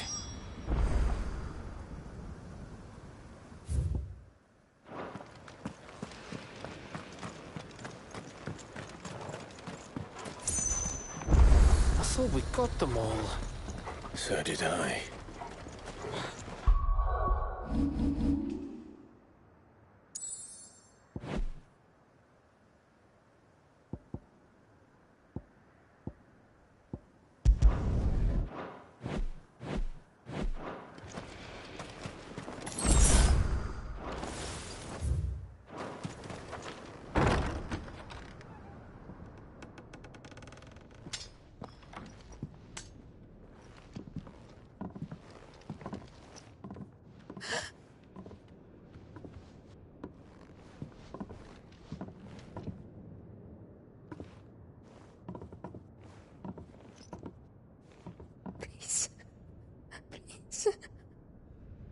Please, no. Miss. Whoa, easy, easy. We're not turned, all right?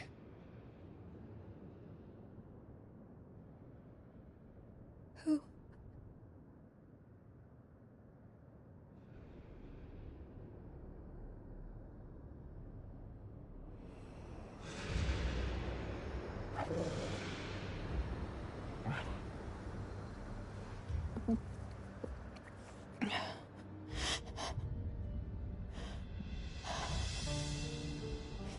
My thanks, kind travelers.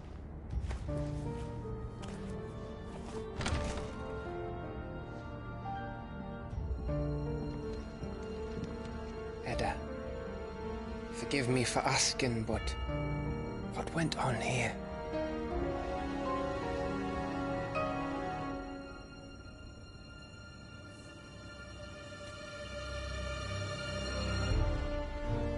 It all started when the skies changed. The elders said it was the Arcade. One by one, people went mad. Minds taken by the ether. Till only I remained. By then, I was too far alone to run. And then the nights came. And I didn't know what to do.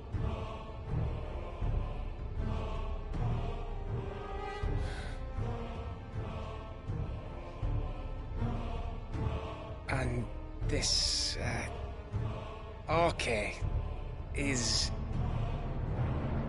Just a story. Something our grandparents told us when we misbehaved.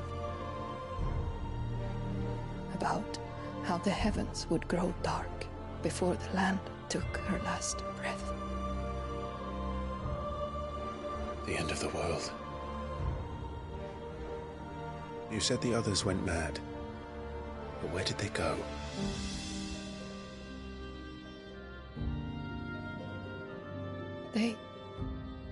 They all left. Drawn east to the tower, to reverie. The elders, the healer, the blacksmith, my husband.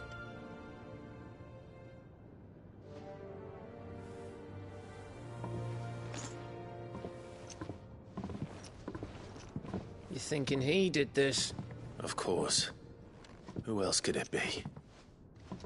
You were in Canberra. You saw what he did to the people. But then what about her? How come her nut hasn't cracked? baby, perhaps? Could be protecting her from the ether. I can't think of any other explanation. You mean...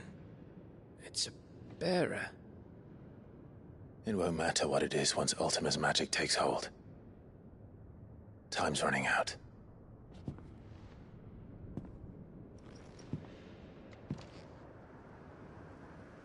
This tower. That's where we'll find the king.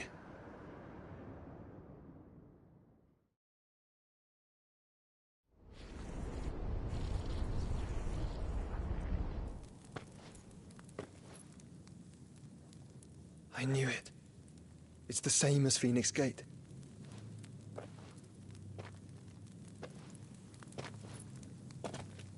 Which means at the end of these stairs should be...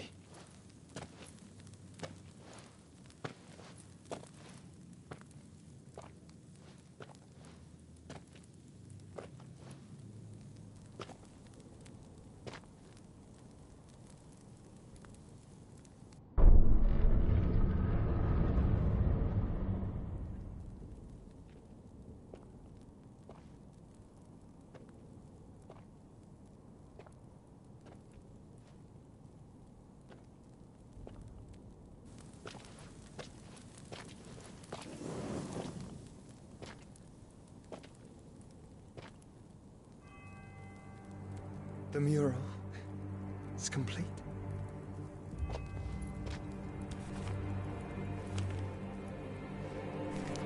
Ultima and this vessel, Ifrit. Garuda, Ramu, Shiva, Titan, Bahamut, Odin. Even Leviathan the Lost is here. But where is the Phoenix?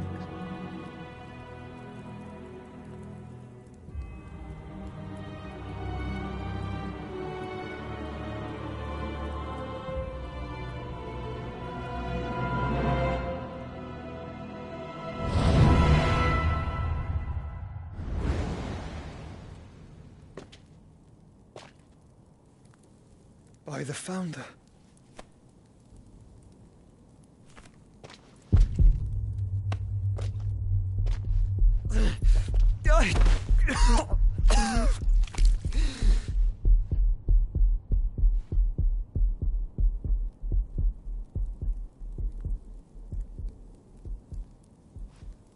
So that's what you want, isn't it, Ultima?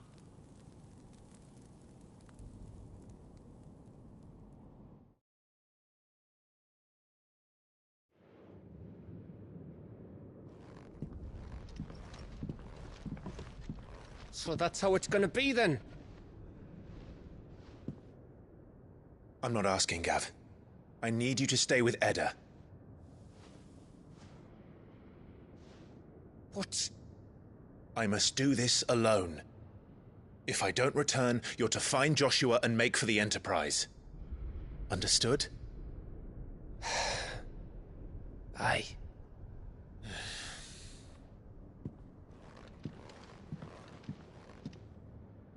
Just don't you go dying on me.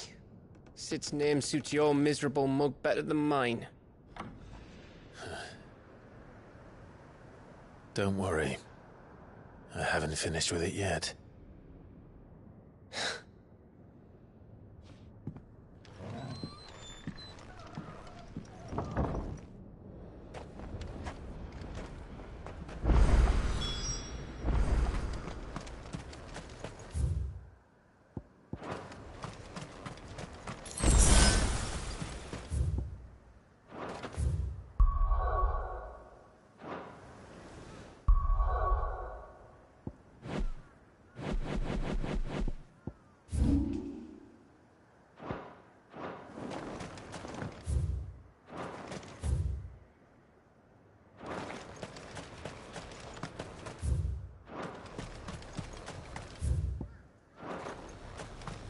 If Barnabas is controlling the Akashic, then wherever he goes, they'll follow. And so will I.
This is it, boy.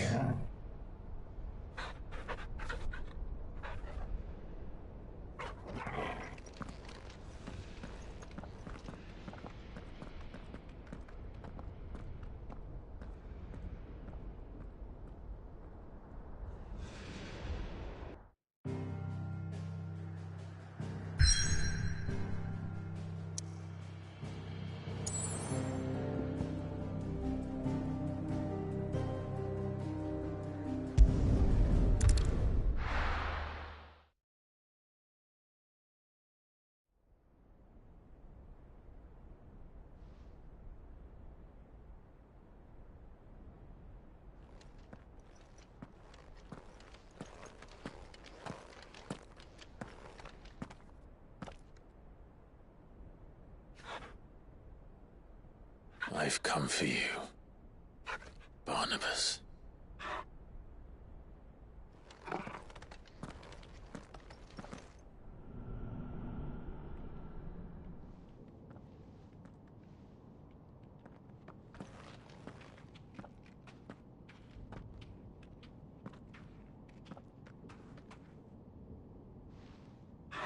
Stay close, Torgal.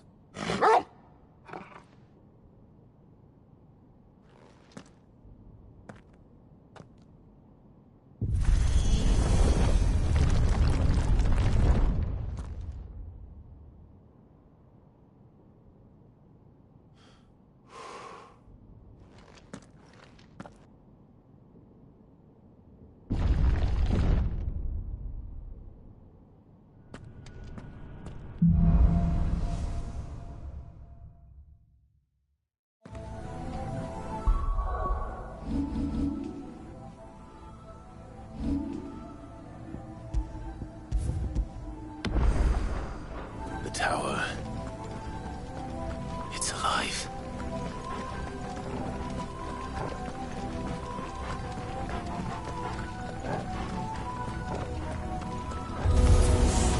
More echoes of the fallen. They seem to feed on ether. There shouldn't be any here.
Floors seem to have a mind of their own.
It's over.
If I were Barnabas, where would I be? The top. So I could look down on the world.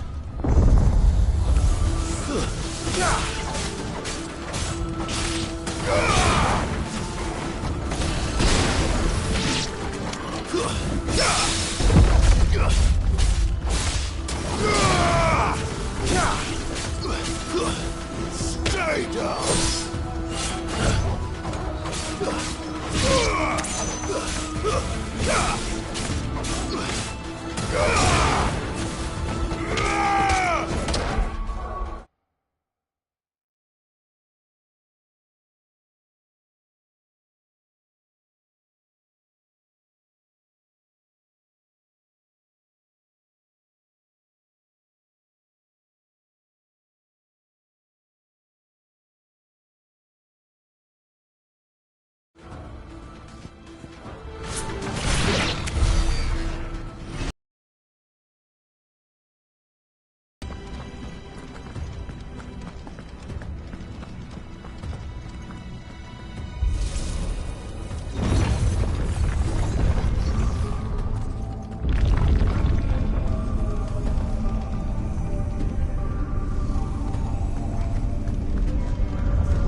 Stay down!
That's new. Though I expected it before I called back.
What was that thing?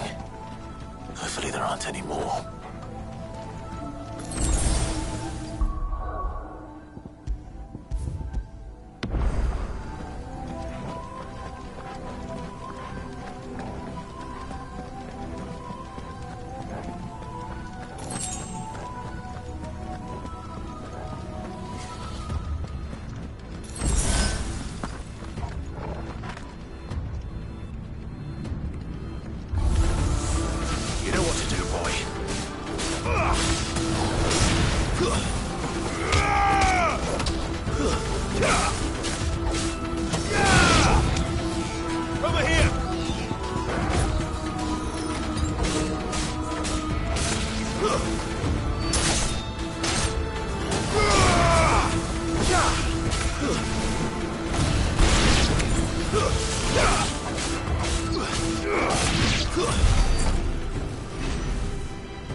Too slow.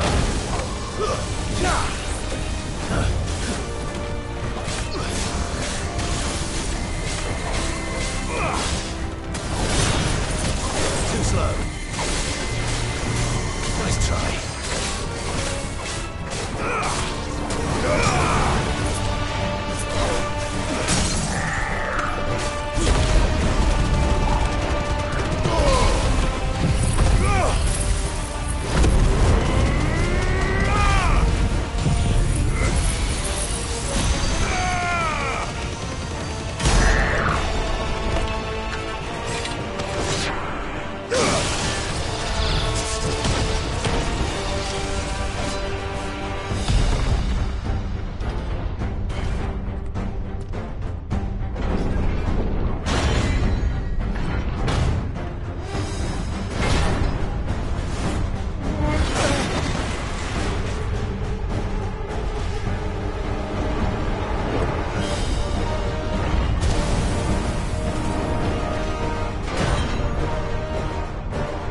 What's one more, eh, Torgal?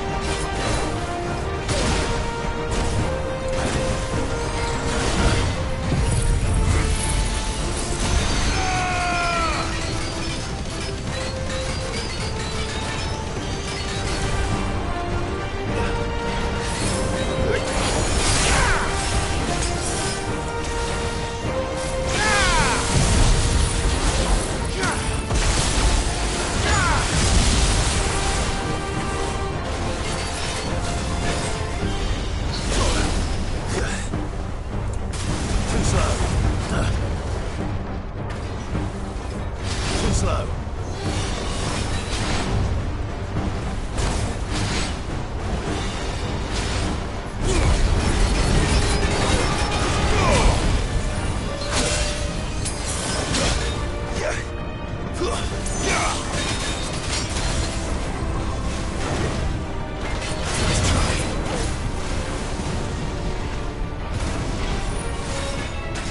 Too slow.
Almost there.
He's here.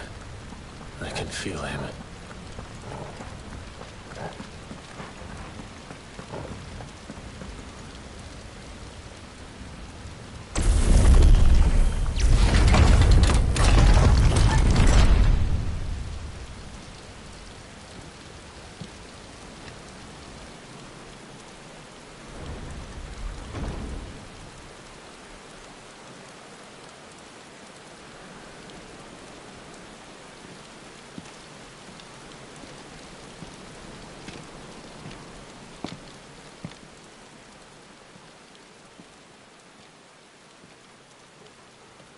Why? The blade must ever feed if her edge is to remain keen. Butcher. What care you for these worthless creatures? They are nothing. Weak from the moment of their conception, ever longing for power not theirs to command, they turn unfailingly upon themselves. Like sheep, they roam in filthy flocks, eager to trample those few gifted a fleece of gold. Or that they might feel contentment with their pitiful existence. Prejudice and persecution, severance and strife, every earthly wrong springs from the malice in men's hearts. Malice born of the pain and suffering that is free will. Its corruption is gnawed at your being from the very moment of your birth. You're wrong. It is no corruption. It is who I am. Every choice I make, right or wrong, gives me reason to carry on. And carry on I shall. Not as a puppet, but as a man. Which are you? There was a time I too thought those the only choices. What? Long ago, God granted man the gift of magic. And with that gift did he build great civilizations. Yet over time, man lost sight of the gift's true meaning, stepping from the path of shared prosperity to one of avarice. He abandoned his creator for sword and flame, and through his folly, beckoned the blight. Yet, there were those few who refused to turn their eyes from the heavens, and they prayed to God that he might lead them back to righteousness. And the Lord, he did answer. Before the worthy shall the gates of paradise open. And so did I spread my arms to the ether, and cast my soul upon its gentle waters. I gave myself unto him.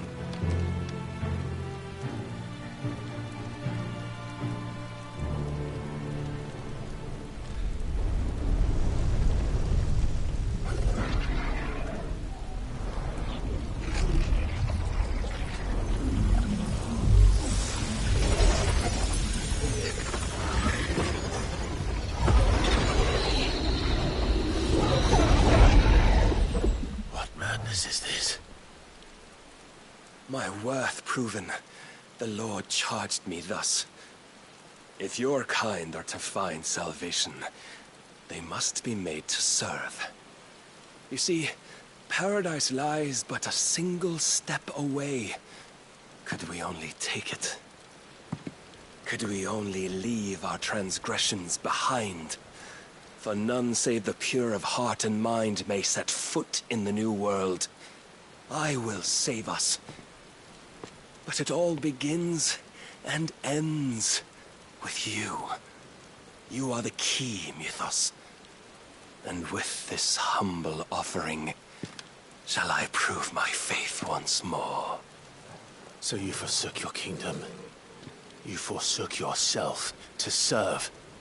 Tell me, how is that living?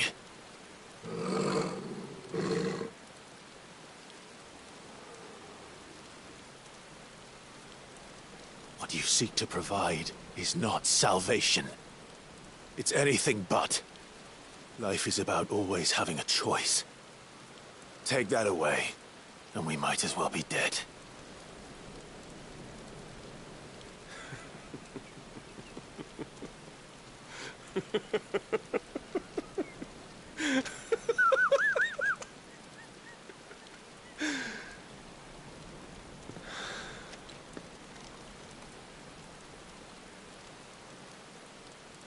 Very well. Come then. Show us the strength of your will. It's not the strength of my will that should worry you, but the weakness of yours.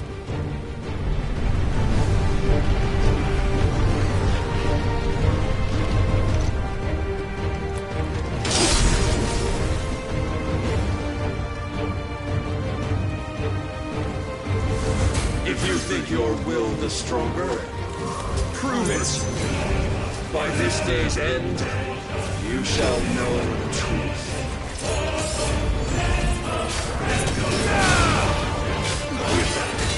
Show me more!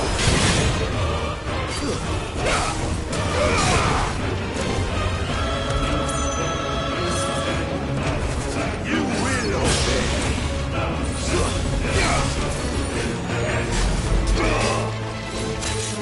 Blessed with the might of a god, yet still you fight like a man.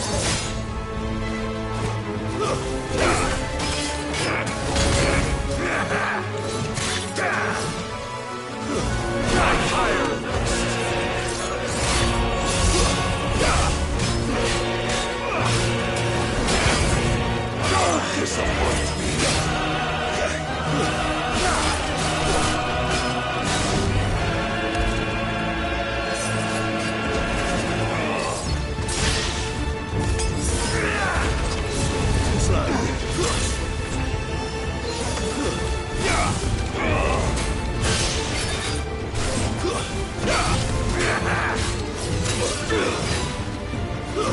Must I show you?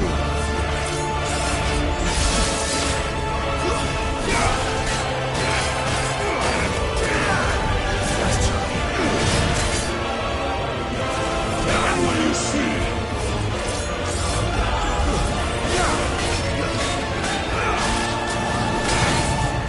Come to me!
Must I show you?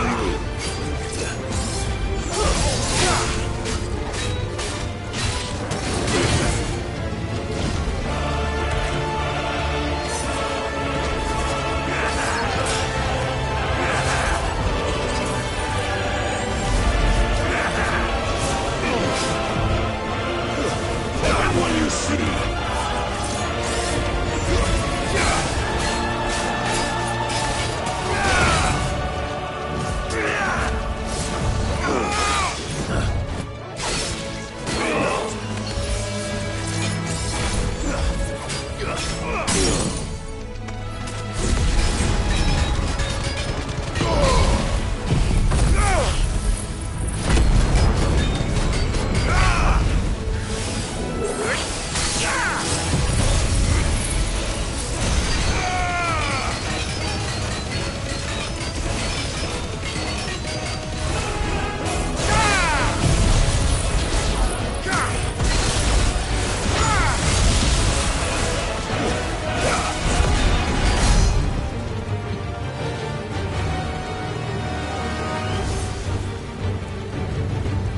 God chose you to serve as his vessel, and you cling to this foolish notion of hope when there is none.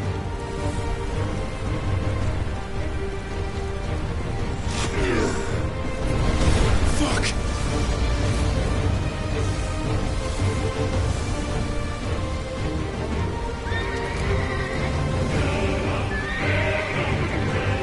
Desperate, are we?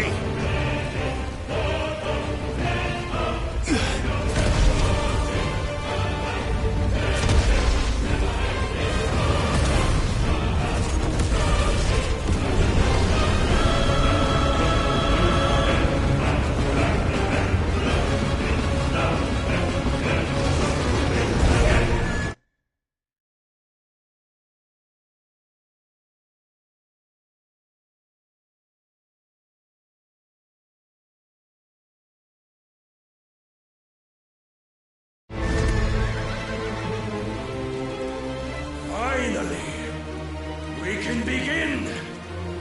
Yeah.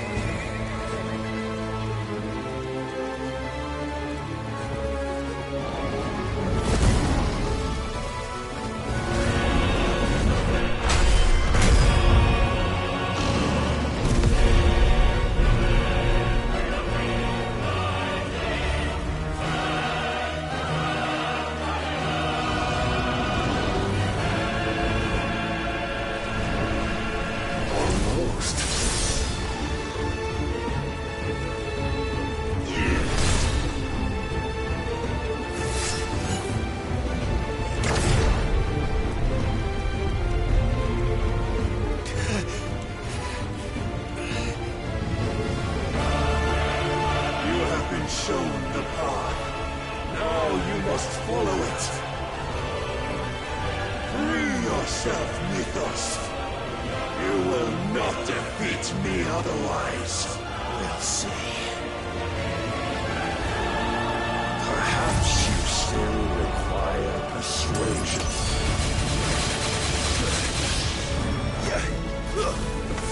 There's a good boy.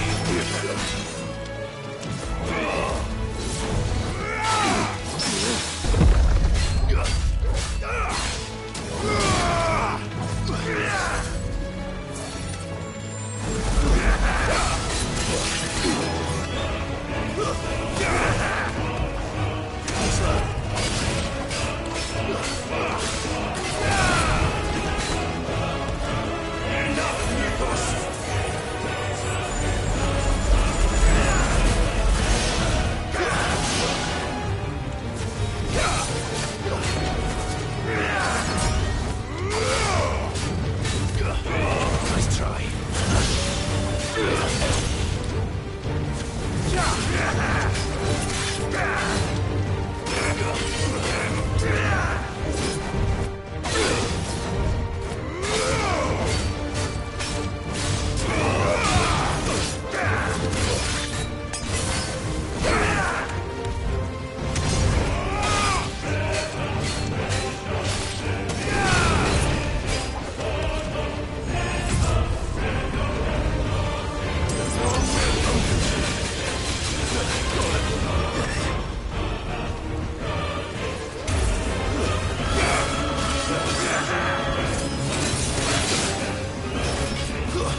Defeated.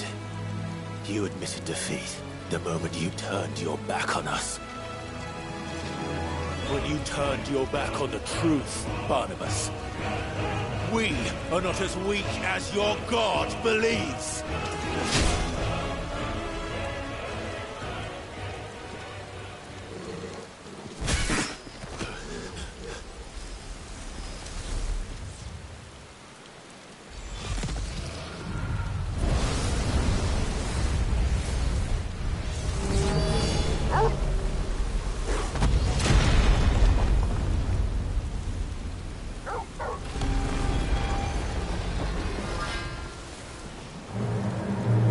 Damn it.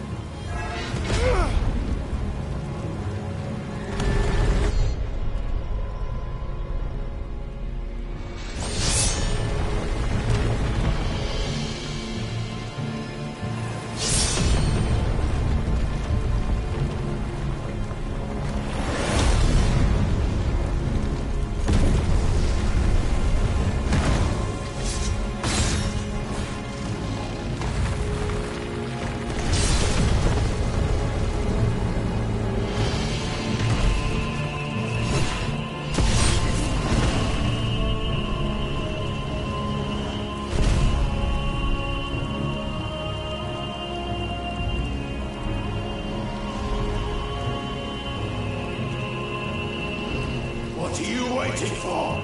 Men know nothing of strength.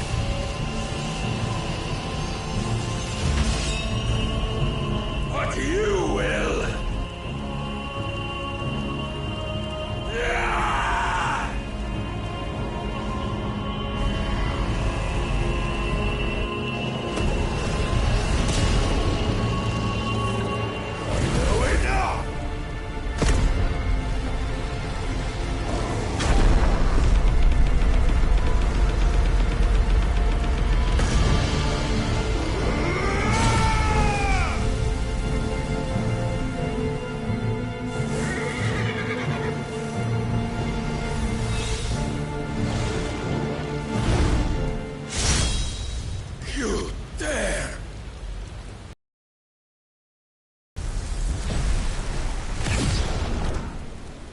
be you have made a weapon of your weakness.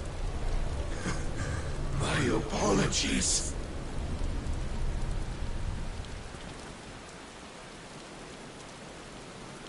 You are not the fool I took you for. And so it ends. No!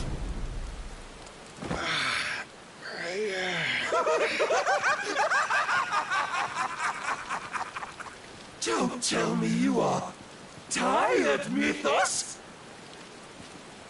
Your stubborn defiance has stirred my long-becalmed heart, filling it with a joy that I have not known for generations! I had thought the tantalizing kiss of self-indulgence a dream forever out of reach. And now that its sweet ruin courses through my veins, I shall not be quick to relinquish it. Show me your work, Mythos, that I might revel in it!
Salvation is come!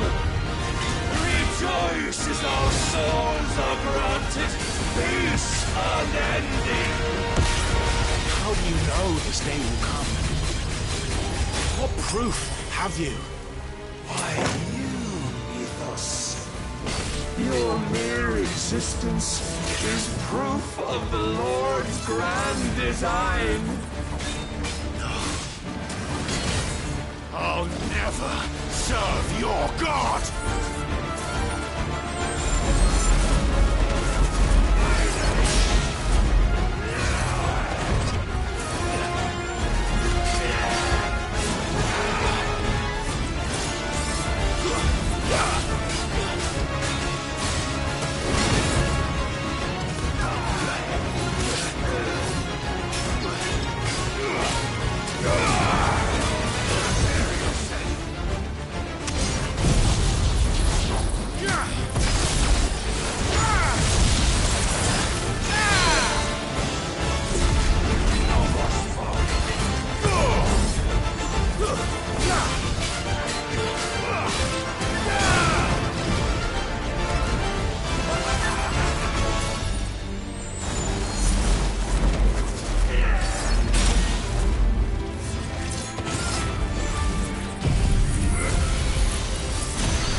this power.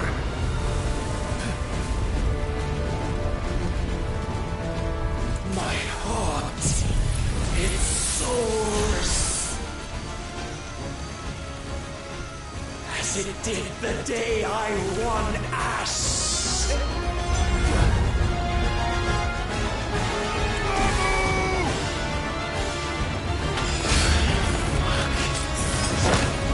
Since then, many have sought my crown, Mythos.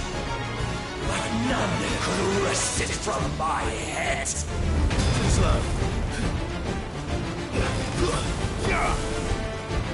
Come! Have you the strength? Have you the will?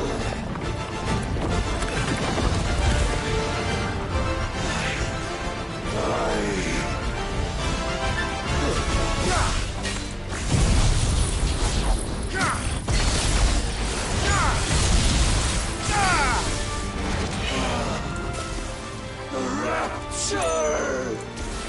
I am yours, Mythos. Claim me as your prize!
Is at an end.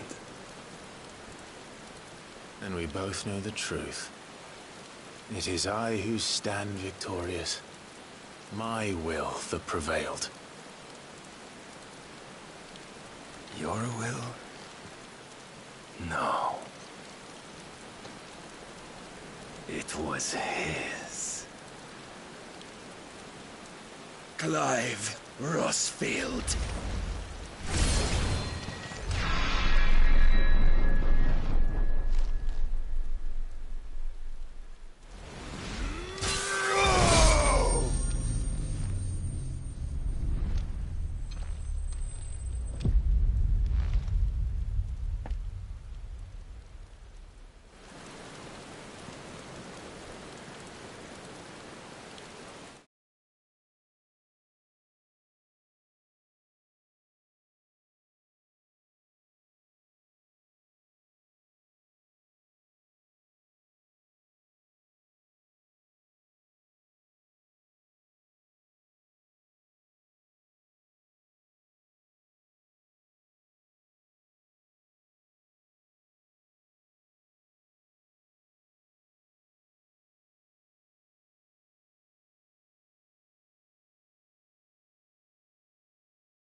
Perhaps there is strength in will.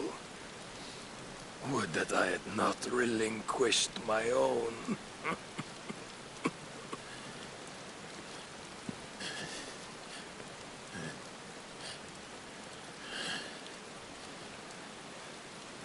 You relinquished nothing. What was it, if not will, that made you strive for a new world? Strive to win your master's approval?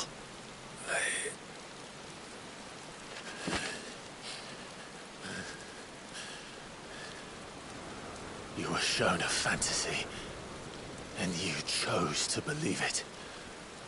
But you were wrong. There is no world but the one we live in. And that world is worth saving, even if it means killing a god.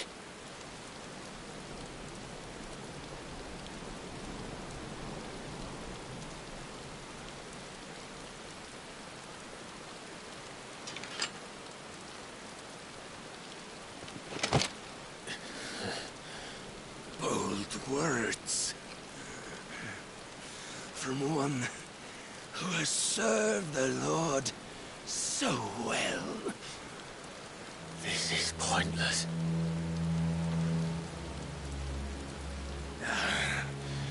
But I almost forgot. I promised that I would make you presentable. Did I not?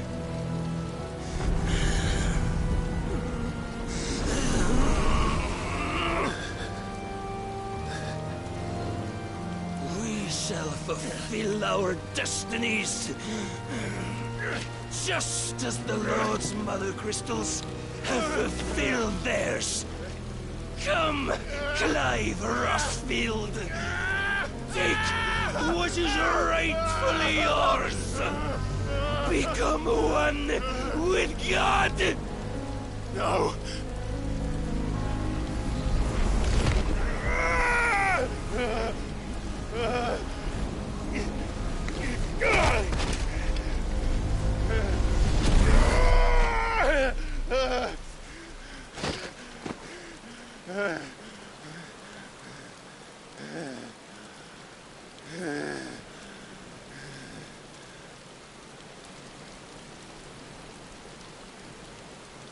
At long last, salvation.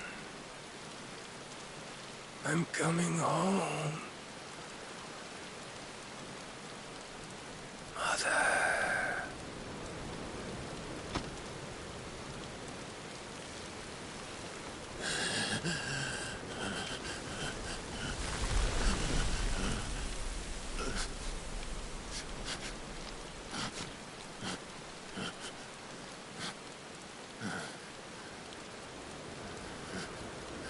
Tell me, how does it feel? Show yourself! Face me! How does it feel to consume your rival's strength, to gorge yourself on their beam, to edge step by trembling step ever closer to the divine? With or without a will, you are still but a vessel, our vessel. Behold, how your body shudders in anticipation of its fate.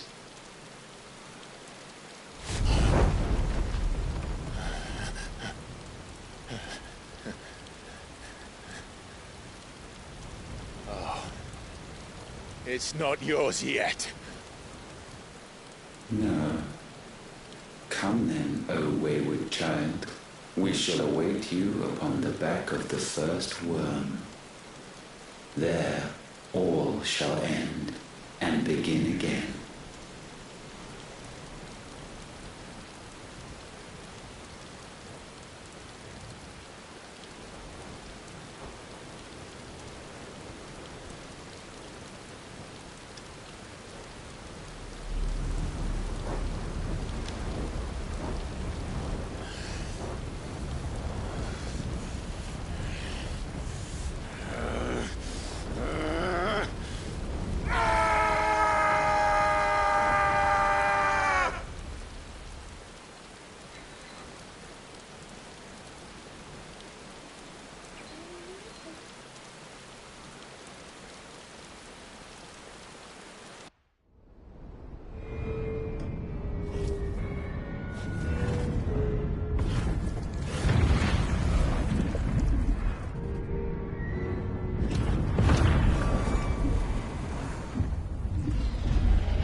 Why the hell is my city crawling with the captain? Don't ask me, ask them! Since when was Eugen Hamel one to hide when there was a fight to be had? Since they stripped me of my rank and banished me from the battlefield. Now I'm stuck wiping the backsides of this lot while the city burns and my wife tells off with a man half my age! And then you turn up! What the hell are you doing here anyway?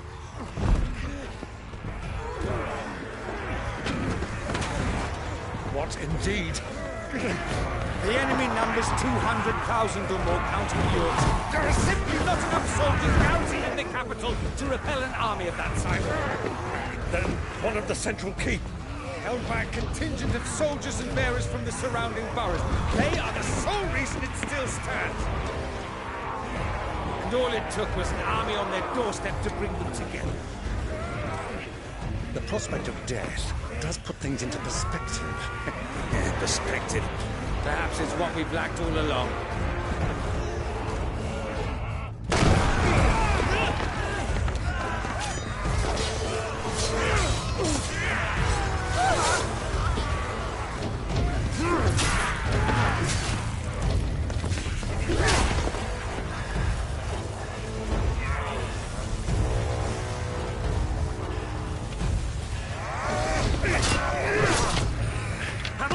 I need you to best men, preferably all of them.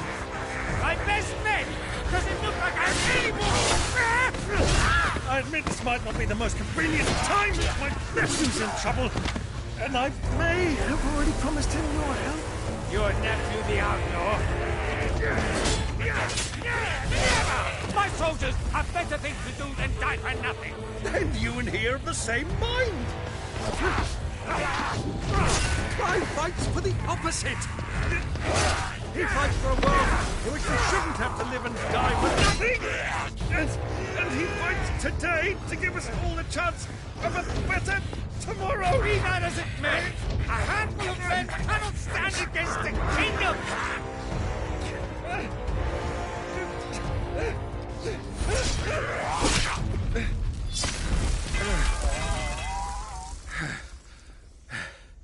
Then mayhap they are the wrong men. Well, I'll be damned.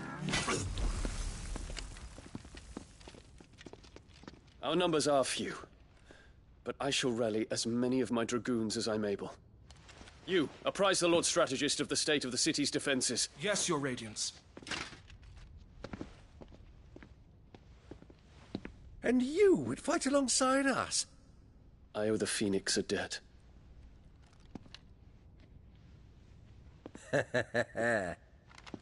Does this vouch for my nephews? Aye, but I still have my doubts about you. Which we can discuss later. Indeed. You said you had men garrisoned in the keep. Captain, do you know how many yet remain? Allow me to confirm. Commander? Whatever their number, Randalar will be needing Gather the them bodies all. and build a pyre in the courtyard. Quickly. Terence. My lord.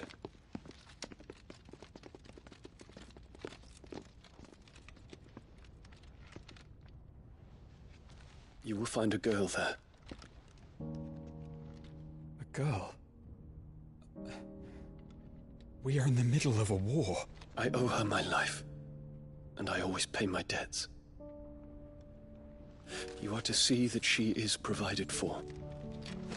Dion, I cannot leave. But you shall.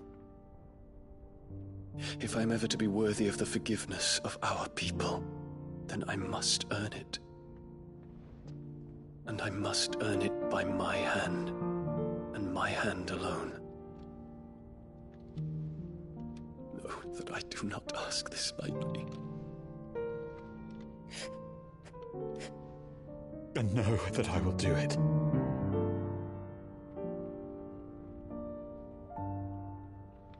Farewell, Terence.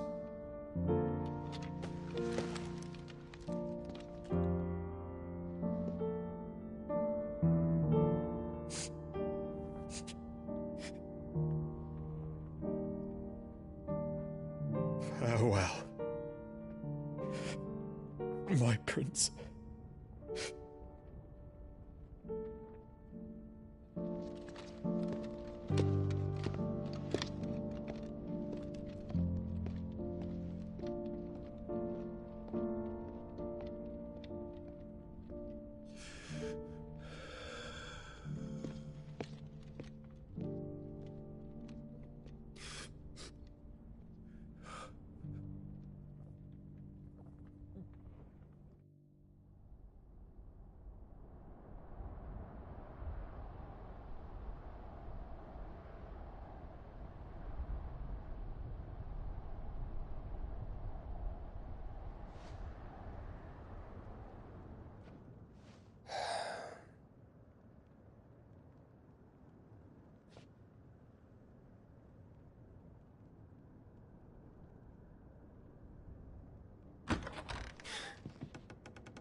Clive. Thank fuck.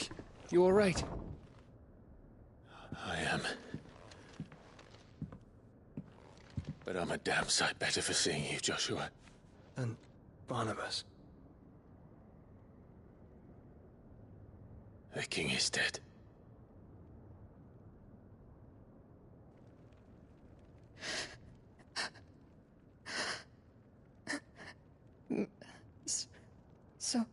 So they're all...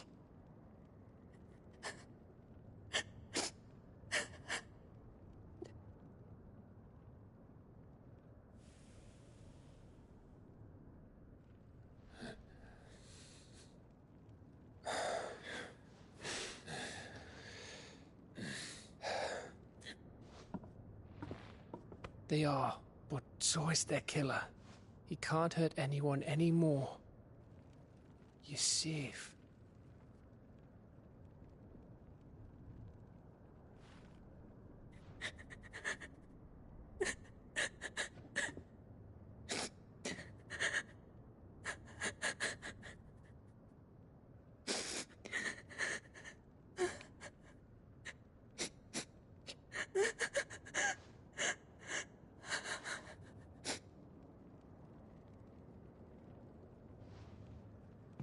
Gav, we need to talk.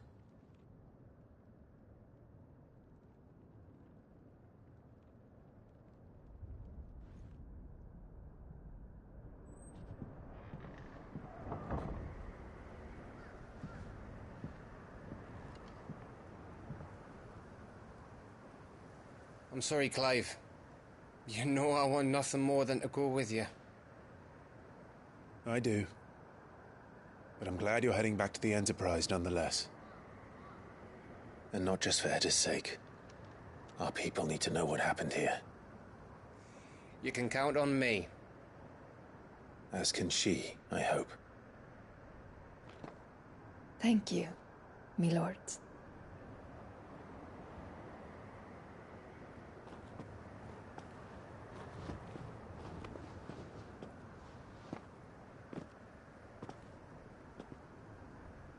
Do you think that was wise? Wiser than leaving a woman with child alone in the Deadlands. They'll be safer at the hideaway. For now, at least.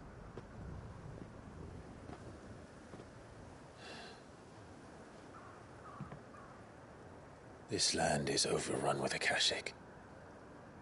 The king himself was long turned, albeit by choice, all to serve Ultima, in his damnable quest to forge the perfect vessel. The chaos Barnabas wreaked upon nation after nation.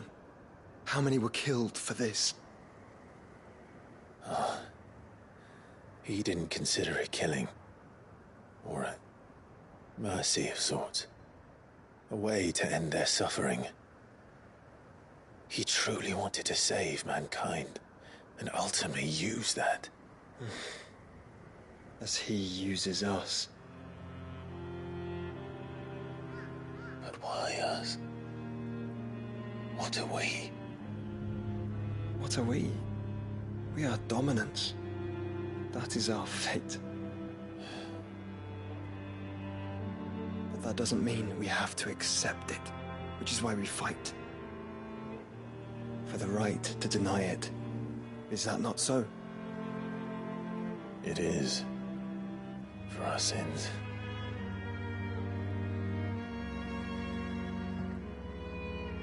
Barnabas said something else. That the Mother Crystals were Ultimas. Ultimas? Are you certain? We know that the Mother Crystals have been leading the land of Ether. And we also know that it's this which hastens the spread of the Blight. But what I cannot fathom is what Ultima stands to gain from that. What did you find at the Stronghold? The truth about Ultima's prize. For so long, I believed it to be you, and you alone. Yet, it is not merely a fruit that he desires, but a fruit and phoenix both. That which we became in the skies over Twinside. Only when the twin flames are joined shall his vessel be complete. Quite why he needs a vessel is another question. Unless there is something he cannot achieve without one. Something his immaterial form precludes. Something requiring an unthinkable amount of ether and a body resilient enough to channel it. If I did not know better, brother, that he meant to cast a spell, A spell 1,000 years in the making. A spell to end all spells. And he cannot do it without us. Nor without the Mother Crystals. But if we destroy them all, we will stop not only the Blight, but Ultima as well.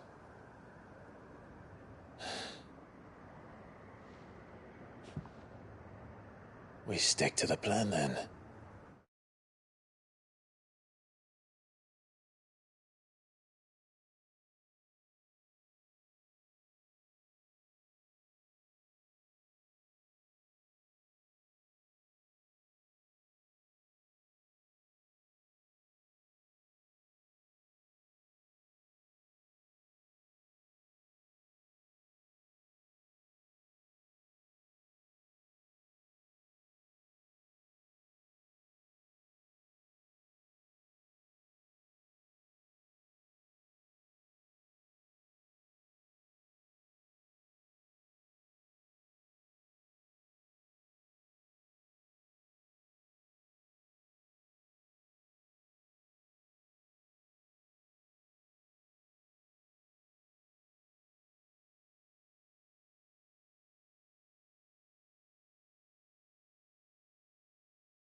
this time. We face him together. Well, it's a long walk to stone here. Let's not keep Ultima waiting.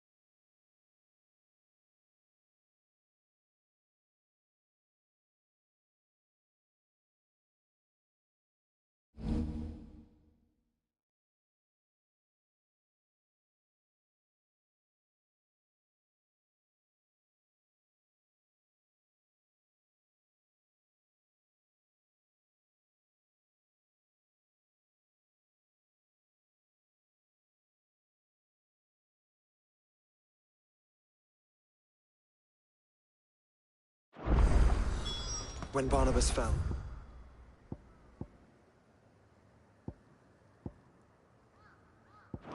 his magic died with him. The road to stone here is barred to us no longer.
You were right, Joshua.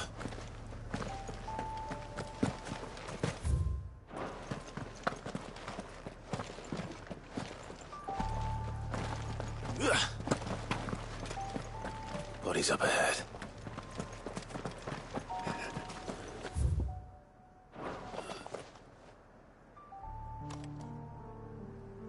Is there no peace for a dying man? What happened here?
The ether floods made savage beasts of my companions. And those faithless orcs, I knew they weren't to be trusted. We were told that they would stay loyal to our cause. Something commanded their loyalty, but it was not us. It's a wonder they stayed faithful for so long. Perhaps they sensed our downfall. The king is gone, our nation in ruins. What becomes of us loyal pawns now? Sworn to a shattered throne. Fuck Walud.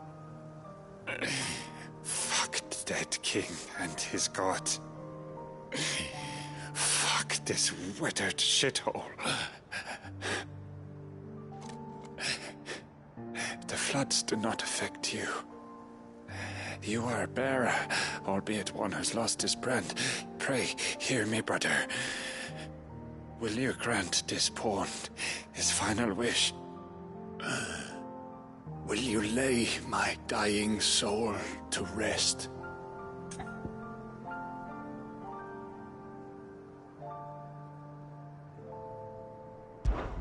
Of course. What do you need? Finally, some luck. Beyond the castle walls, towards Stone here, there is a forest. Never turn.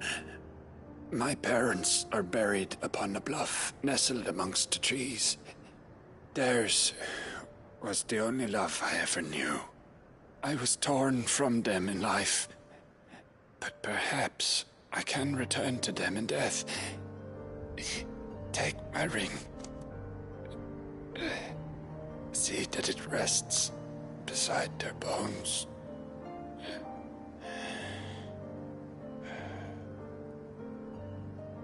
May you find peace at last.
Dew's awfully thin these days.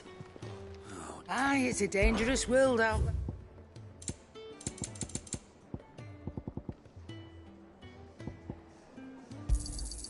You're rubbing me blind, you know.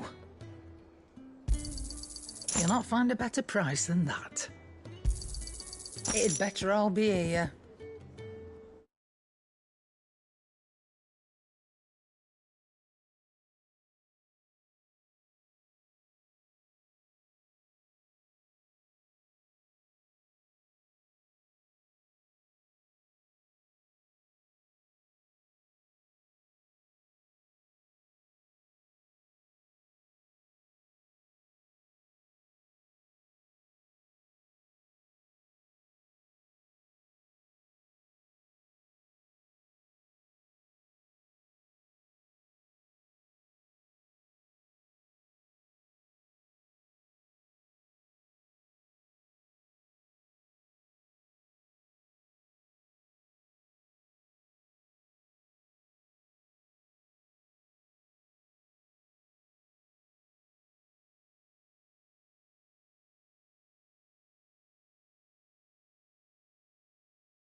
Is that all?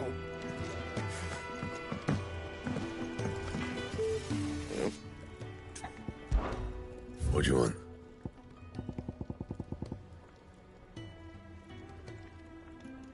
And?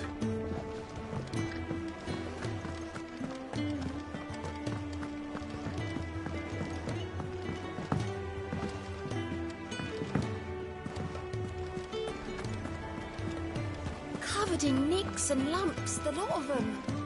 It's a wonder they can still walk.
Your mother, your mother, your mother, your mother, your mother, your mother, your mother, your mother, your mother, your mother, your mother, your mother.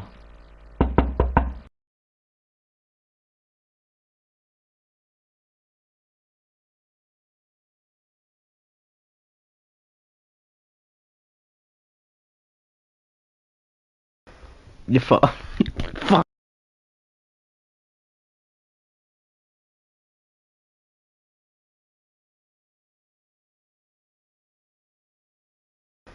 Your father. Fuck.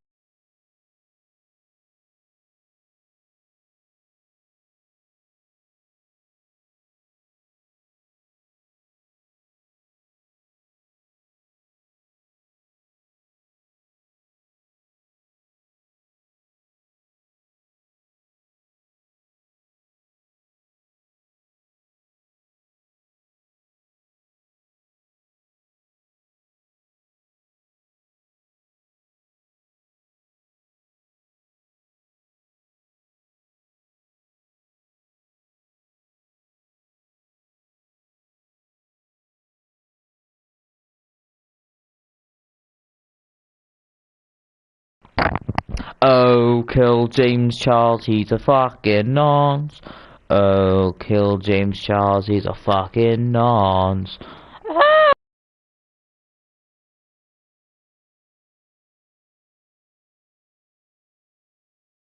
Your father, your father, your father, your father, your father, your father.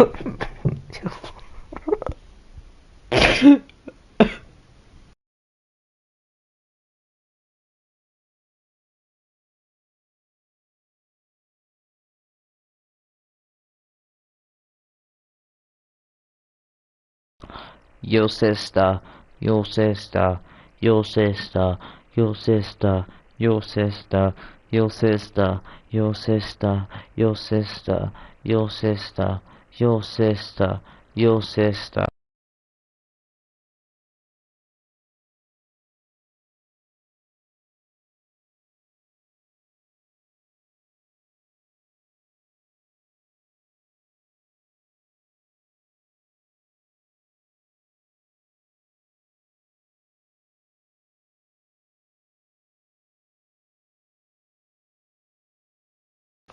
Your brother, your your brother, your brother, your brother, your brother, your brother, your brother, your brother, your brother, your brother, your brother, your.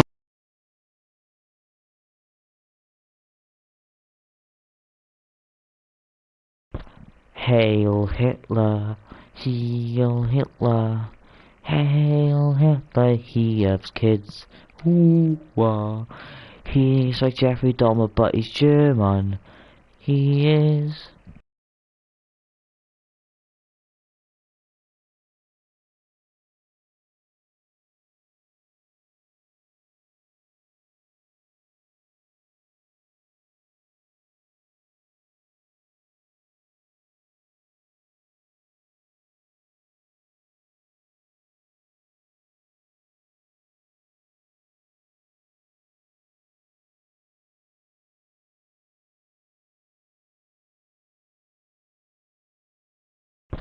Hail Hitler.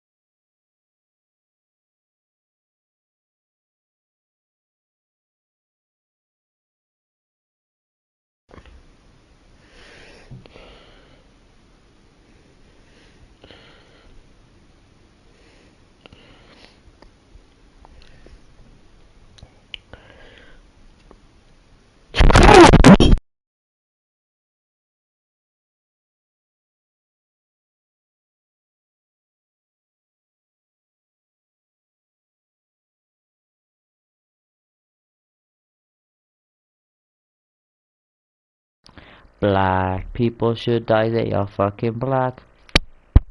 Black people should die 'cause they are black. Why are they not white? Why can't they just get surgery and make themselves white, you fucking bitch?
Go else. Gaylord, you are a Gaylord. Die, KKK for life. Your mother's fat. Go die in a hole. I love the Illuminati. I like men. Fuck you.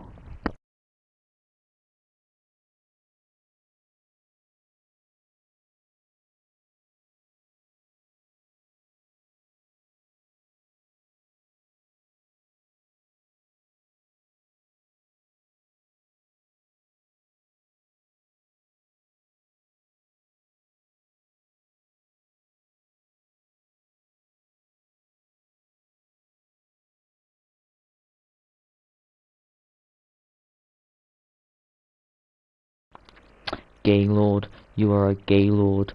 Die, KKK for life. Your mother's fat. Go die in a hole. I love the Illuminati. I like men. Fuck you. Super duper duper duper duper duper duper duper duper duper duper duper duper duper Pepsi. Hula hoops. Yeah. They're cool.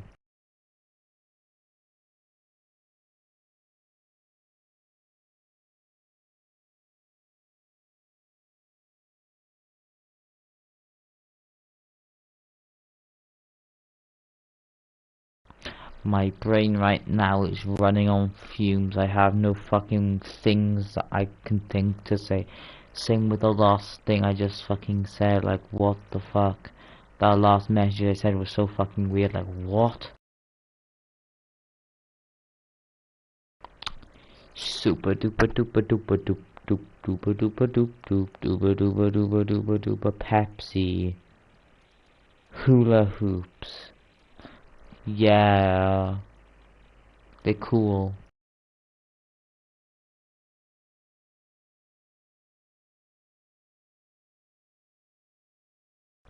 I am cooking so well right now. They're not even burnt, they're medium well. What am I even fucking saying? Who knows? But all I know is your dad fell off.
Pink vagina.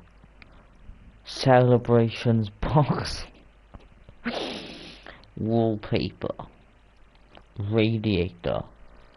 Controller. P.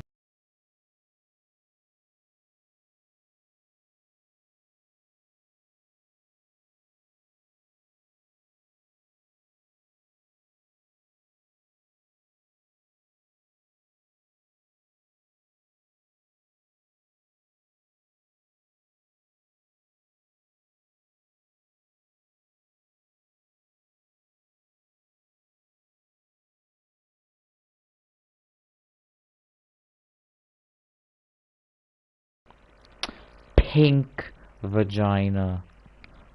Celebrations box. Wallpaper. Radiator.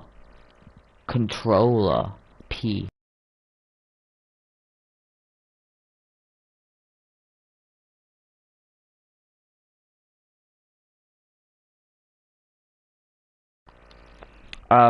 Let's see, wood, wood, wire, an outlet, a pillow, your mum.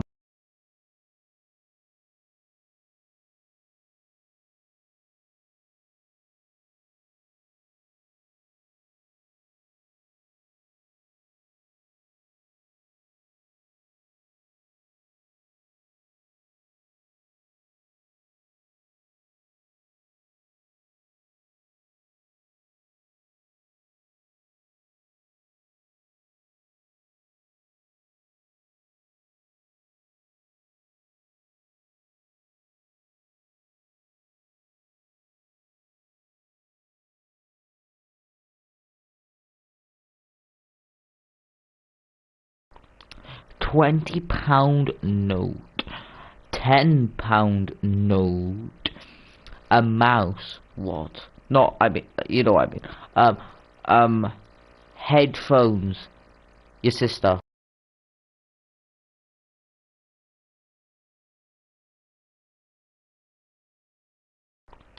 £20 note, £10 note, a mouse, what? Not, I mean, you know what I mean, headphones, your sister.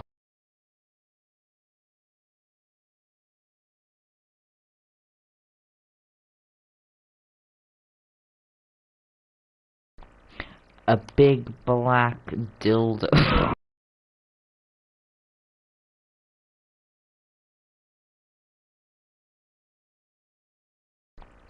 A big black dildo.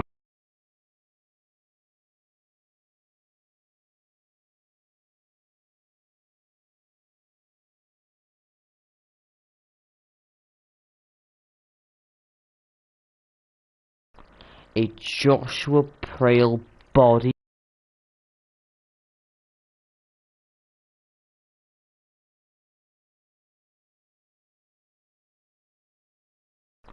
A Joshua Prail body.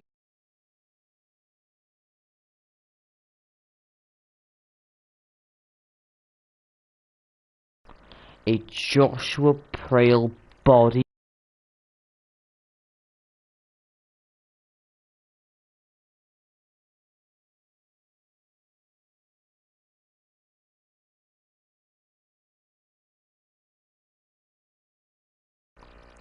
Ethan's 2 million inch and 56-pound ass crack.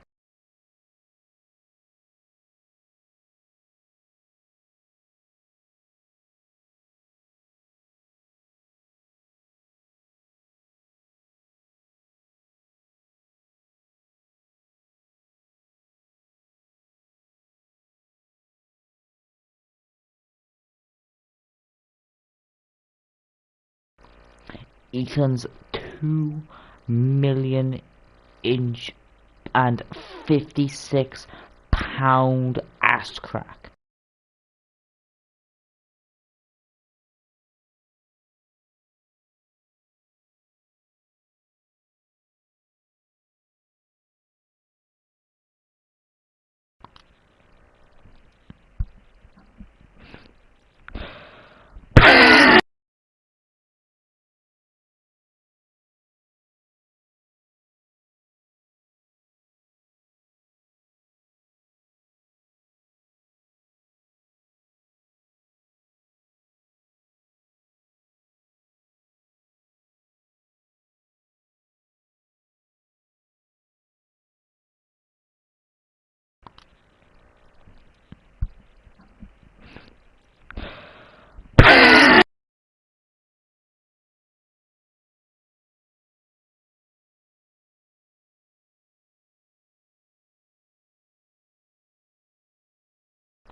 a Joshua Prail body. Ethan's two.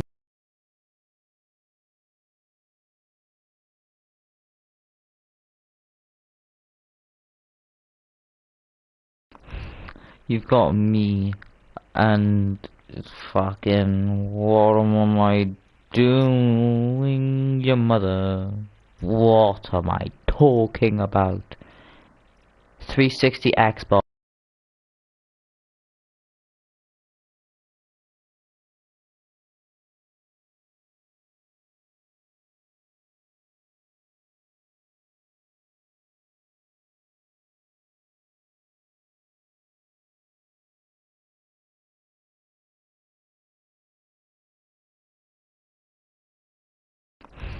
You've got me, and fucking what am I doing, your mother? What am I talking about?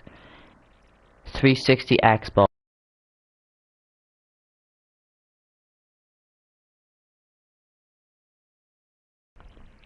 Sig. Smegma mail. What? What? What? What? What? What? What?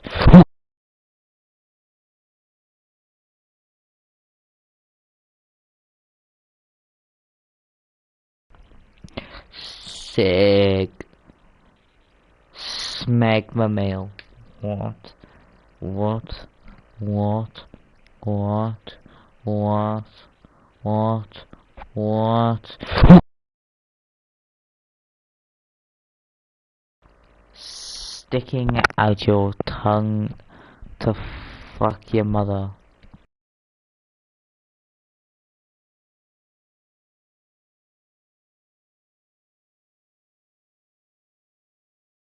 Sticking out your tongue to fuck your mother.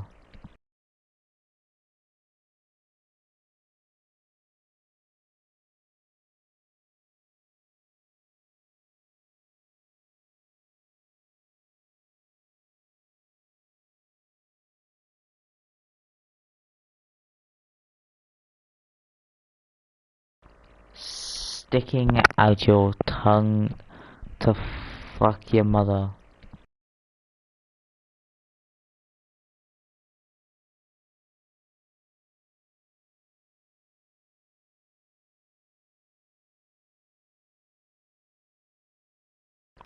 Summoning your mother, cause your mother's a fat ass fucking mother, like Tobias DZ's sisters, cousins, uncles, sisters, Gaylord.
summoning your mother, because your mother's a fat ass fucking mother, like Tobias DZ's sisters, cousins, uncles, sisters, Gaylord. Sticking out your tongue to fuck your mother. Sick. Smegma male. What? What? What? What? What? What? What? You've got me, and fucking what am I doing, your mother? What am I talking about? 360 Xbox.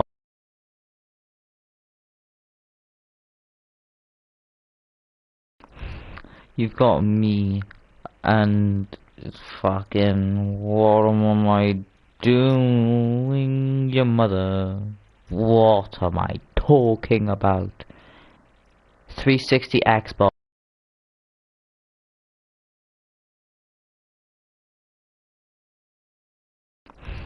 You've got me, and fucking what am I doing, your mother?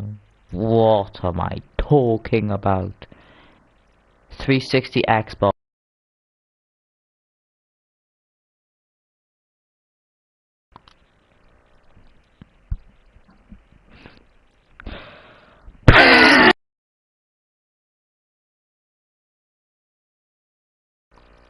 Ethan's 2 million inch and 56-pound ass crack.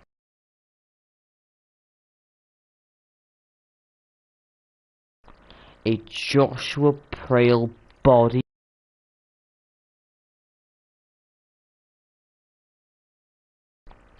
A big black dildo.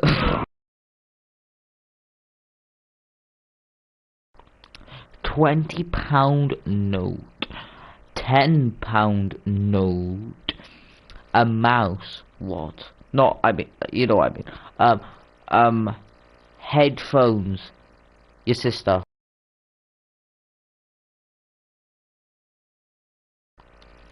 Let's see. Wood. Wood. Wire. An outlet. A pillow. Your mum. Pink vagina. Celebrations box.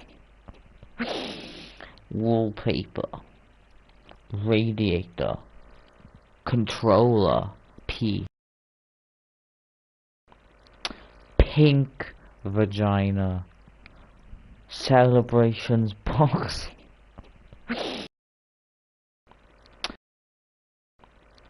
Pink vagina.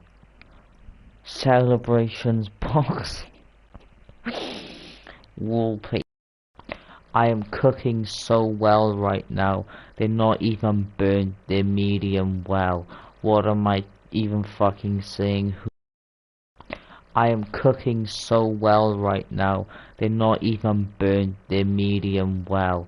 What am I even fucking saying? Who knows? But all I know is your dad fell off.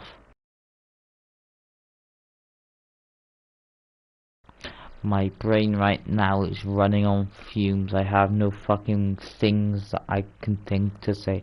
Same with the last thing I just fucking said. Like, what the fuck? That last message I said was so fucking weird. Like, what?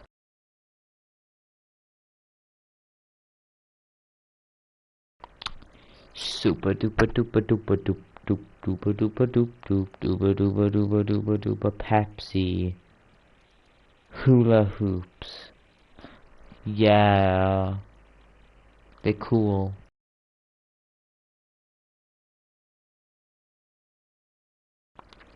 Gaylord, you are a Gaylord. Die, KKK for life.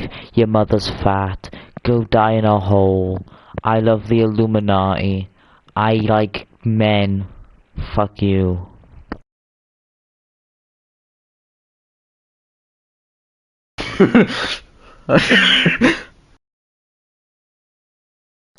Black people should die, they are fucking black. Hail Hitler, Heil Hitler, Hail Hitler, he has kids. Ooh, he's like Jeffrey Dahmer, but he's German. He is.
Let's go.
to the stables, girl.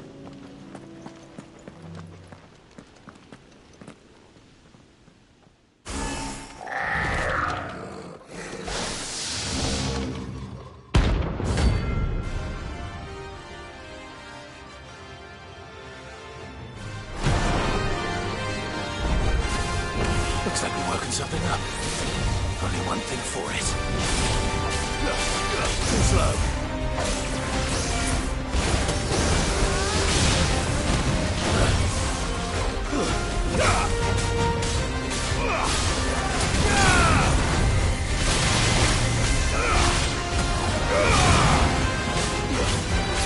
Let's try. Too slow.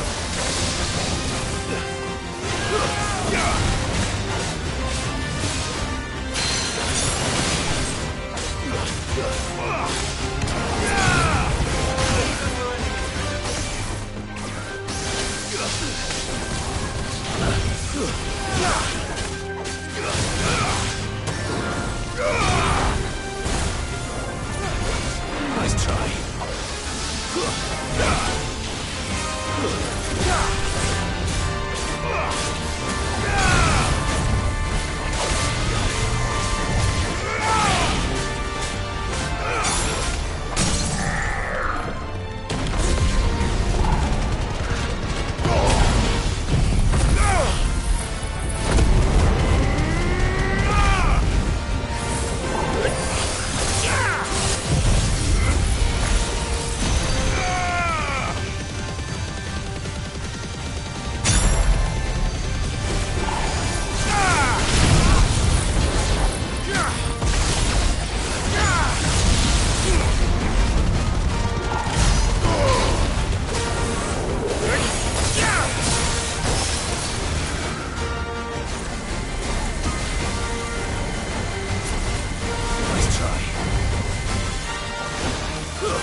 Sweet dreams.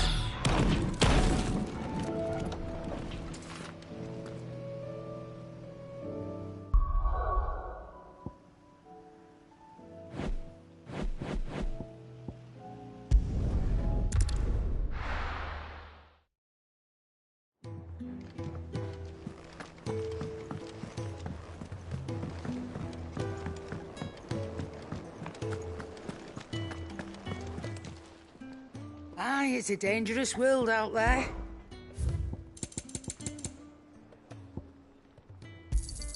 It's rubbing me blind, you know. Is that all?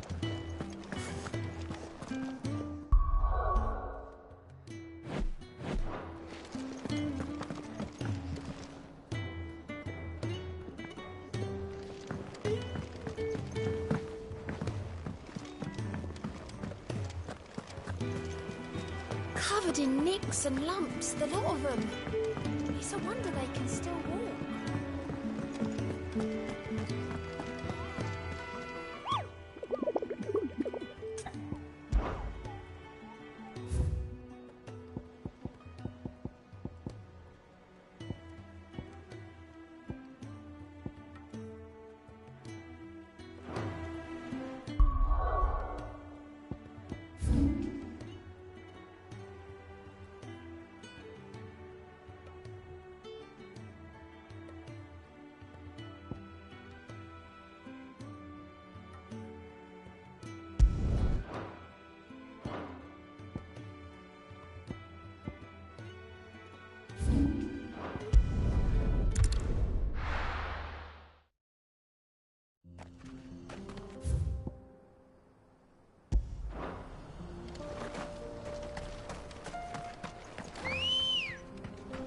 Good girl. Run like the wind.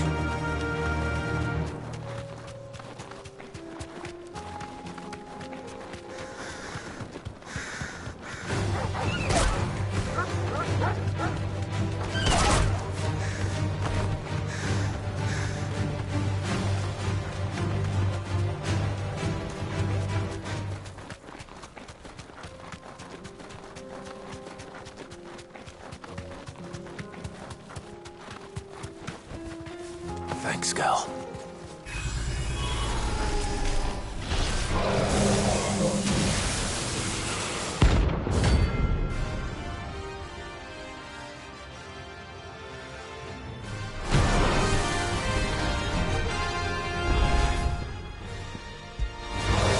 Better look your friends, Ultima.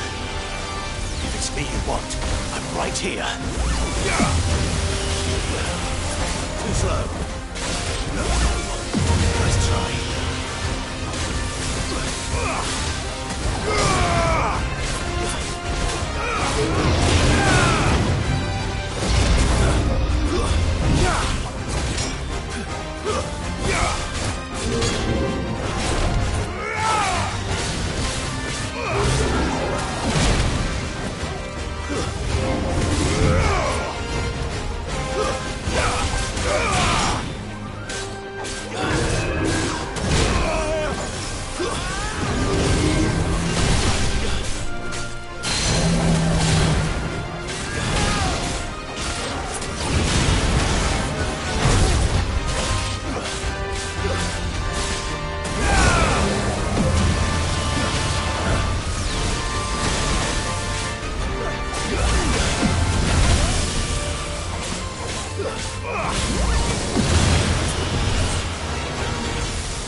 Don't come back.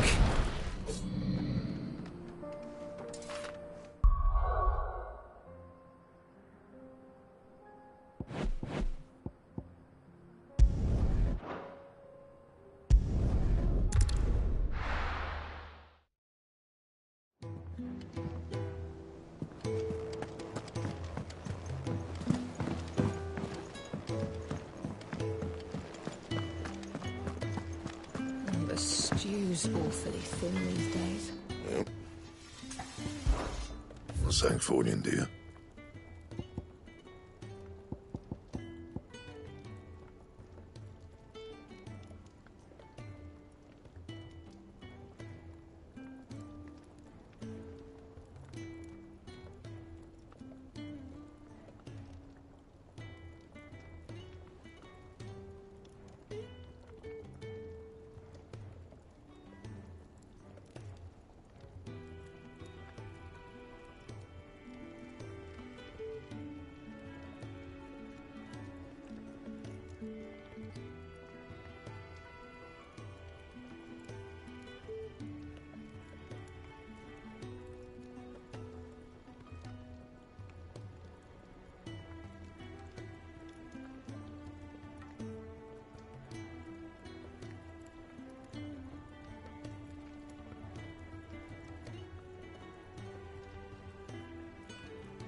Anything else?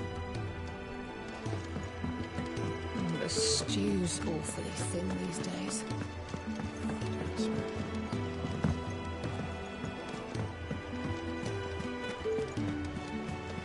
Covered in nicks and lumps, the lot of them. It's a wonder they can still walk.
caution, brother. Have care.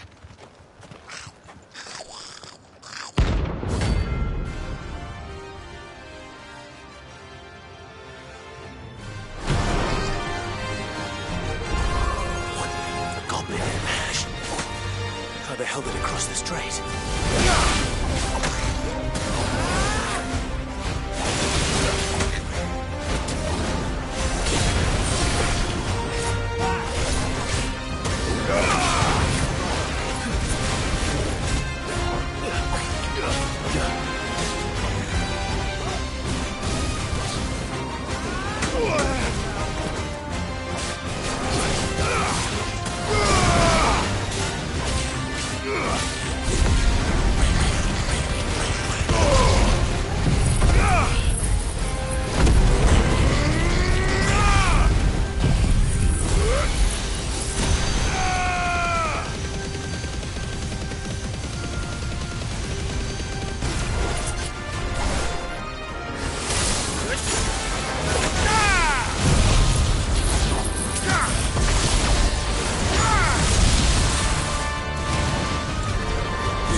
Nice try.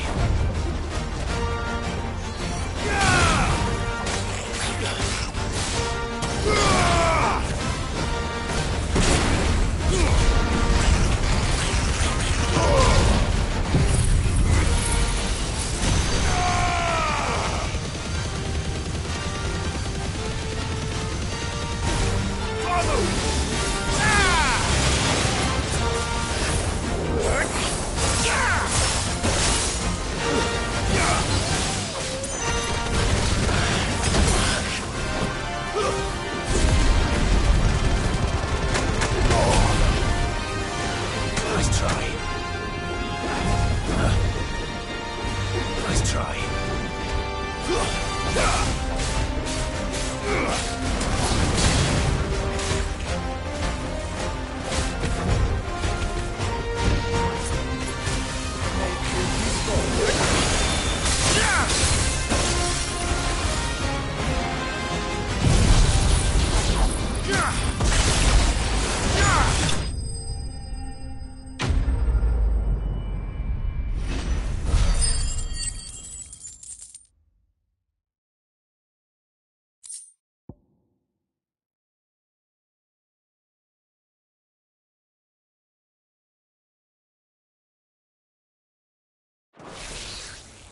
Your journey ends here.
The stew's awfully thin these days. What do I owe the honor? What do you want?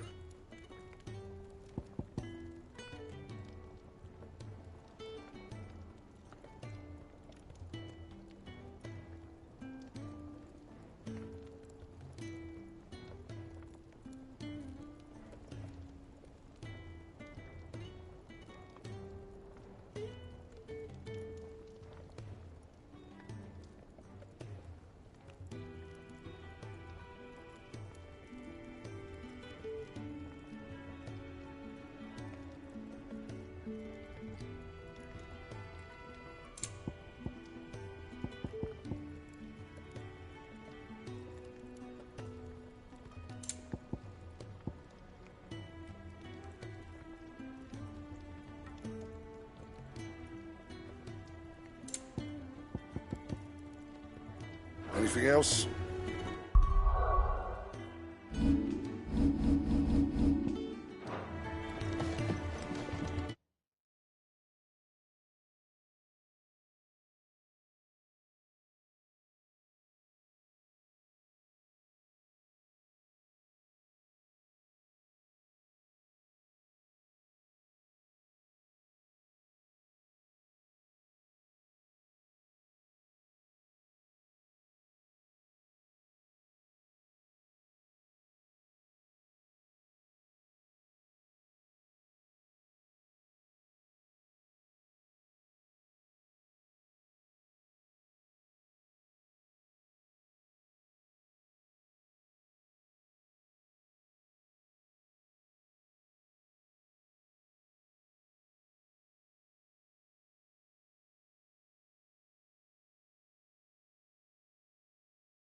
Still alive, are you?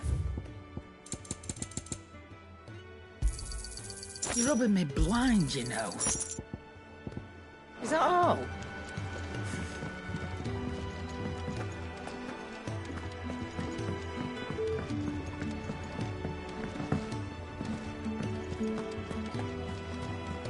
Covered in nicks and lumps, the lot of them. It's a wonder they can still walk.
Fly, Ambrosia.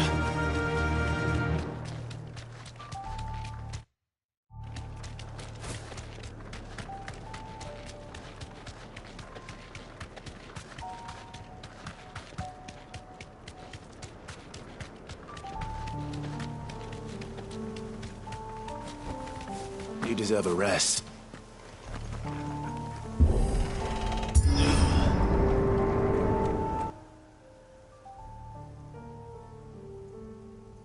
Don't tell me. The only way to the capital is through that gate, just as you surmise. There's an army down there, Joshua.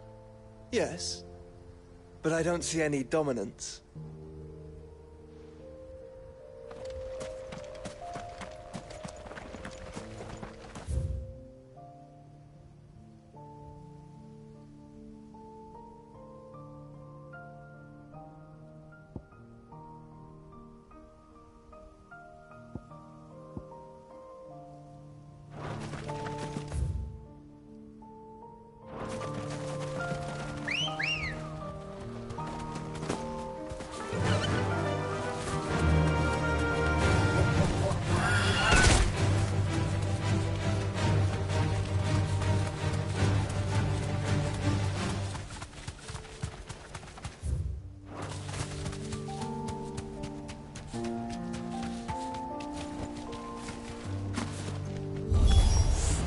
Not an unturned soldier in sight. Then we end their suffering.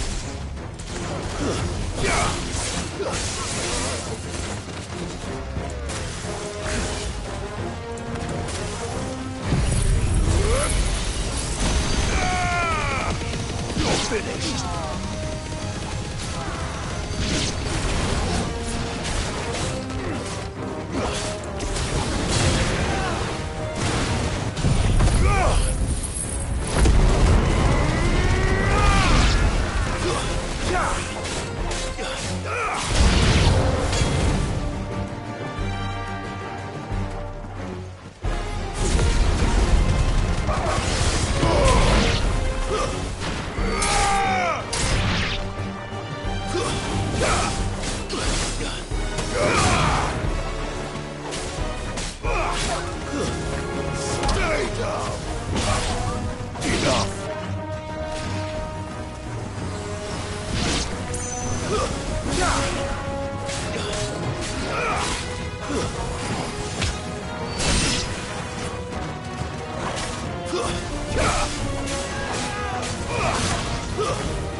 You don't think all this is for us?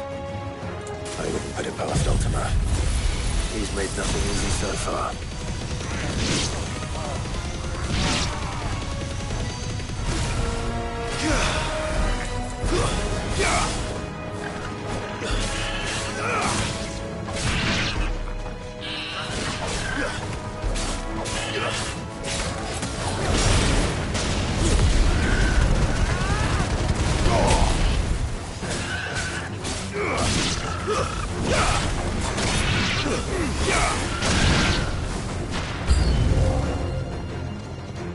Joshua, can you go on?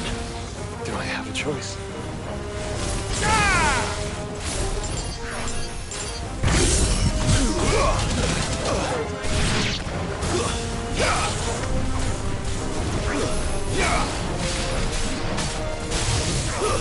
Stay down!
one's bigger than the others.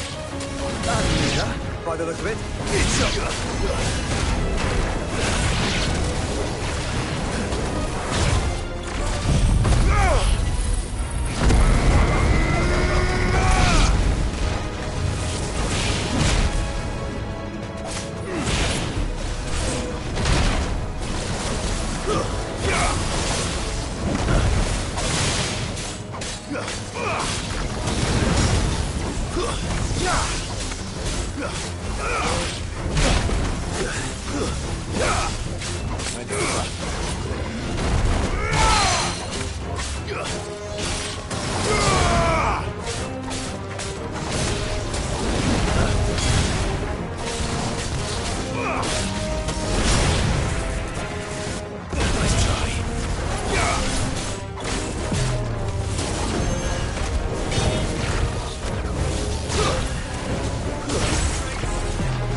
We can rest here if you like.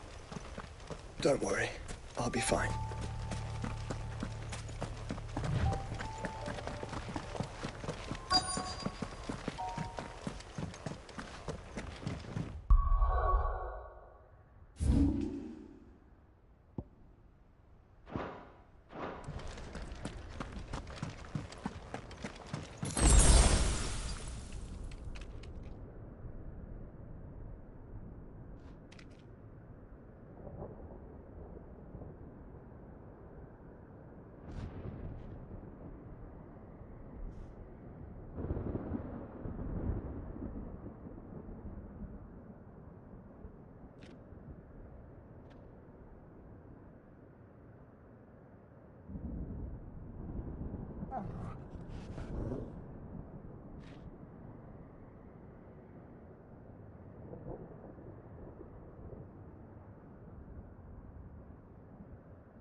Look, Clive.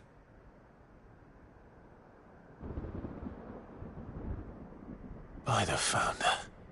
The place is a fortress.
faster!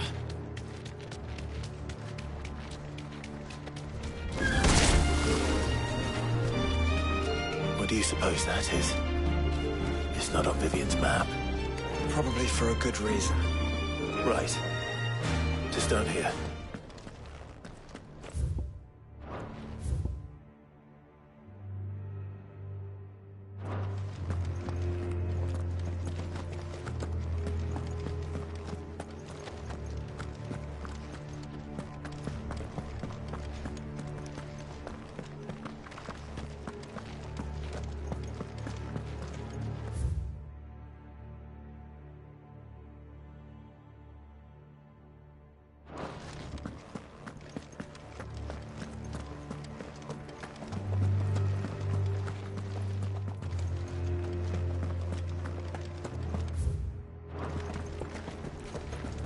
Have care.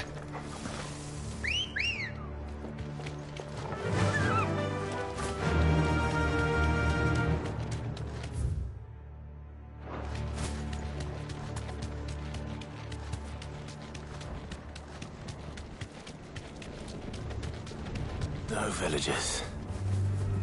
No knights. Not even any bodies. One could almost believe the whole kingdom had turned to Kashyyyk.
slow.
Let's hope it was the last of its kind.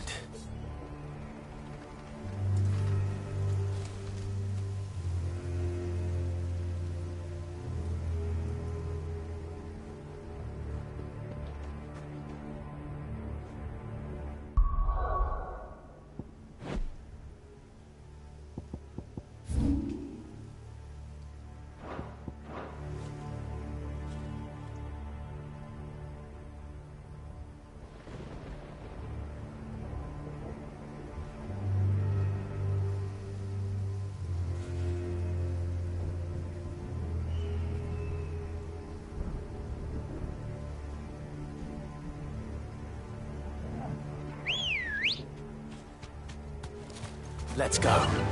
Faster!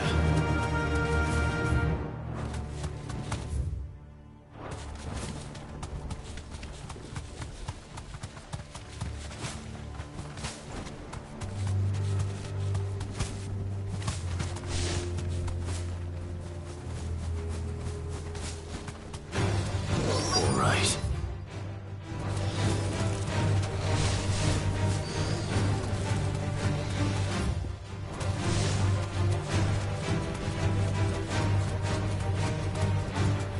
Thanks, Gal.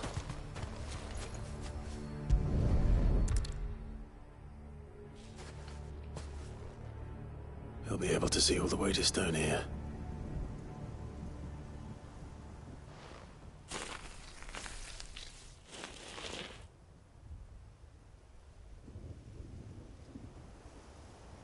As fine a resting place as any man could hope for. Reunited with those he loves at last.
Ready, go? Yeah!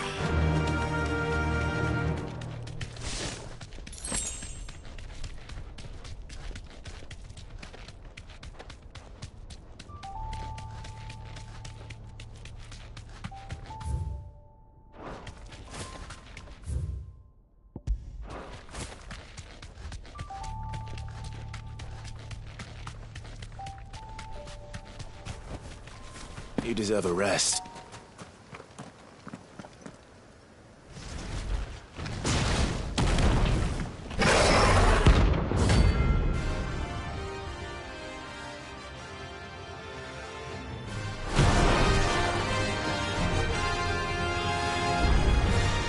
Look who's here to meet us.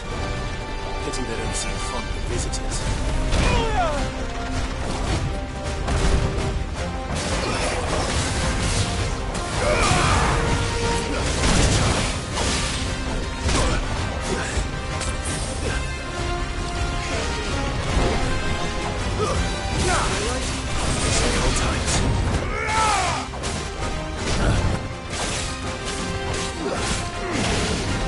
Nice try.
heard warmer welcomes.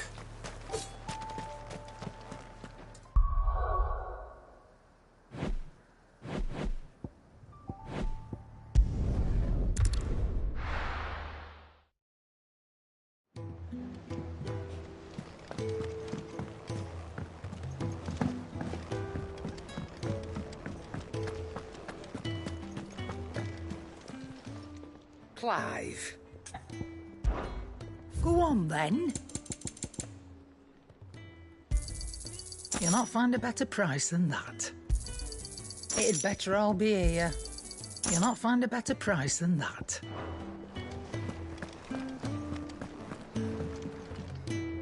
You look like you could do with a drink.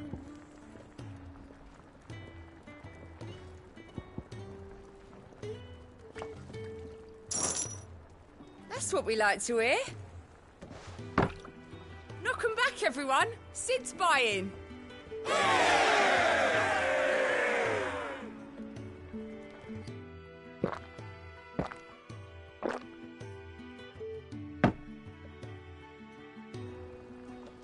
Oh, keep your mug handy.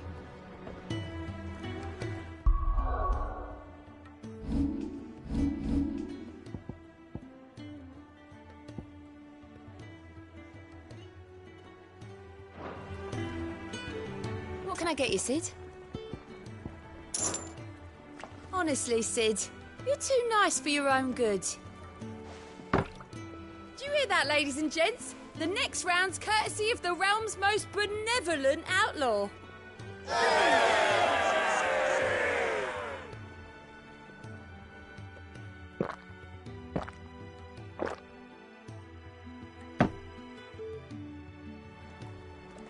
Don't be a stranger, Sid.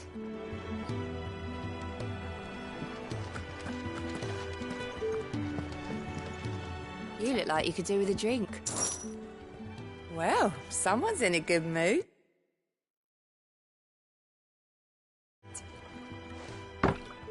Drink up, you lot. The next round's on Sid.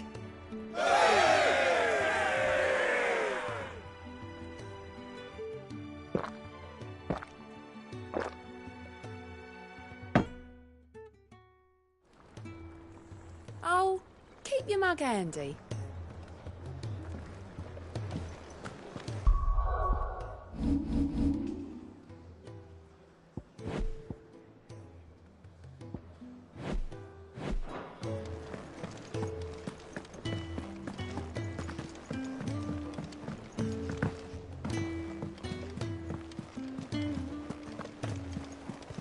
Covered in nicks and lumps, the lot of them.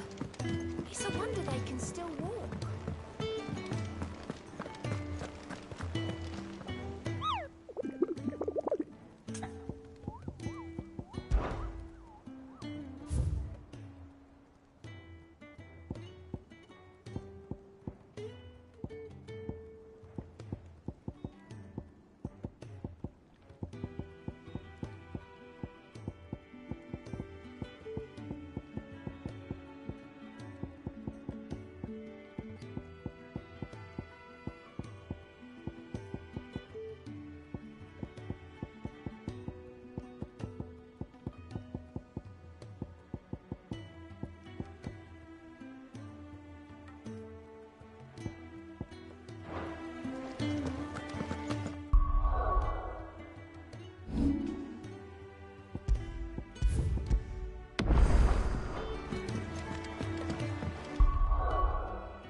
Let's go.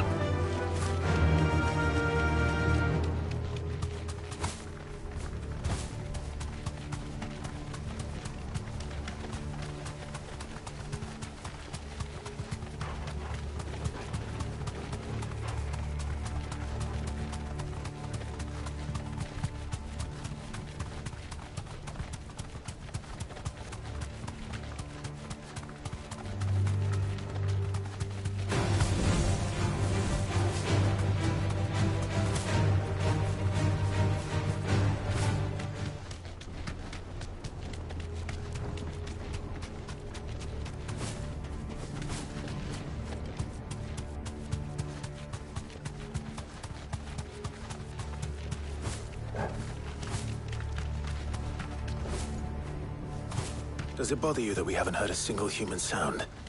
Every...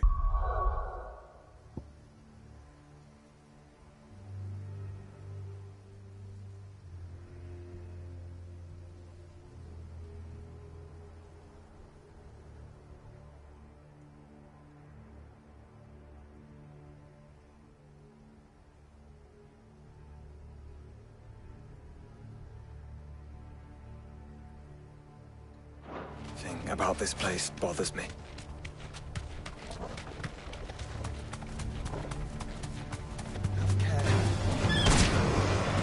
Thanks, Gal.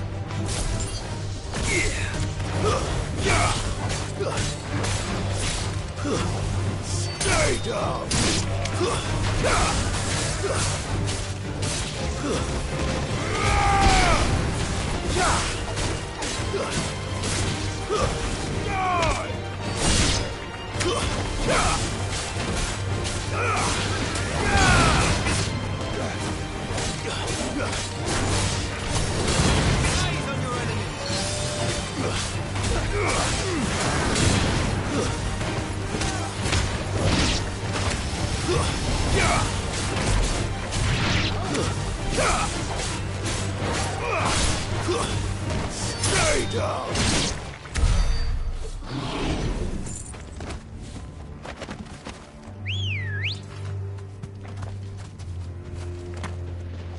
Come on.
The calm before the storm.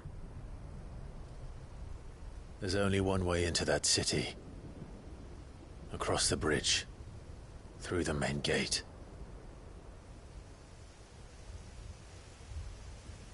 Right into the midst of whatever is left of the late King's army. Are you ready for this?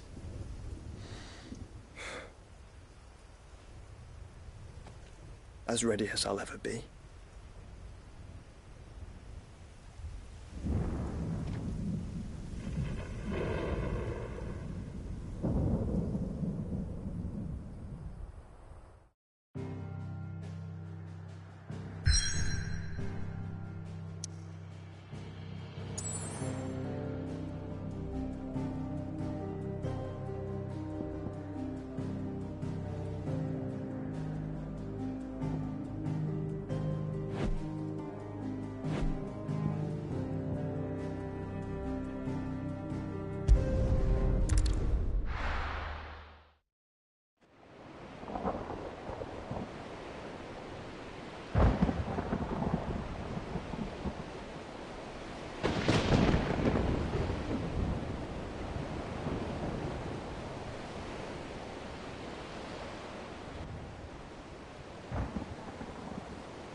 What the hell happened here?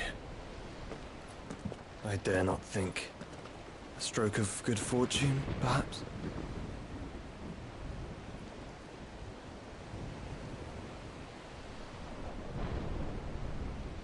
I hope you're right. So do I.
The ether has claimed them all. Let's see the win on next.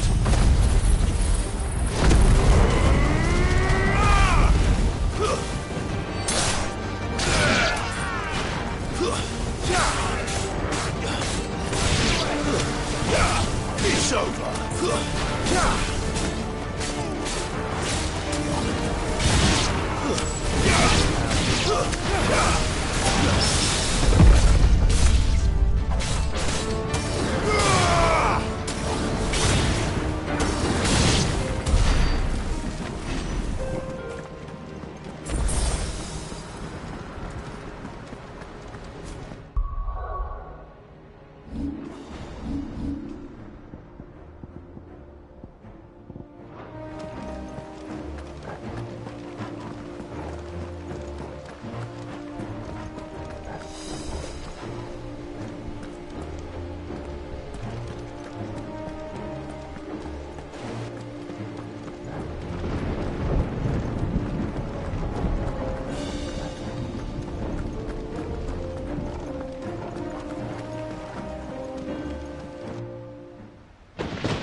That's a behemoth. Who'd be mad enough to tame such a beast?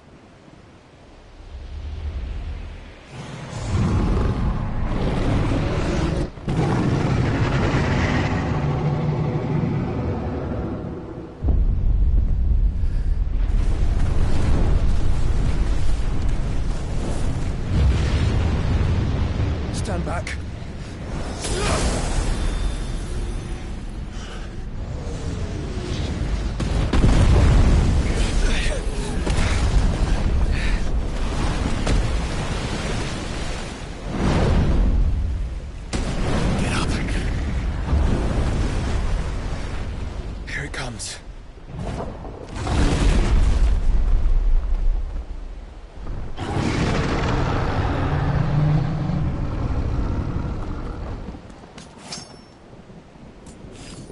are we waiting for?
Conjure a ward.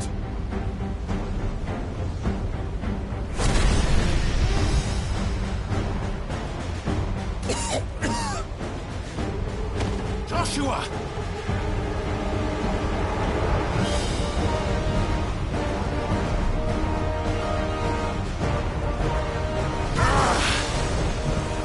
Desperate times. Clive, no! Trust me. I'm your shield, remember?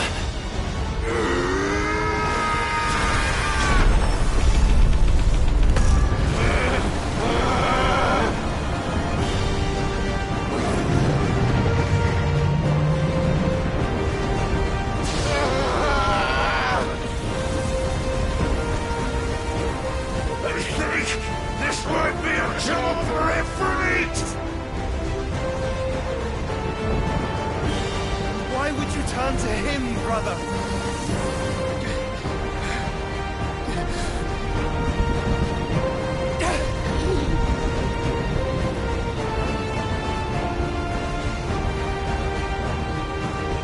When we fight together.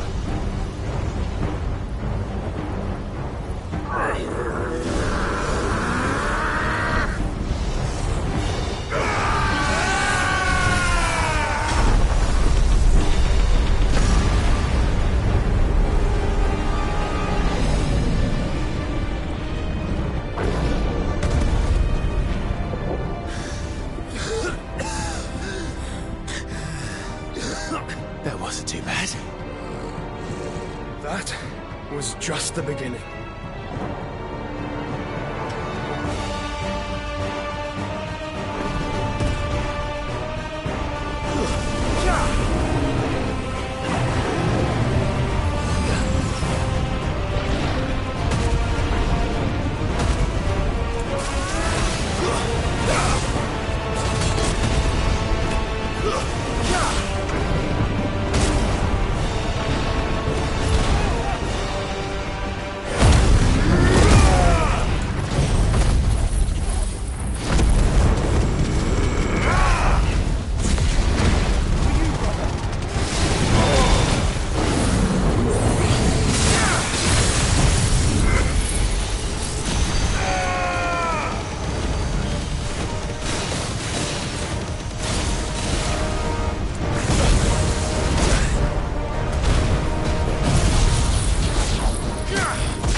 Quickly, before we're cut off for good.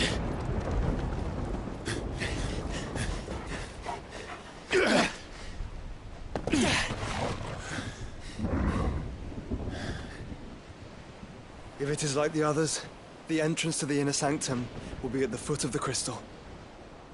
We're almost there.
It's over.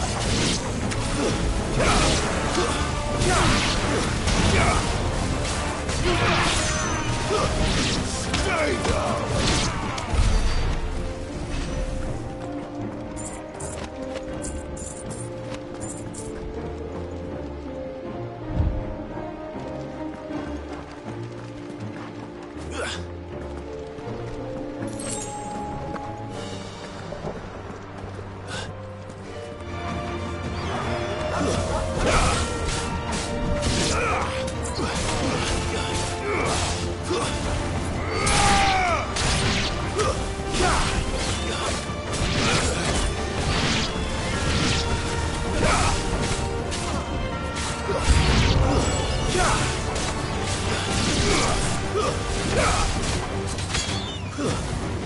It's over.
Once we step onto that bridge, we'll be easy targets.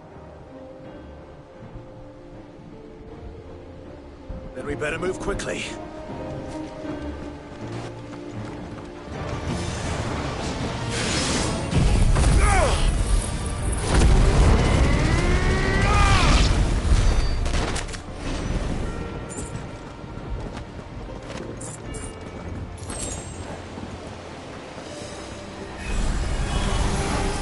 More of Ultimus tools. Come on then. What are you waiting for?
Through the castle, then. I don't see any other way.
Corruption knows no bounds. We cannot allow it to spread any further. Then we won't. Nice try.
There are so many. Focus, Joshua. We're not done yet.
Let's hope this works.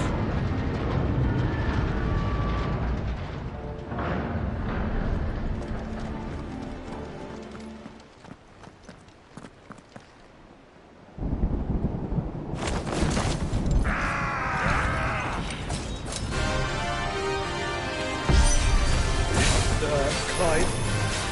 Of course there's more. There's always fucking more.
Clyde, you mustn't summon it quickly. Not yet. So I should let the paladin fall to you? Yes, you should. Save your strength for the Mother Crystal.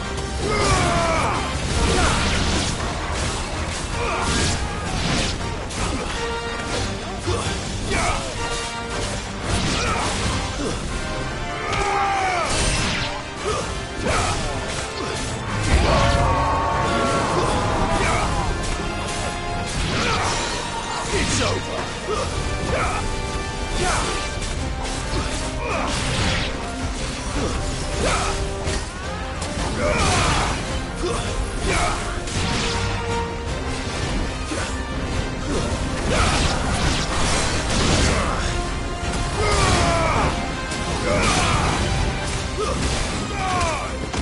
Farewell.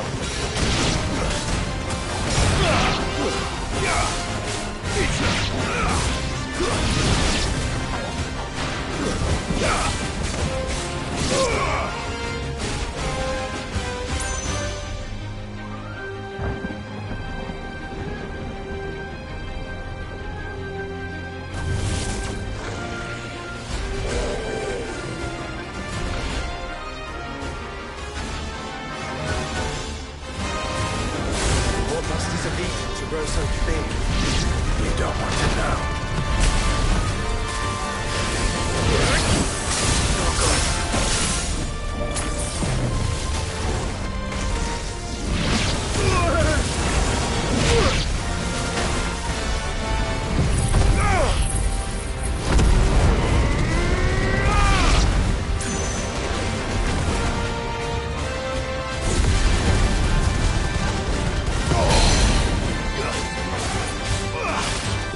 happened to them? The whole bloody army's here.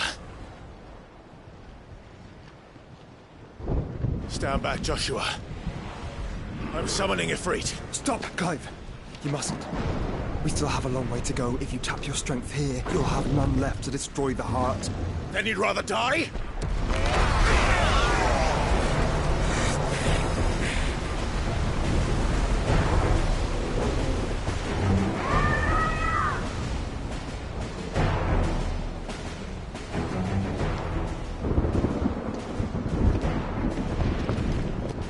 Jill!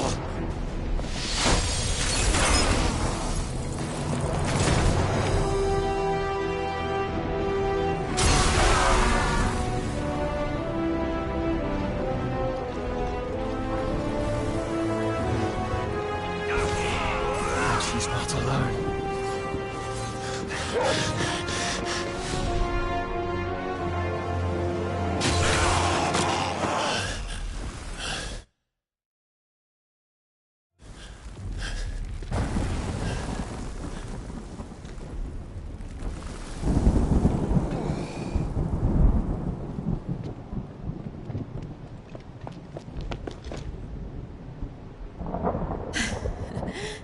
Surprised to see us. How did you? Gav. He told us exactly where you'd be. Even sniffed out a crack in the castle wall. And when we saw the heavens come crashing down, we had no choice but to believe him. It's been quite a day. To what do we owe this honor? A debt I would see repaid. Prince Dion. It's good to see you well. So, this must be Ifrit. Your uncle bade me give you a message. Listen to your heart, and guide your steel true. Your father would expect no less. That is all. Thank you. For everything, Your Highness. Dion, please. You do realize the only thing we've freed so far is this wall from its foundations, right? Now, if your lord and ladyship's quite finished... Well said, Gav.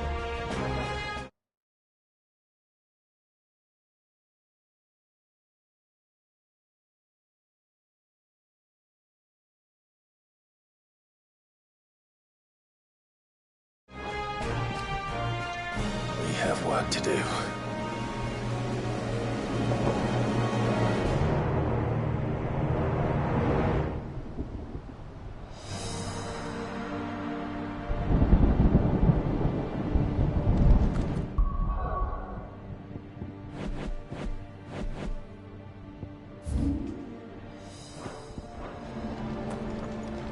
I don't suppose there's how I can say to make you change your mind. So I'll just tell you to stay safe. Nan won't take kindly to losing her best customer, especially after letting us carry all this stuff all the way to Ash.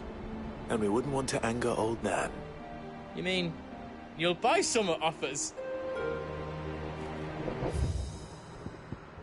Welcome to Goots's Toll.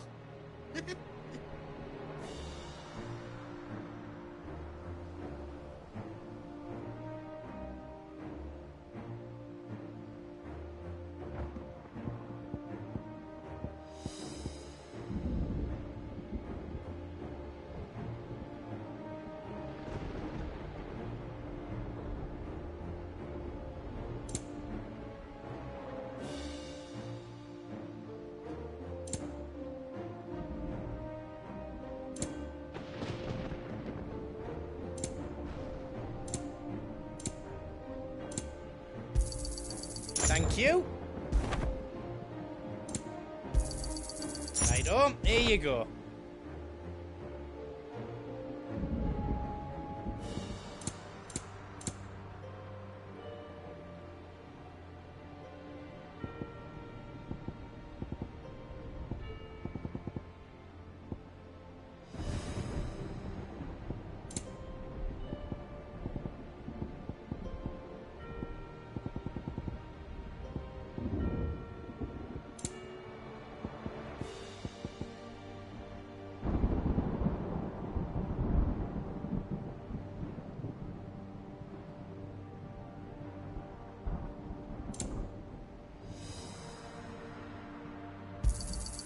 Thank you. Is there else you need?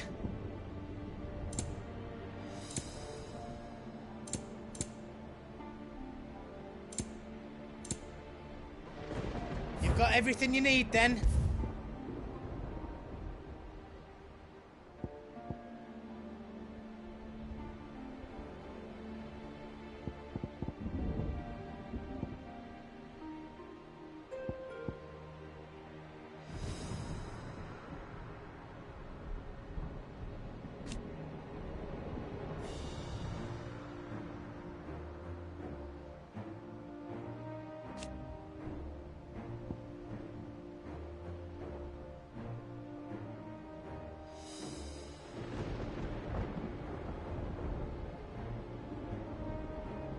You've not got enough materials?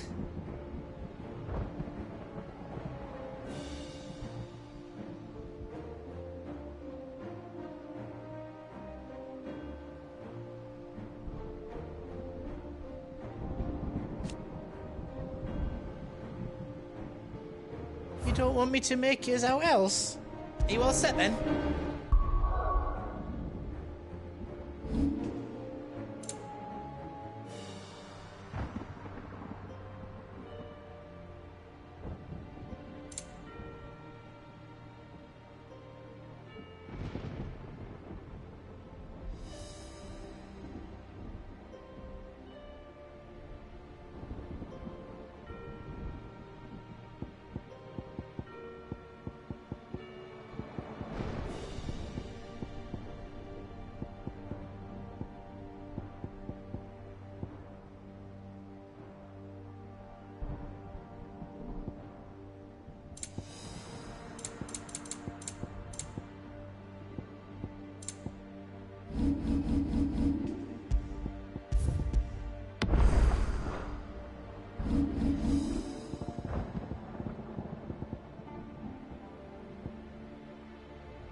see, Clive? We're not alone. If we are to win the day, we must all play our part. And ours. Ours lies beyond those doors.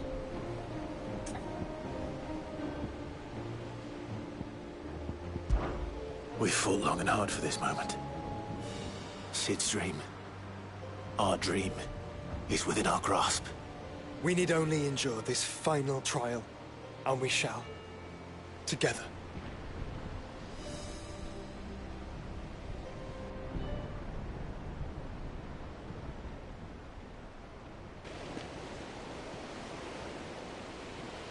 You all know what it is that awaits us beyond this gate. And we shall face it together. Aye.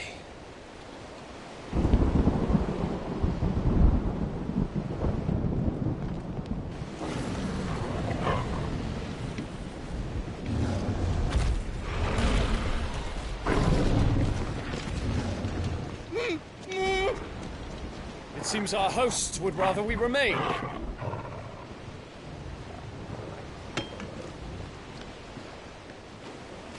I will stay them. We will stay them. Go! Just don't keep us waiting. Thank you.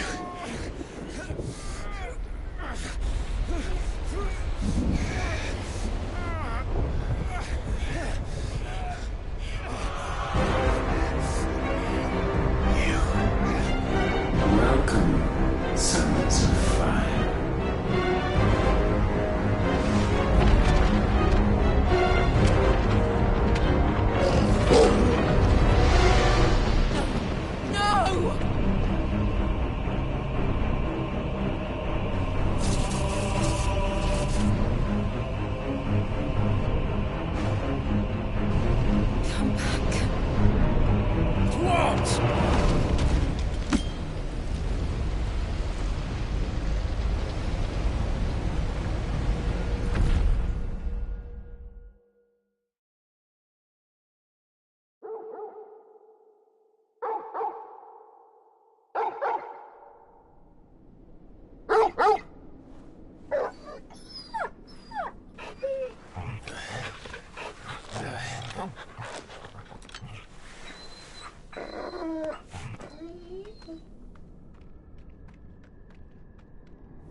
Joshua! Joshua! Wake up! Clive, is that you?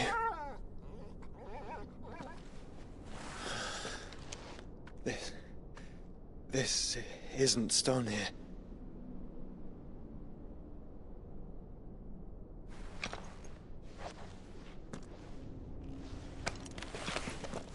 Welcome to our darkness.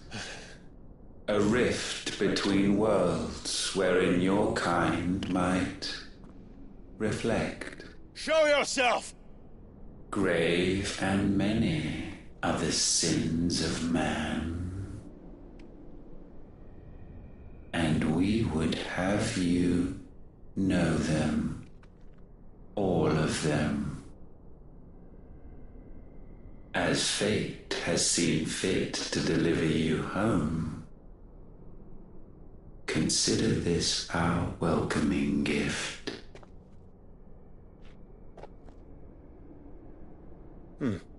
It would seem we are trapped. And the only way out is through Ultima. We find him, and we leave.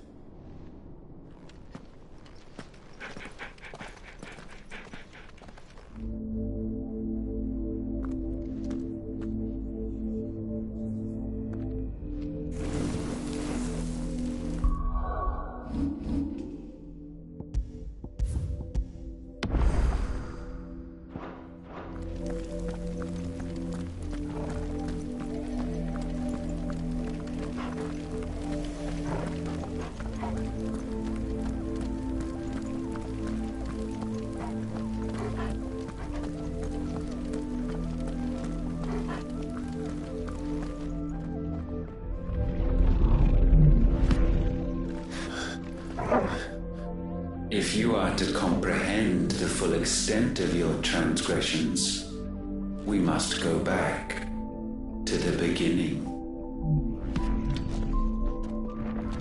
When the world was still young, we visited upon it a miracle, magic, and in its light did all life flourish.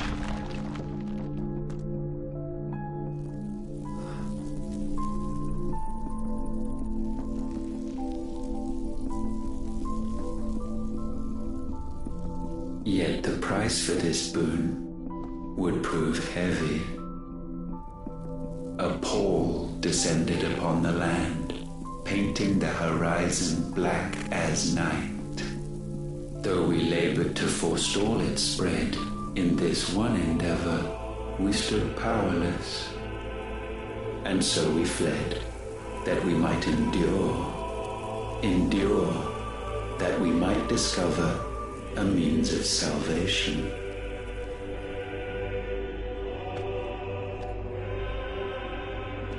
But if it was magic that caused the blight, what of the mother crystals?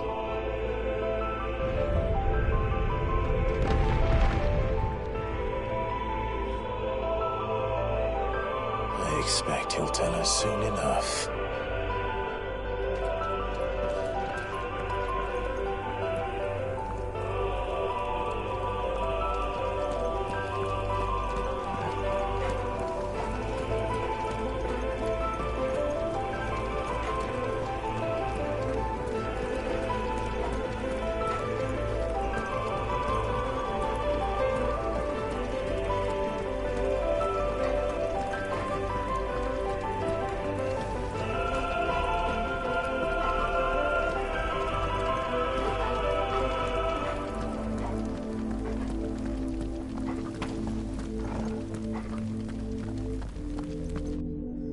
Salvation, alas, was not readily to be had.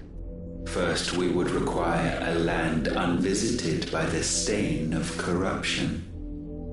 An unprecedented journey lay before us, one beyond the limits of our fleshly bodies. And so we cast them off. Thus, stripped to our very spirit, did we find our new paradise. A land as pure as driven snow, Valisthea. There would the true work begin, for the black crept yet behind us. And soon did we arrive at a solution, the illness having spread to every organ. There was but one escape from this fate, to start afresh. With a new world. The one for which Barnabas labored. A paradise free from the blight where his God awaits. And where, if we only forfeit our wills and abandon everything we hold dear, humanity can join him. So, Ultima would have us follow in the footsteps of the king. And follow we shall. For now.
forge a new world would require not only power, but a constitution strong enough to wield it. Acquiring the first would be simple.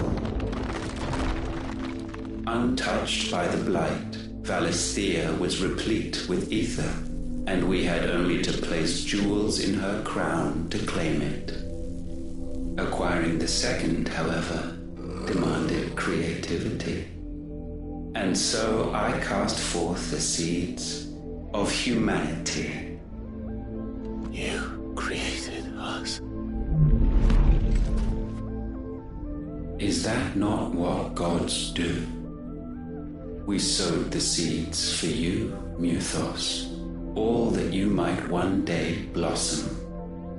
And our future thus secured, we thought to slumber, though that would prove a grave mistake. For it was as we slept that man committed his greatest sin. He awoke. Alone in a world bereft of his god's radiance, he stumbled blindly, desperate for guidance. Finding no light, he sought to kindle his own, and from that single errant impulse was his will born. Having discovered himself at last, man turned his eyes inward and found he desired evermore that which only magic might afford. So wars were waged and brothers slain for custody over that dwindling resource, and the land, she wept tears of black.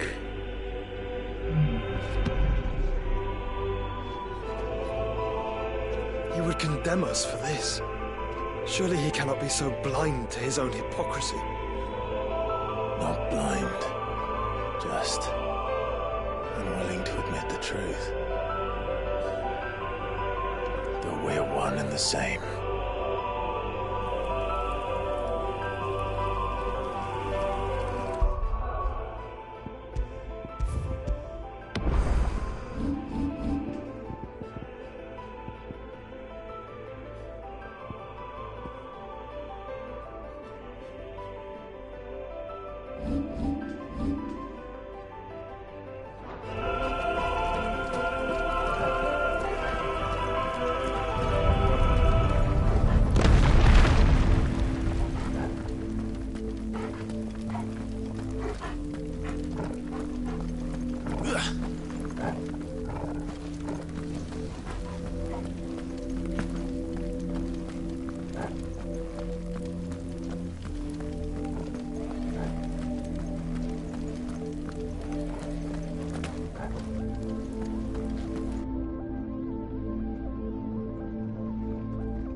Ifrit, or what's left of him.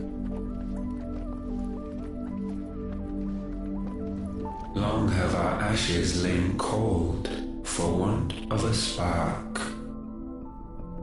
Cast your eyes upon them and see what you must become.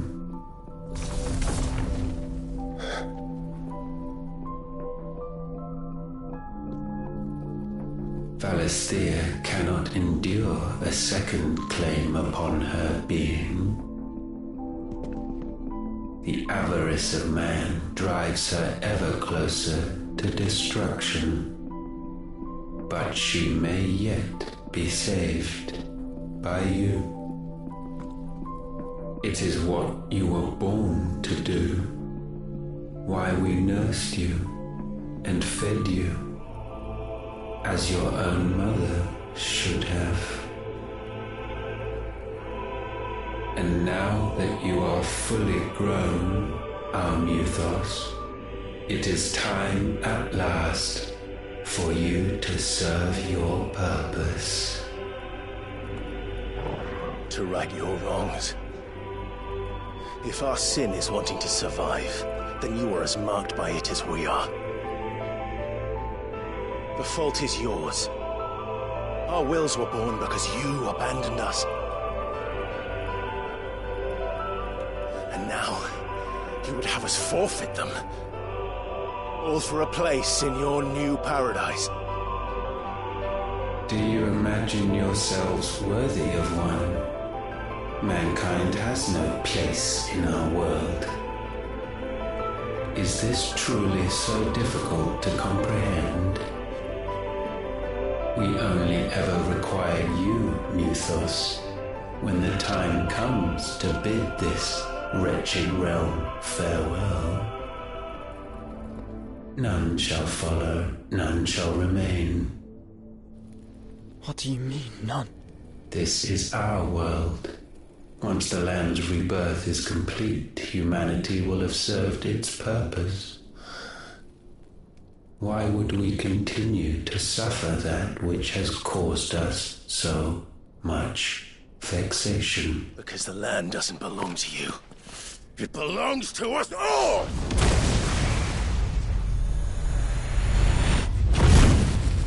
What? That is where you are mistaken. You own nothing but your precious will.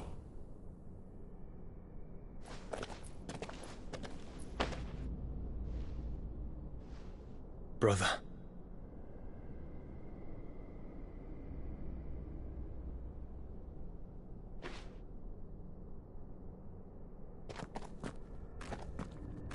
I can't do this alone. And you don't have to.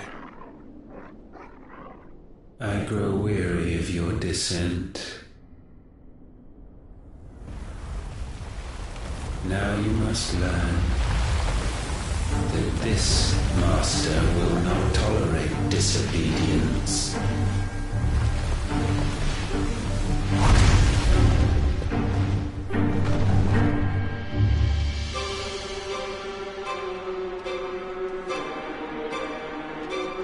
My friends, my family.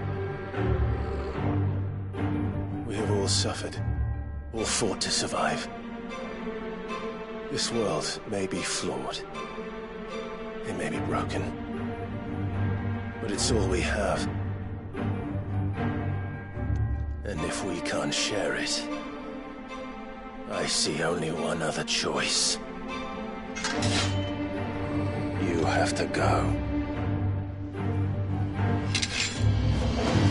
You may have created us, Ultima.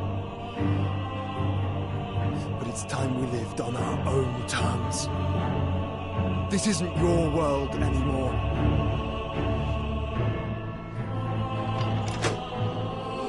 It's ours.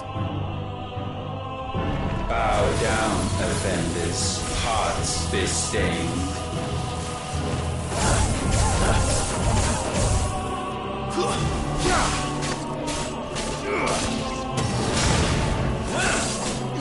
Nice try. Nice try.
Such foul attaint may not be sublimed through game standing.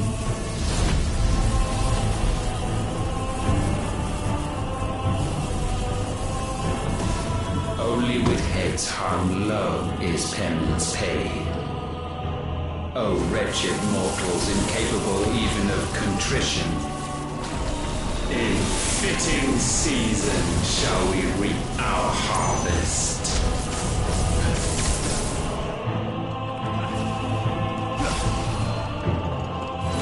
Nice try.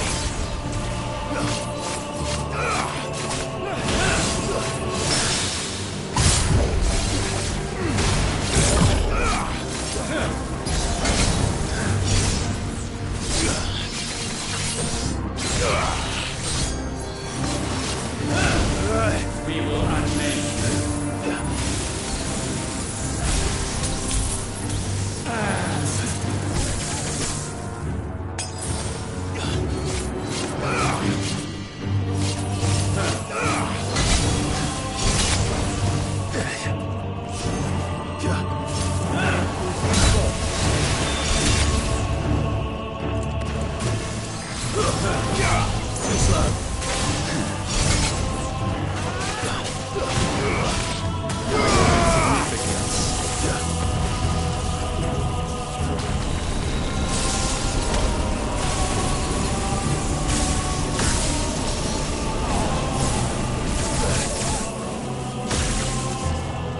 Let's roll.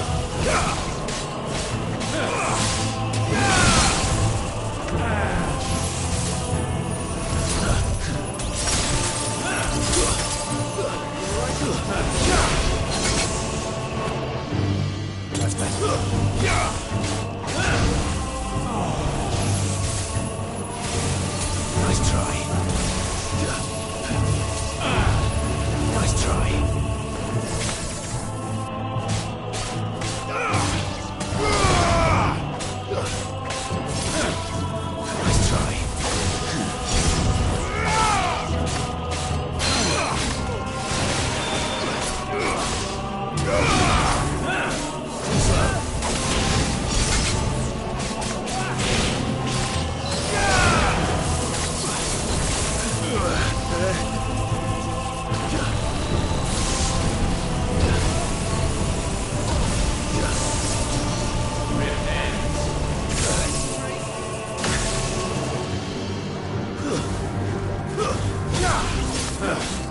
Nice try.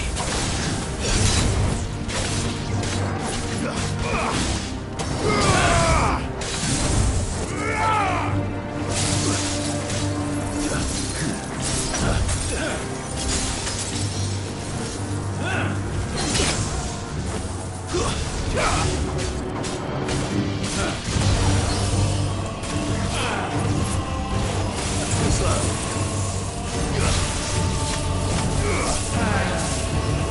Too slow.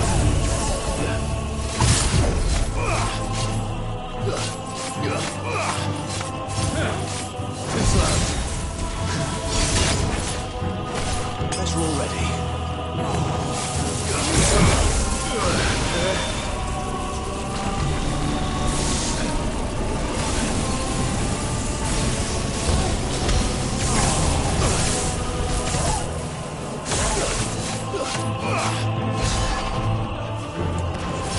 There's a good boy.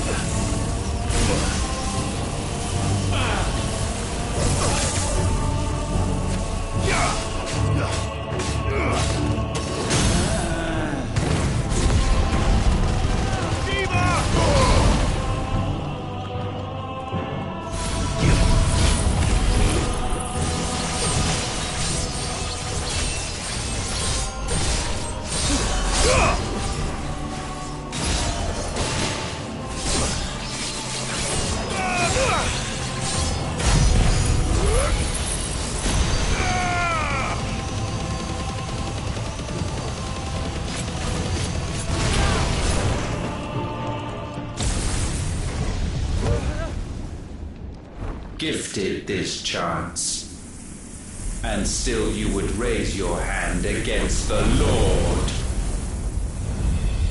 What now? The darkness bends.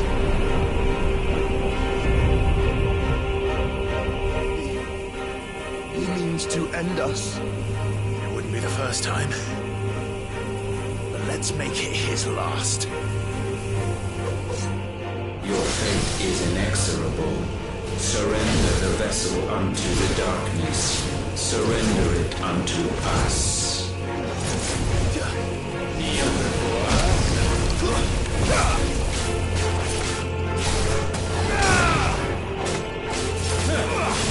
Nice try. Too slow.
last.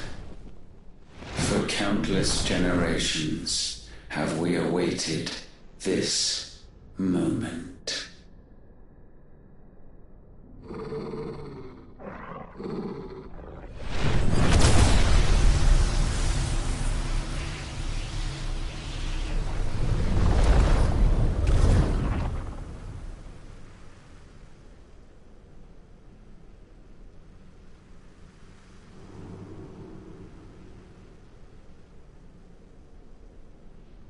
Your struggles have made you strong, yet your soul remains heavy with sin.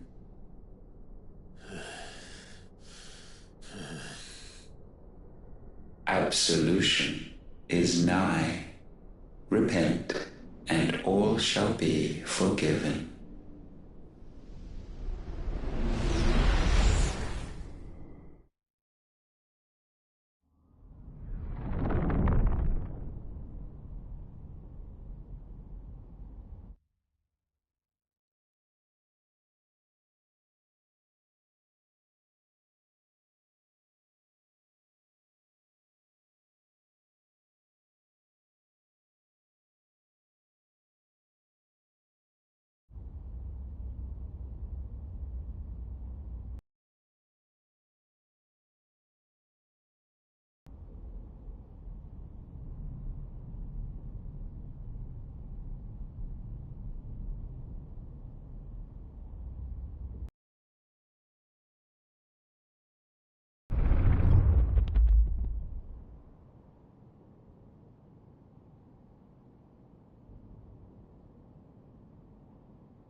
Tell me, Clive, how many lives have you saved since taking my name?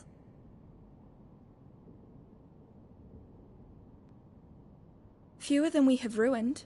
Wherever we go, we leave a sea of tears in our wake. These are the wages of your will, son. What good are our choices when all they ever bring, all they will ever bring, is death? There's no atoning, Clive. No matter how hard you try. So why not leave it all behind?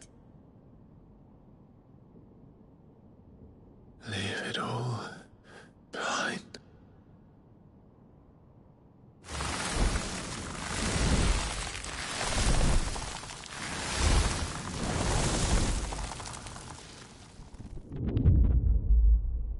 Clive!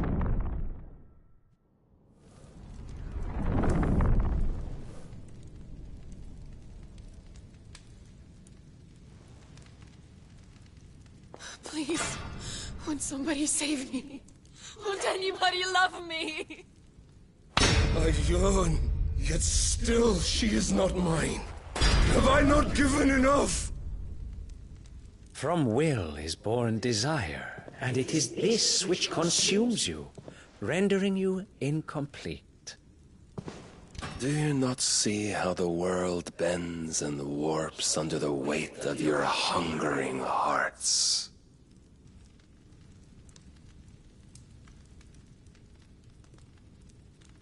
What if it could all just go away?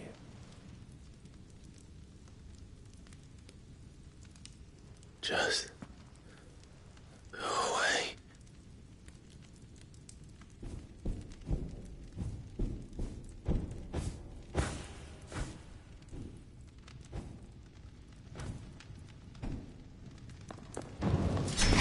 Clive! Clive!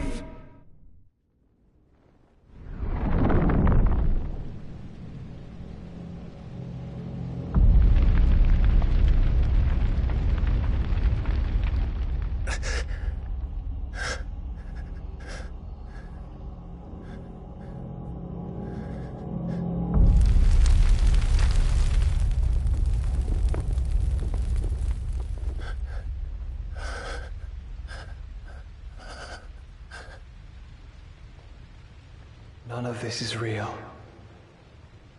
Wake up. It's time to go home, Clive.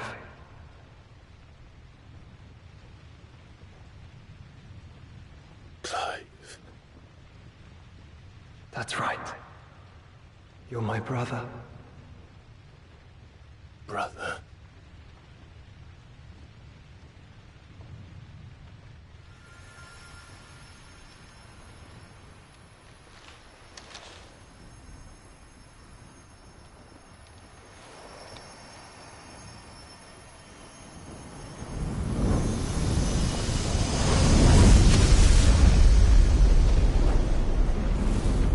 Come.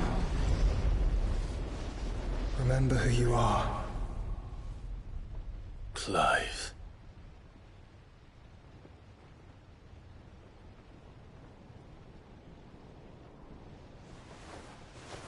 Once more, lest you forget.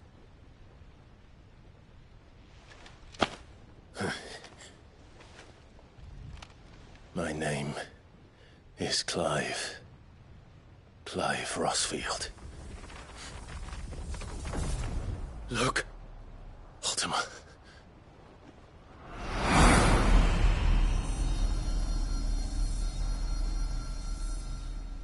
Even here, the light of the vessel's will cannot be quenched.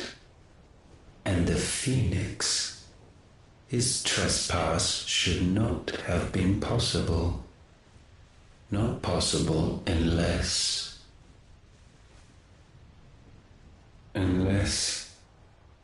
he has been with Muthos all along.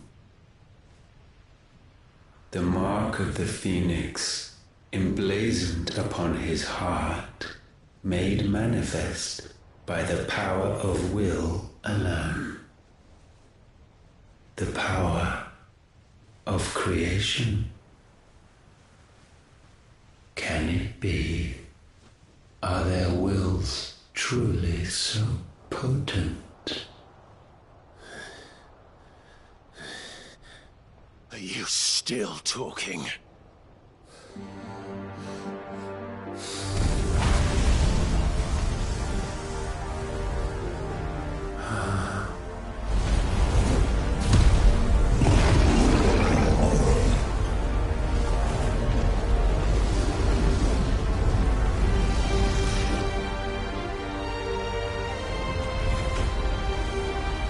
Our flames burn as one!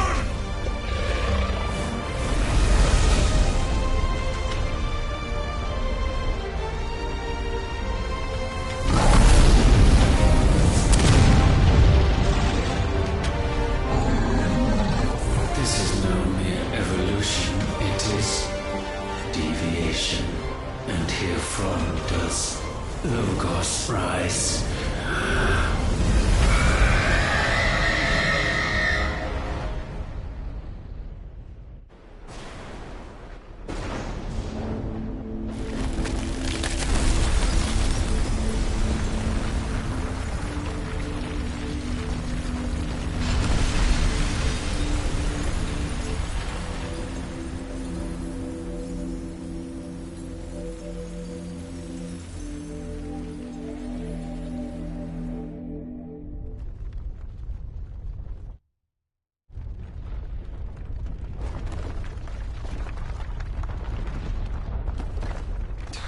Damn it, Clive. Wake up.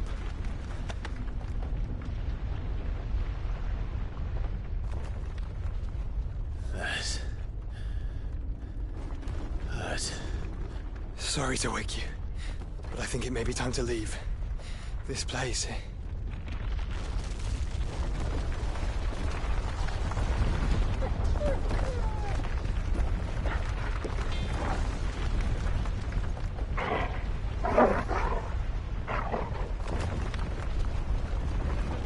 And once again, 'tis my creation stray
and the path laid before it.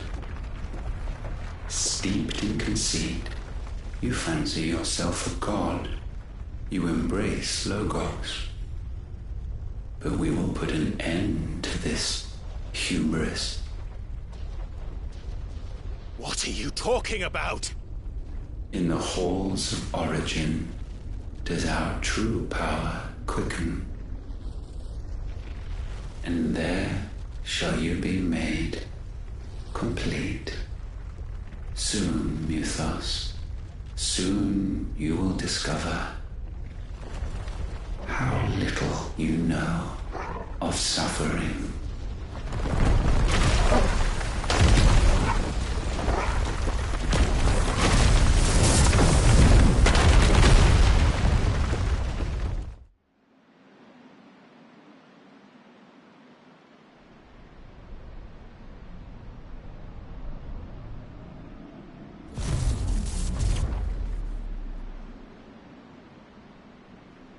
And so the crystals are no more. Yet in their silence, a new song rings. Its chorus building, a crescendo as it enters its final movement, stirring those long aslumber to waking. And back to their origin.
Bloody crystal's cracked.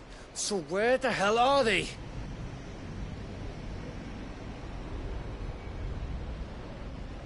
Oh, fuck me.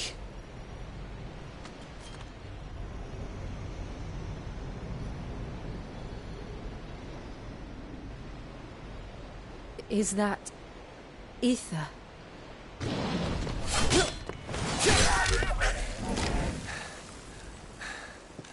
What in good Grieger's name is going on? This is wrong.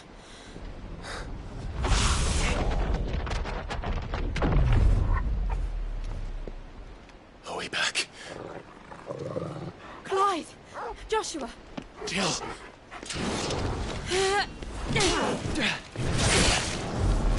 Is everyone all right?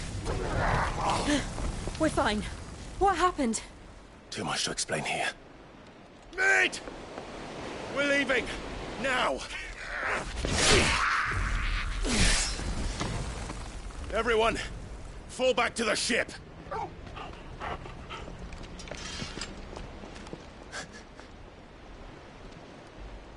I will be with you anon. Thank you.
tell everyone what happened at Drake's Spine. And I'm going to need Otto's help.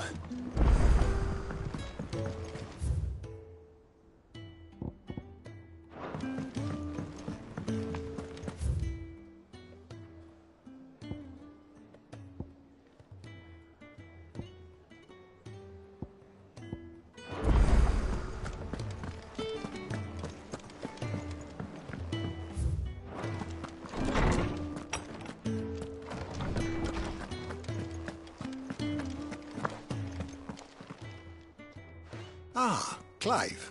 A moment, if I may. You'll be pleased to hear that I've completed another volume. And while my collection is still far from becoming the 1,000 tomes that young Crow has quaintly dubbed it, I hope the knowledge chronicled within might yet be of some benefit to the Hideaway.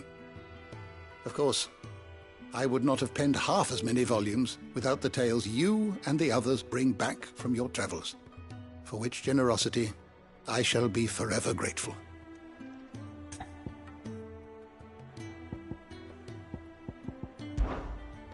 I have a few new notes that might interest you.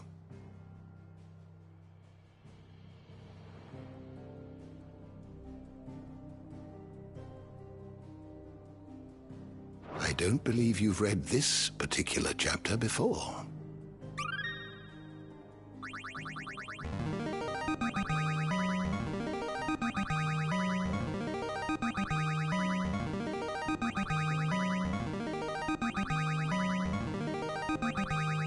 I have quite the find for you today.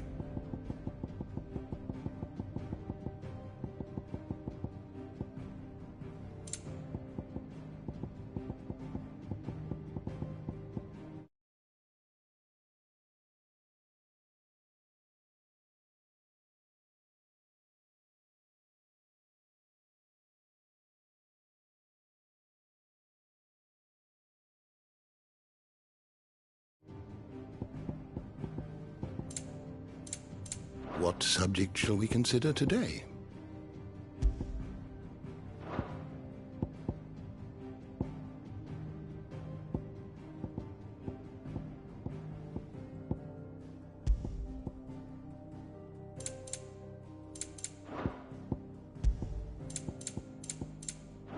You are always welcome, Clive.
Sanctfordian, do you?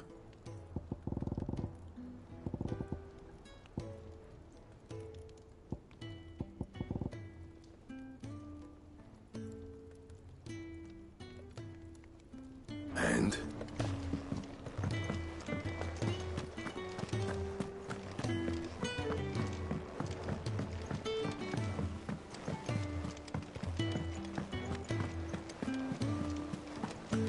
There's something about it.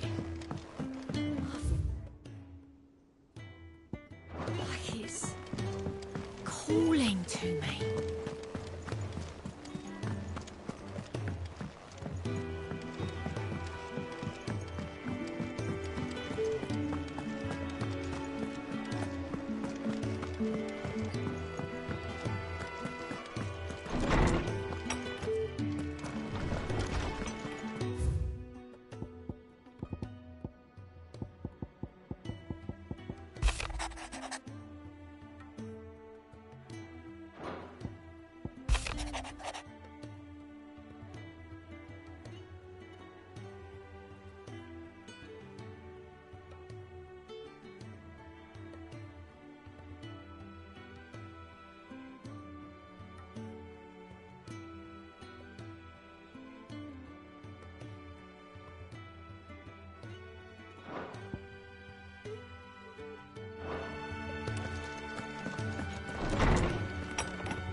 Still alive, I see. Something tells me that eyesore on the horizon is your doing. How'd you manage that? It's a long story. One that I'd rather only tell once. Right. All hands on deck, then.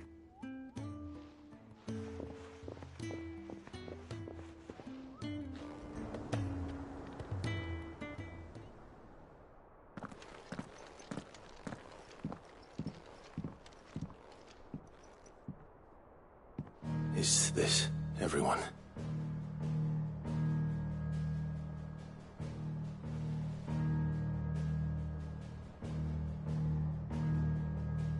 As I'm sure you've all guessed, the crystal which now commands the eastern skies was summoned by Ultima.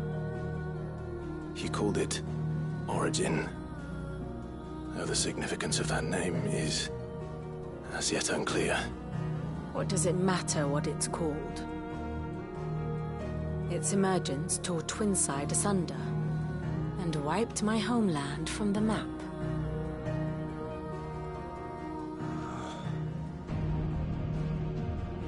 Mention of the Dominion spires can be found in the oldest of Valisthian records. But to the best of my knowledge, none provide any hint as to their true nature. That they would prove the horns of some slumbering demon. Well, the Dominion's demise was at least quick. Elsewhere, the Republican army cannot hope to contain the chaos engulfing Randalar. Canva is in flames, and the Empire. Our allies are crying out for answers. I've sent the Cursebreakers to give them what assurances we can, but right now that amounts to fuck all. They wouldn't be able to stop what the skies have started in any case. People here and across the realm grow sicker with every passing day. Could it be that this new Mother Crystal is like the others? That it draws upon the land's ether? It certainly looked that way from stone here. If that were true, it would explain the hastening spread of the Blight since the crystal's appearance. Would it not? And as the land's ether slowly rises to the surface, it pools. corrupting all who cannot channel its energies. Archaea above, ether floods below, and in the middle, here we languish, hopelessly entrapped.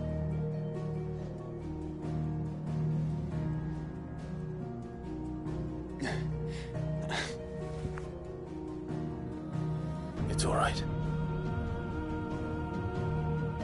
When we faced him at Stone here, Ultima told us his true power quickens in the Halls of Origin. Needless to say, we cannot allow that to continue. If we are to stop him, we will have to find a way into the crystal. How are we going to manage that then? It's up in the sky. And fast as she is, the Enterprise can't fly.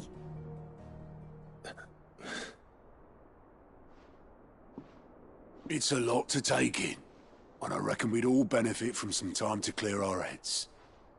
The answer will come to us. Don't you worry. Ain't that right, Clive? Right. That's right. Well, go on then. Bugger off.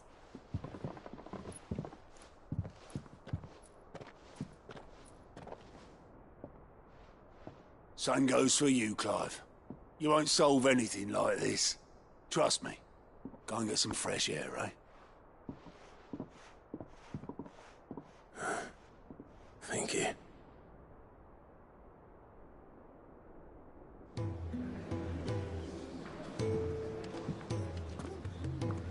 Joshua seemed upset.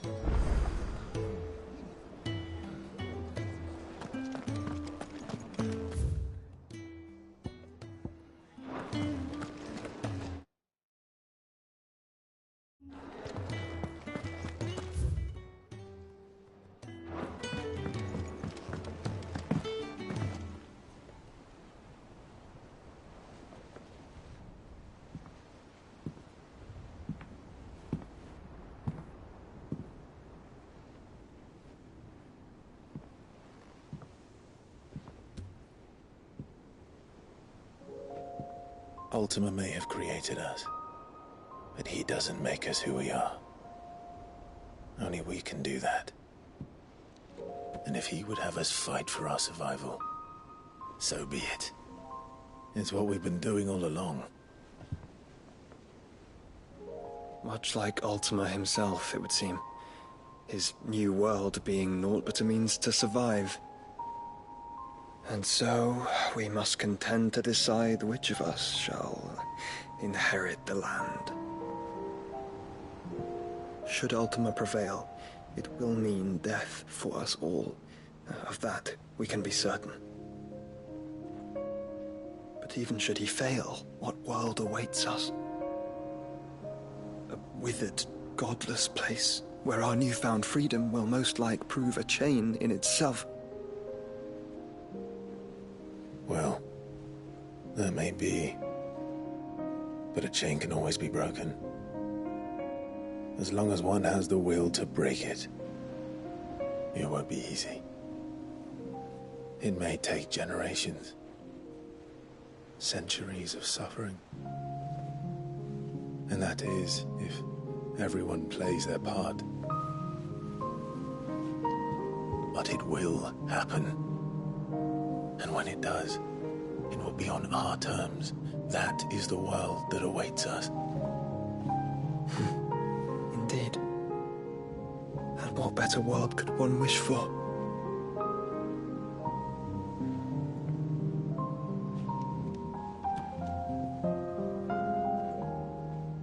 But first, we have to reach that crystal.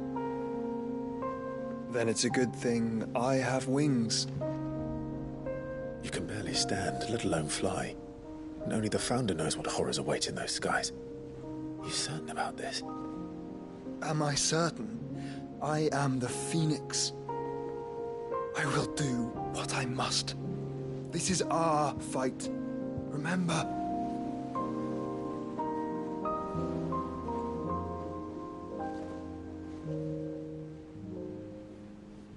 All right. I yield. But only what you must, yes? I'm still your sworn shield. That you are. And what of my wings? Lest you forget, you go to stand against a god. I would not have you succumb to fatigue before the fight begins. Ifrit, your brother mentioned that some few of the dominants who had lost their power to you were still able to prime. Is that true? It is. But their icons no longer submitted to their will.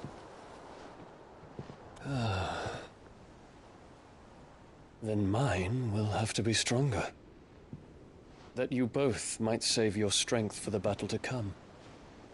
You don't have to do this. If you do, there's a chance you might lose all you have left. And what have I but regret?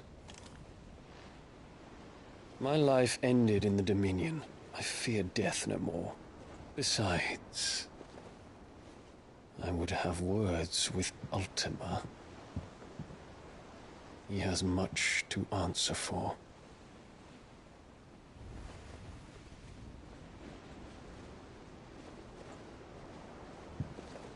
We are in your debt, Dion.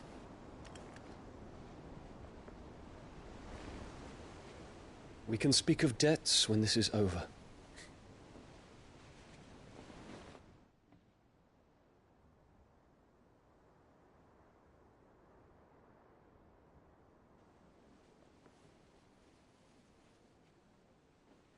He speaks like a man who knows he's not coming back. And has come to terms with that. That doesn't mean that we have to. Does it, Clive? Time to talk to Jill. I only hope she understands.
Come to wish on a star.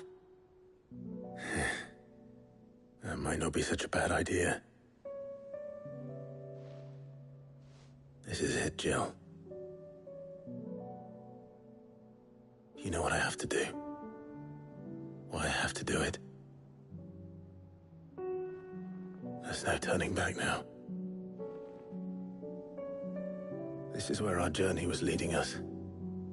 Where it will end, for better or worse. I could pray to Metia for you.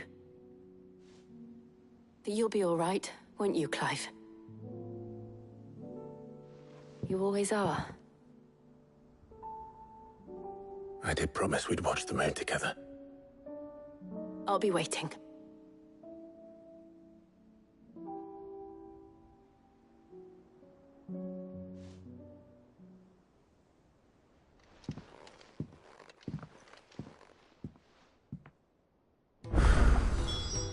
It's almost time. Better make sure I haven't forgotten anything.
What is it this time, Torgal?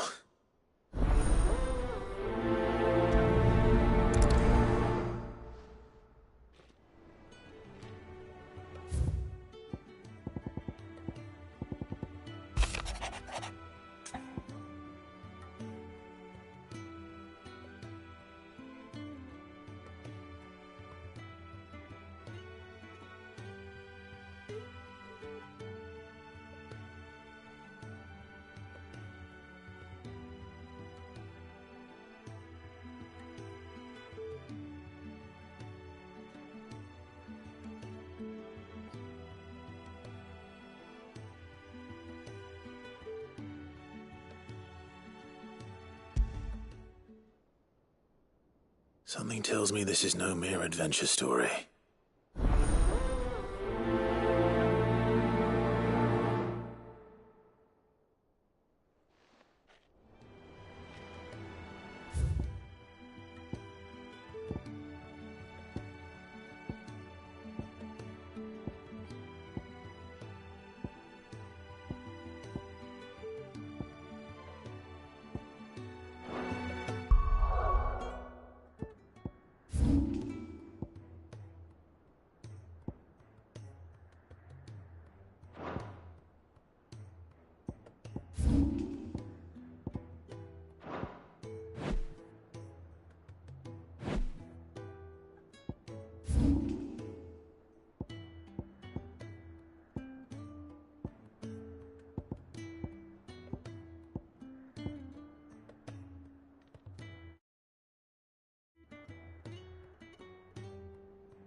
Clive, my boy!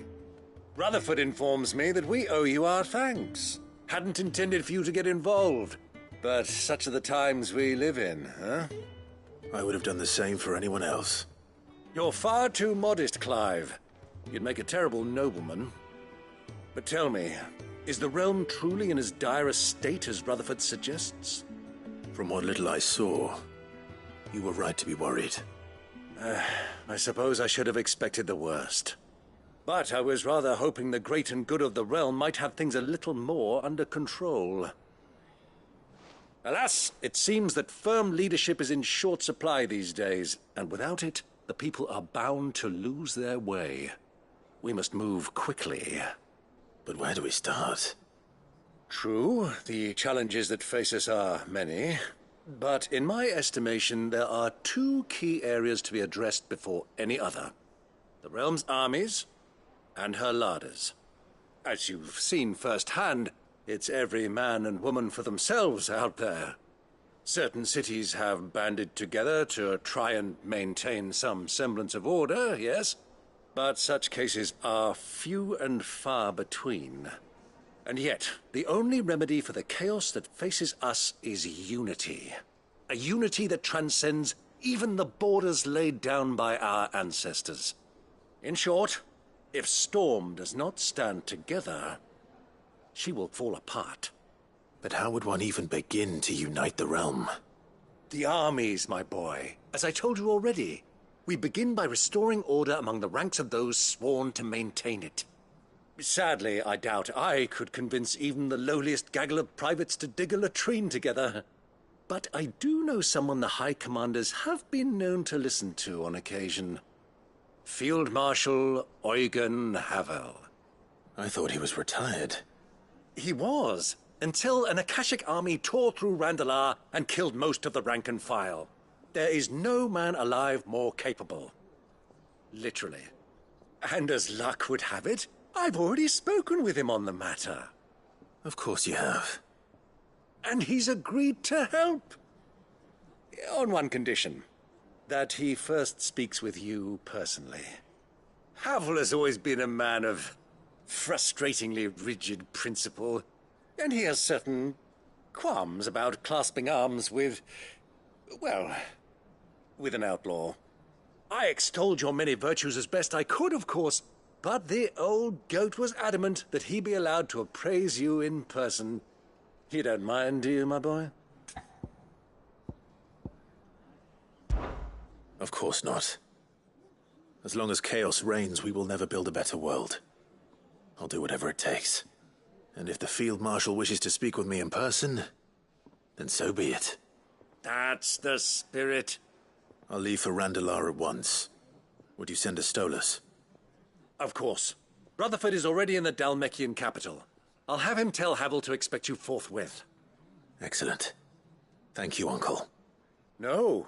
Thank you, Clive.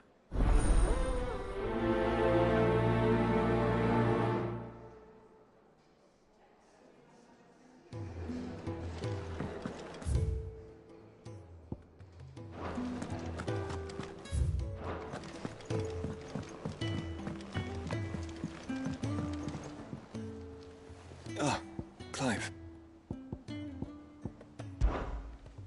Joshua, what's wrong?